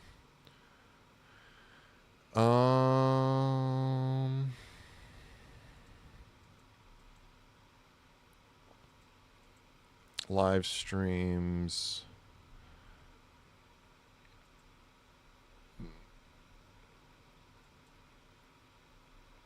It's 2022. What's old stuff? First stream in 2024 was January 11th, 2024. And that was Arkham City. I'm still streaming next week, Connor, and this upcoming Friday. So there's still going to be 3 streams until then. Plus, I've just put out 4 hours worth of content since November 27th. 4 hours of content and long-form videos. Plus, I still plan to have a short out every single day for the foreseeable future. So, the content's still coming out. The channels, there's just this live streams are going to be taking a break. Because, you know, it's the holidays. So, yeah, Star Wars. We did the Arkham City, Arkham Origins. After Arkham Origins, actually during Arkham Origins, we also did the ChatGPT Cinematic Universe streams. Those were really fun. Then we did Arkham Knight. We did a couple of composing streams mixed in with a lot of this stuff. Arkham Knight, Injustice 2. Oh, Injustice 1 was in here somewhere as well. Both Injustice games.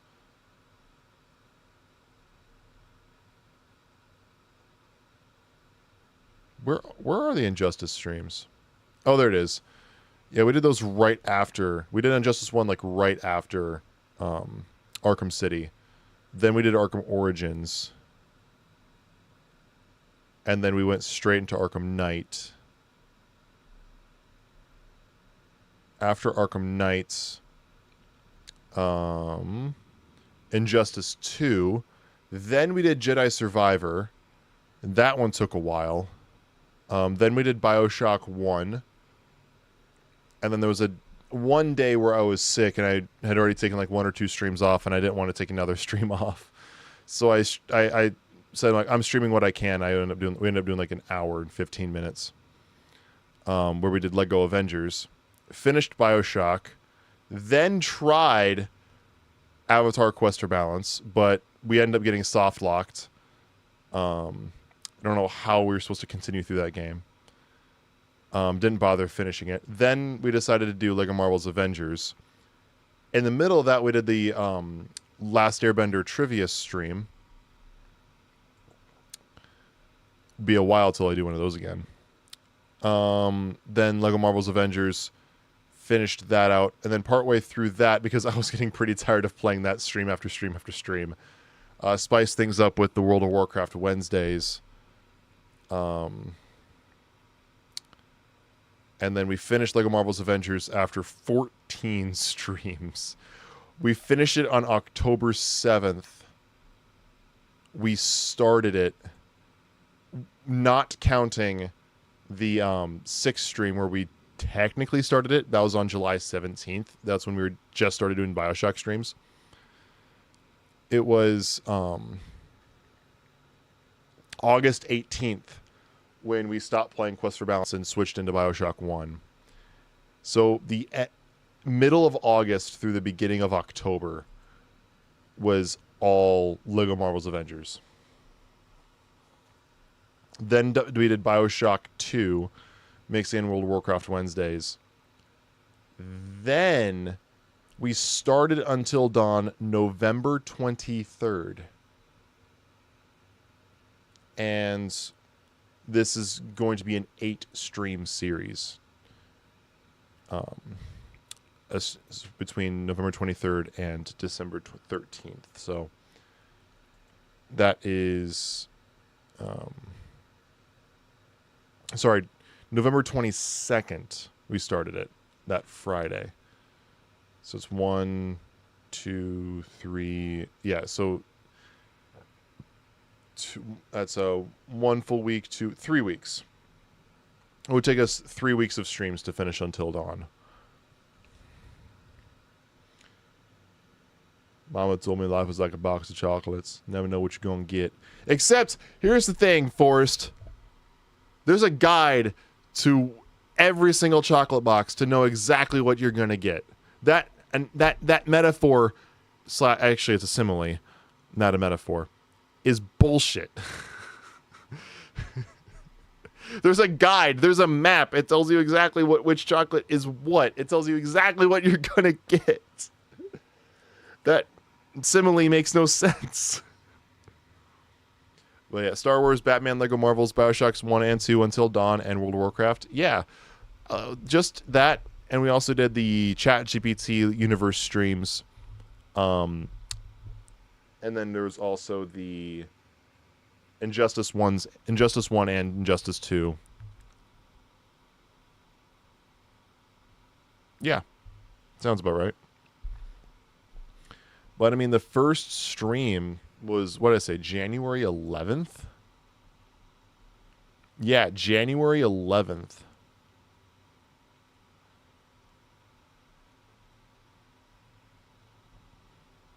Wow. The stream went for about 5 hours.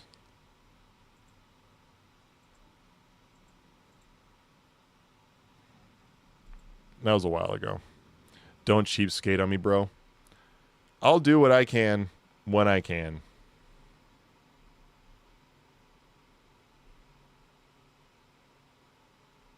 There's two things a man can do in this world. What he can do and what he can't do.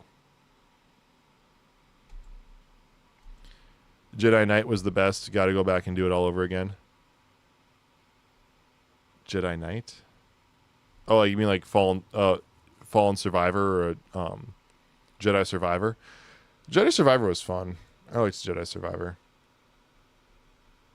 It just about killed my gaming my PC at the time because I didn't have like an honest gaming PC yet. I mean, my streaming PC has a 3060 in it, but Jedi Survivor was like killing it.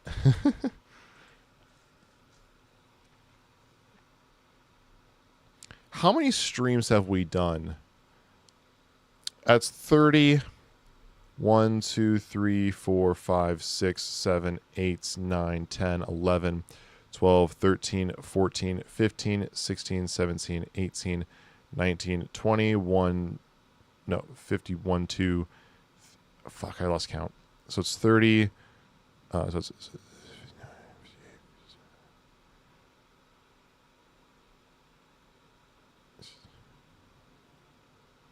it's 57.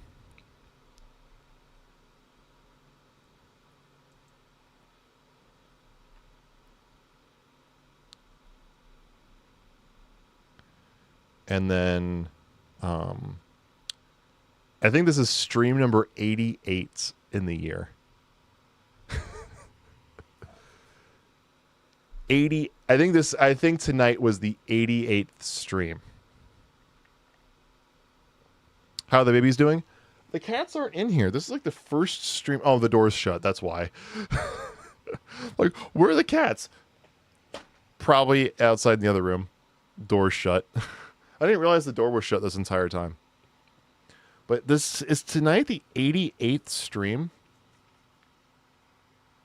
I think tonight's the 88th stream. Jeez. So 89 will be Friday. There'll be 91 streams throughout the year. If I would have streamed 9 more times, we would have hit 100. Did I stream last year? Technically, yes. I've unlisted the streams. If you want to watch them, go ahead. I can unlist them. I can relist them. I'll make them public so you can go back and watch. The 2 streams I did in 2023, they're on February 22nd and February 24th, specifically. Oh, your babies? Okay. They were actually me playing The Quarry. Let me see here. Oh God, look at that lighting.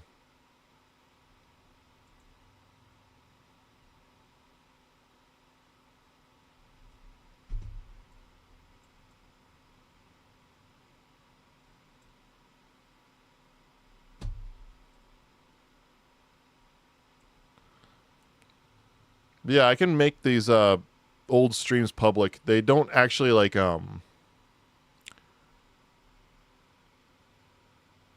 they actually don't do the whole story of The Quarry, but they're at least there. Why don't I stream Minecraft? Because I don't think Minecraft is that fun, personally. I stream games that I'm intrinsically interested to because that makes it more fun for me.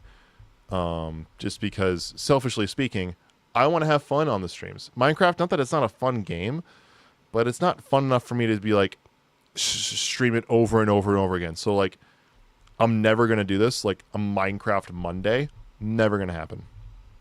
Because after a while, I'll be like, what the hell is there left to do? Like, I want to have an objective in my game. You know, there's this goal. With World of Warcraft, it's like, oh, we're going to get to this level. And then after that point, it's like, you know, once a week, hop in and, you know, maybe play with somebody or go and do dungeons or instances. In Minecraft, it's like gather resources, build house, fight Ender Dragon. And that does not interest me to do on a stream. So, I don't think I've played Minecraft in like 2 years. And I don't miss it. Not that it's a bad game. It's just not for me. Get to 100 streams next year. 52 weeks in a year. I mean, that just basically means get 2 streams in a week. Not missing a week.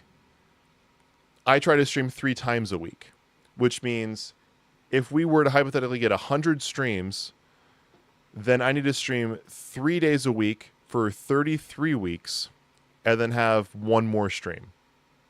Then that's 100. Hey, Google, what day is 33 weeks into a new year?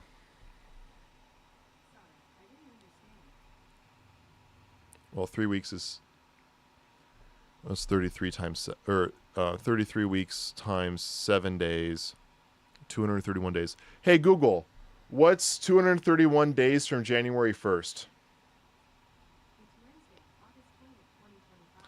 We theoretically could hit 100 streams in August.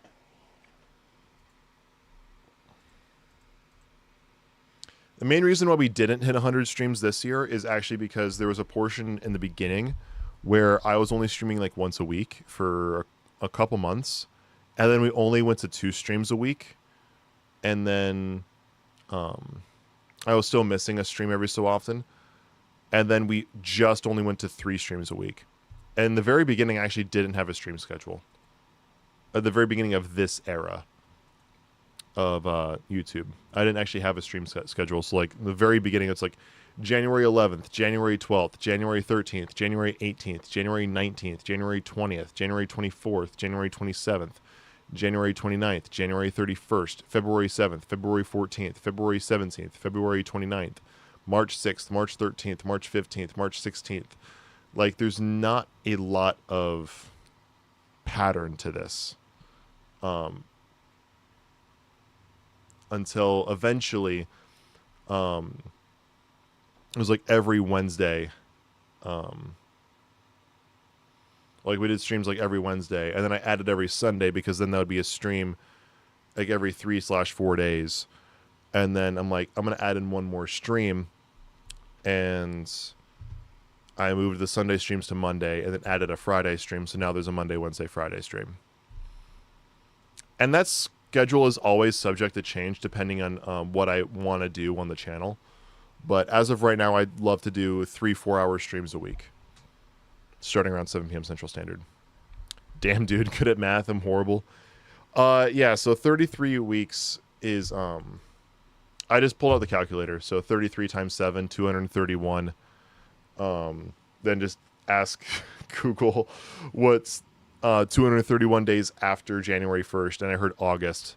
So I'm like, okay, so at some point in August. So my guess is, realistically speaking, because I'm not going to stream every single day, never missing a stream. That's never going to happen.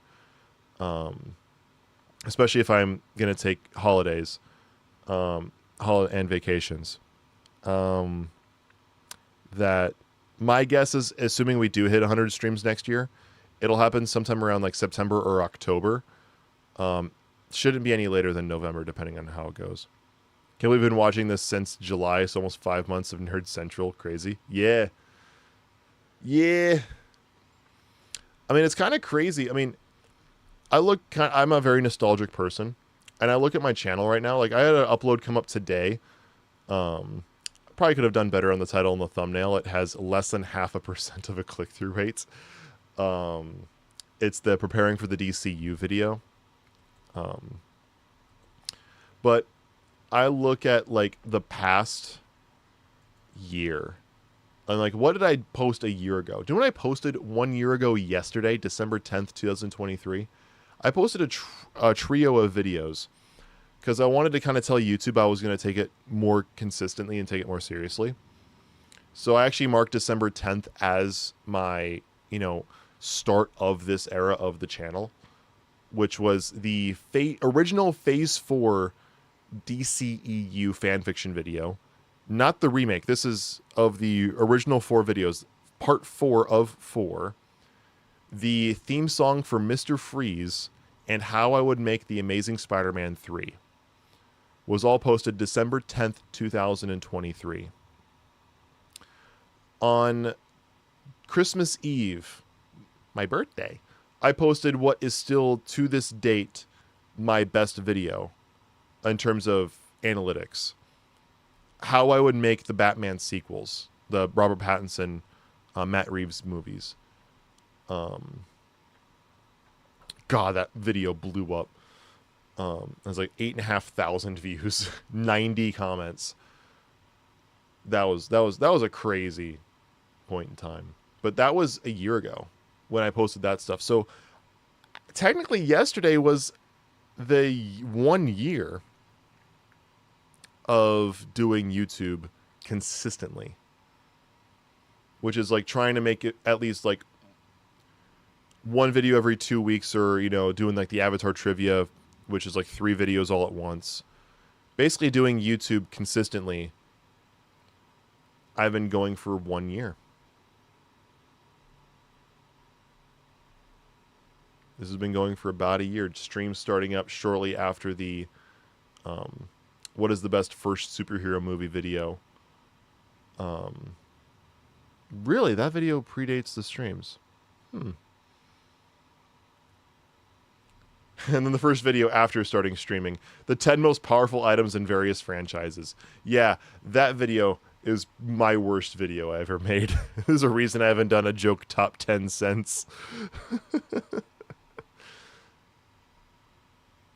I'm genuinely surprised at how well the ChatGPT universe videos did. Then, of course, the first Avatar video coming out March 17th, 2024. Is Netflix's Avatar actually good? Clearly doing something right. Yeah, exactly. Throwing shit at a wall, seeing what sticks. That's what this whole year has honestly been.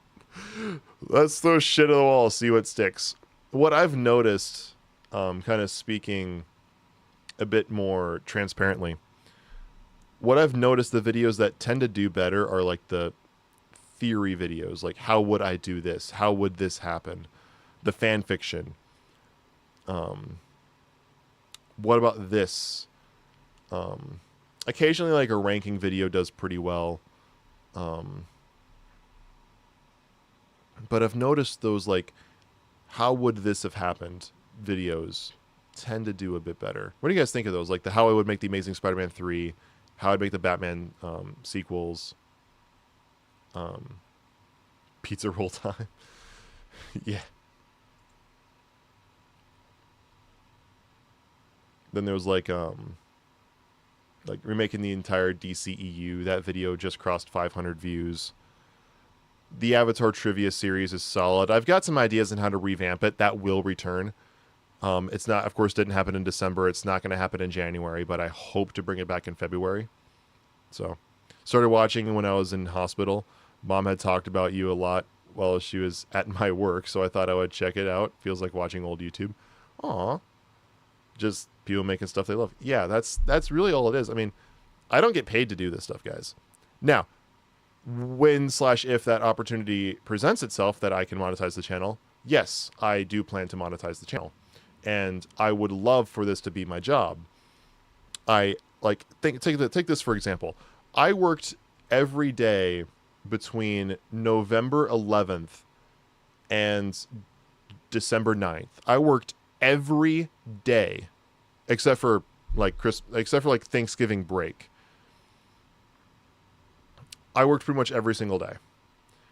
Yesterday was my first day off at home by myself in God knows how long. And you know what I did? I took a video from script to upload because that was just fun.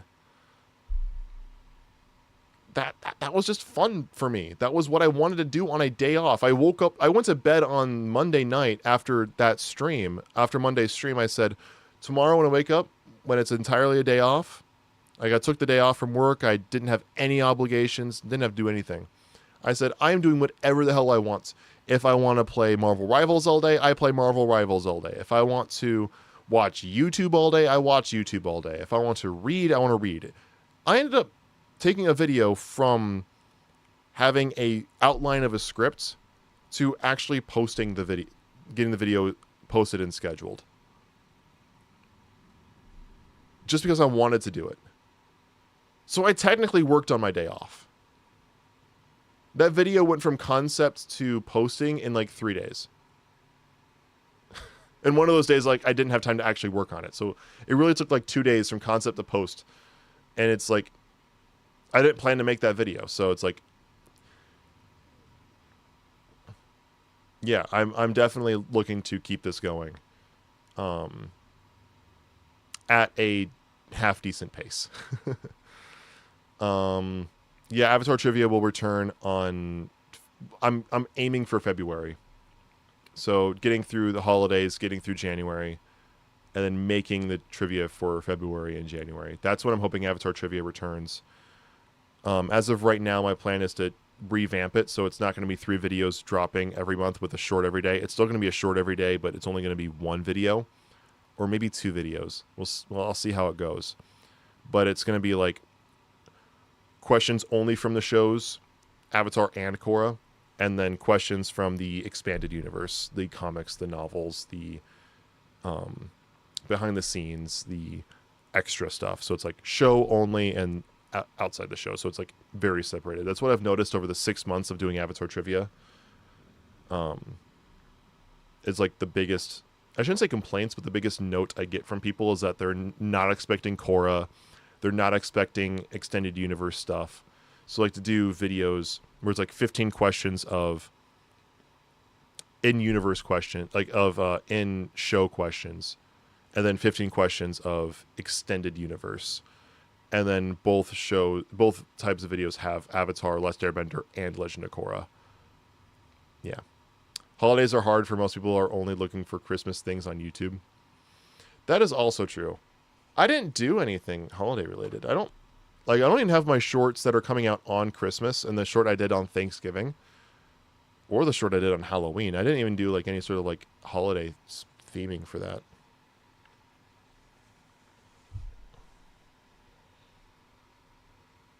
Yeah, they're only looking for Christmas things. So, one thing I've also noticed, I think this is just a case for every single YouTube video from every single YouTuber, unless you're like a Mr. Beast or a Mark Rober, where you're just that big. What I've noticed is,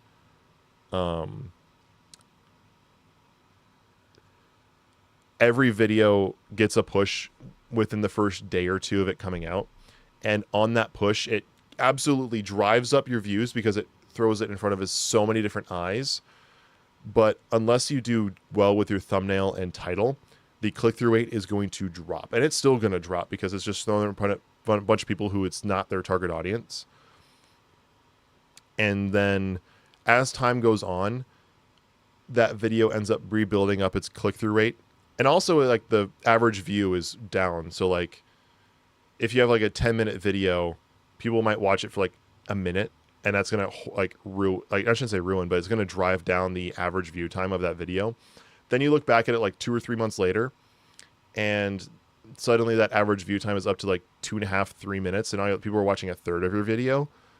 And just the view count just had to match that. So, like, that now that video is being actually shown to people who are watching it. So, like, the DCEU video that was posted just last month, it just hit 500 views.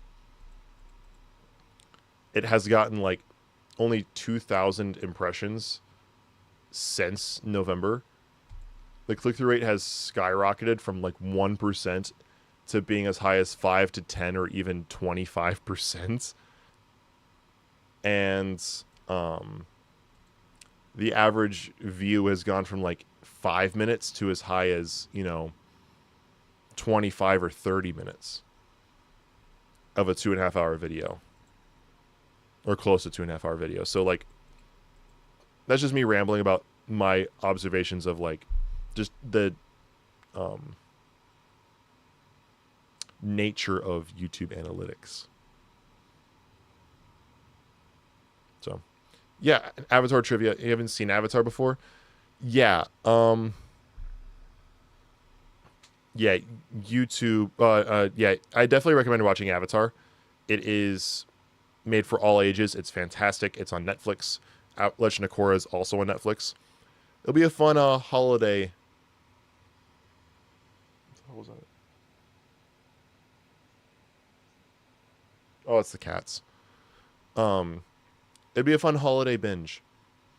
It's like 63 total 20-minute episodes for Avatar. 3 seasons, about 20 episodes apiece. Yeah. Yeah, Avatar will be if you haven't seen it before, watch it over the holidays. It's on Netflix. And then yeah. It's a fantastic show. It's my all-time favorite show. and there's a reason it's it's another branch on this channel of content. But anyway, this stream ended up going a half hour longer than I expected, so I'm going to go and stop the stream here. Thank you all for just enjoying this little chill after Until Dawn session, just talking about me rambling on YouTube analytics and being nostalgic over the last year. Know what you mean? My videos aren't anything special, but yeah, the most views on one video of mine was 37 views. Hey, that was the same case for me. You want to look at my old YouTube channel? Gray Company Gaming. I'll type it in chat here.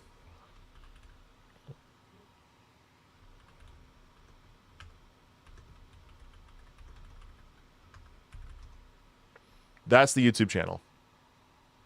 Gray Company Gaming.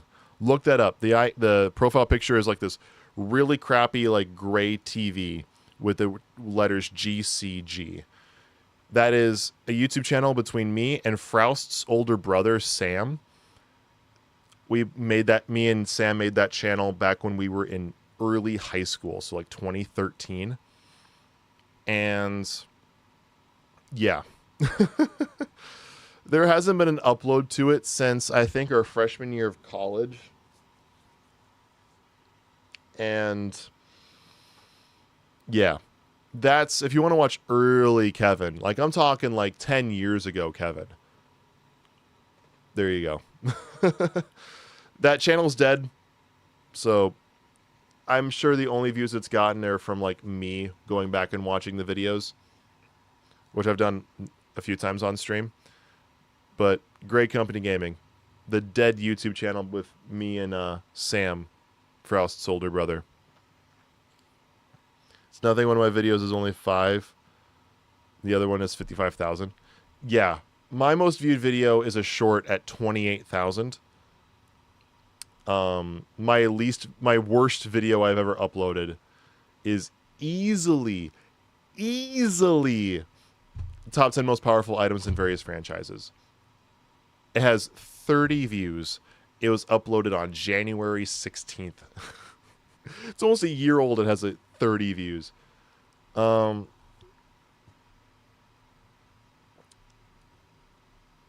bad videos would be like, this is from older eras on the channel. Like, I made a video called "Don't Know How to Read Sheet Music. I Can Help." It is uploaded on April 15th of 2022. This video is coming up on 3 years old.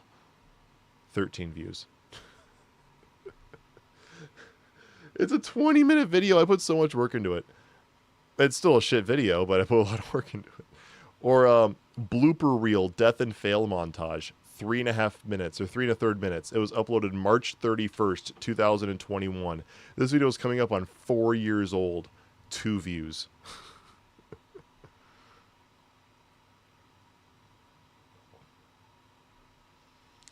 And then you have things like, Kronk reads The Raven. When I do my Kronk impression. And I read The Raven. 84 views. Uploaded July 5th, 2020. That was before I was working at Applebee's. Good God.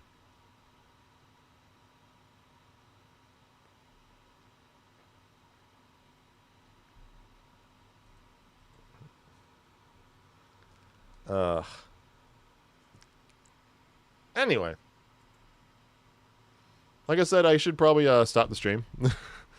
But you all have a great rest of your night. I will see you all on... Where's my cursor? There's my cursor. I'll see you all on Friday. Yeah. If you guys want to keep talking, even if it's off the stream, there is always the Discord. The links are everywhere. Can I voice Shaggy? No, I cannot. Like Zoinks, man. Like, that's the best you're going to get. Yeah, if you guys want to keep chatting, Discord's right there. Links are somewhere. Links are on the YouTube channel. Links are in the all throughout chat. Yeah, if you haven't joined yet, go ahead and join. If you want to keep chatting, even if the stream's down, Discord's always there. So, have a great rest of your night, everybody. I will see you on Friday.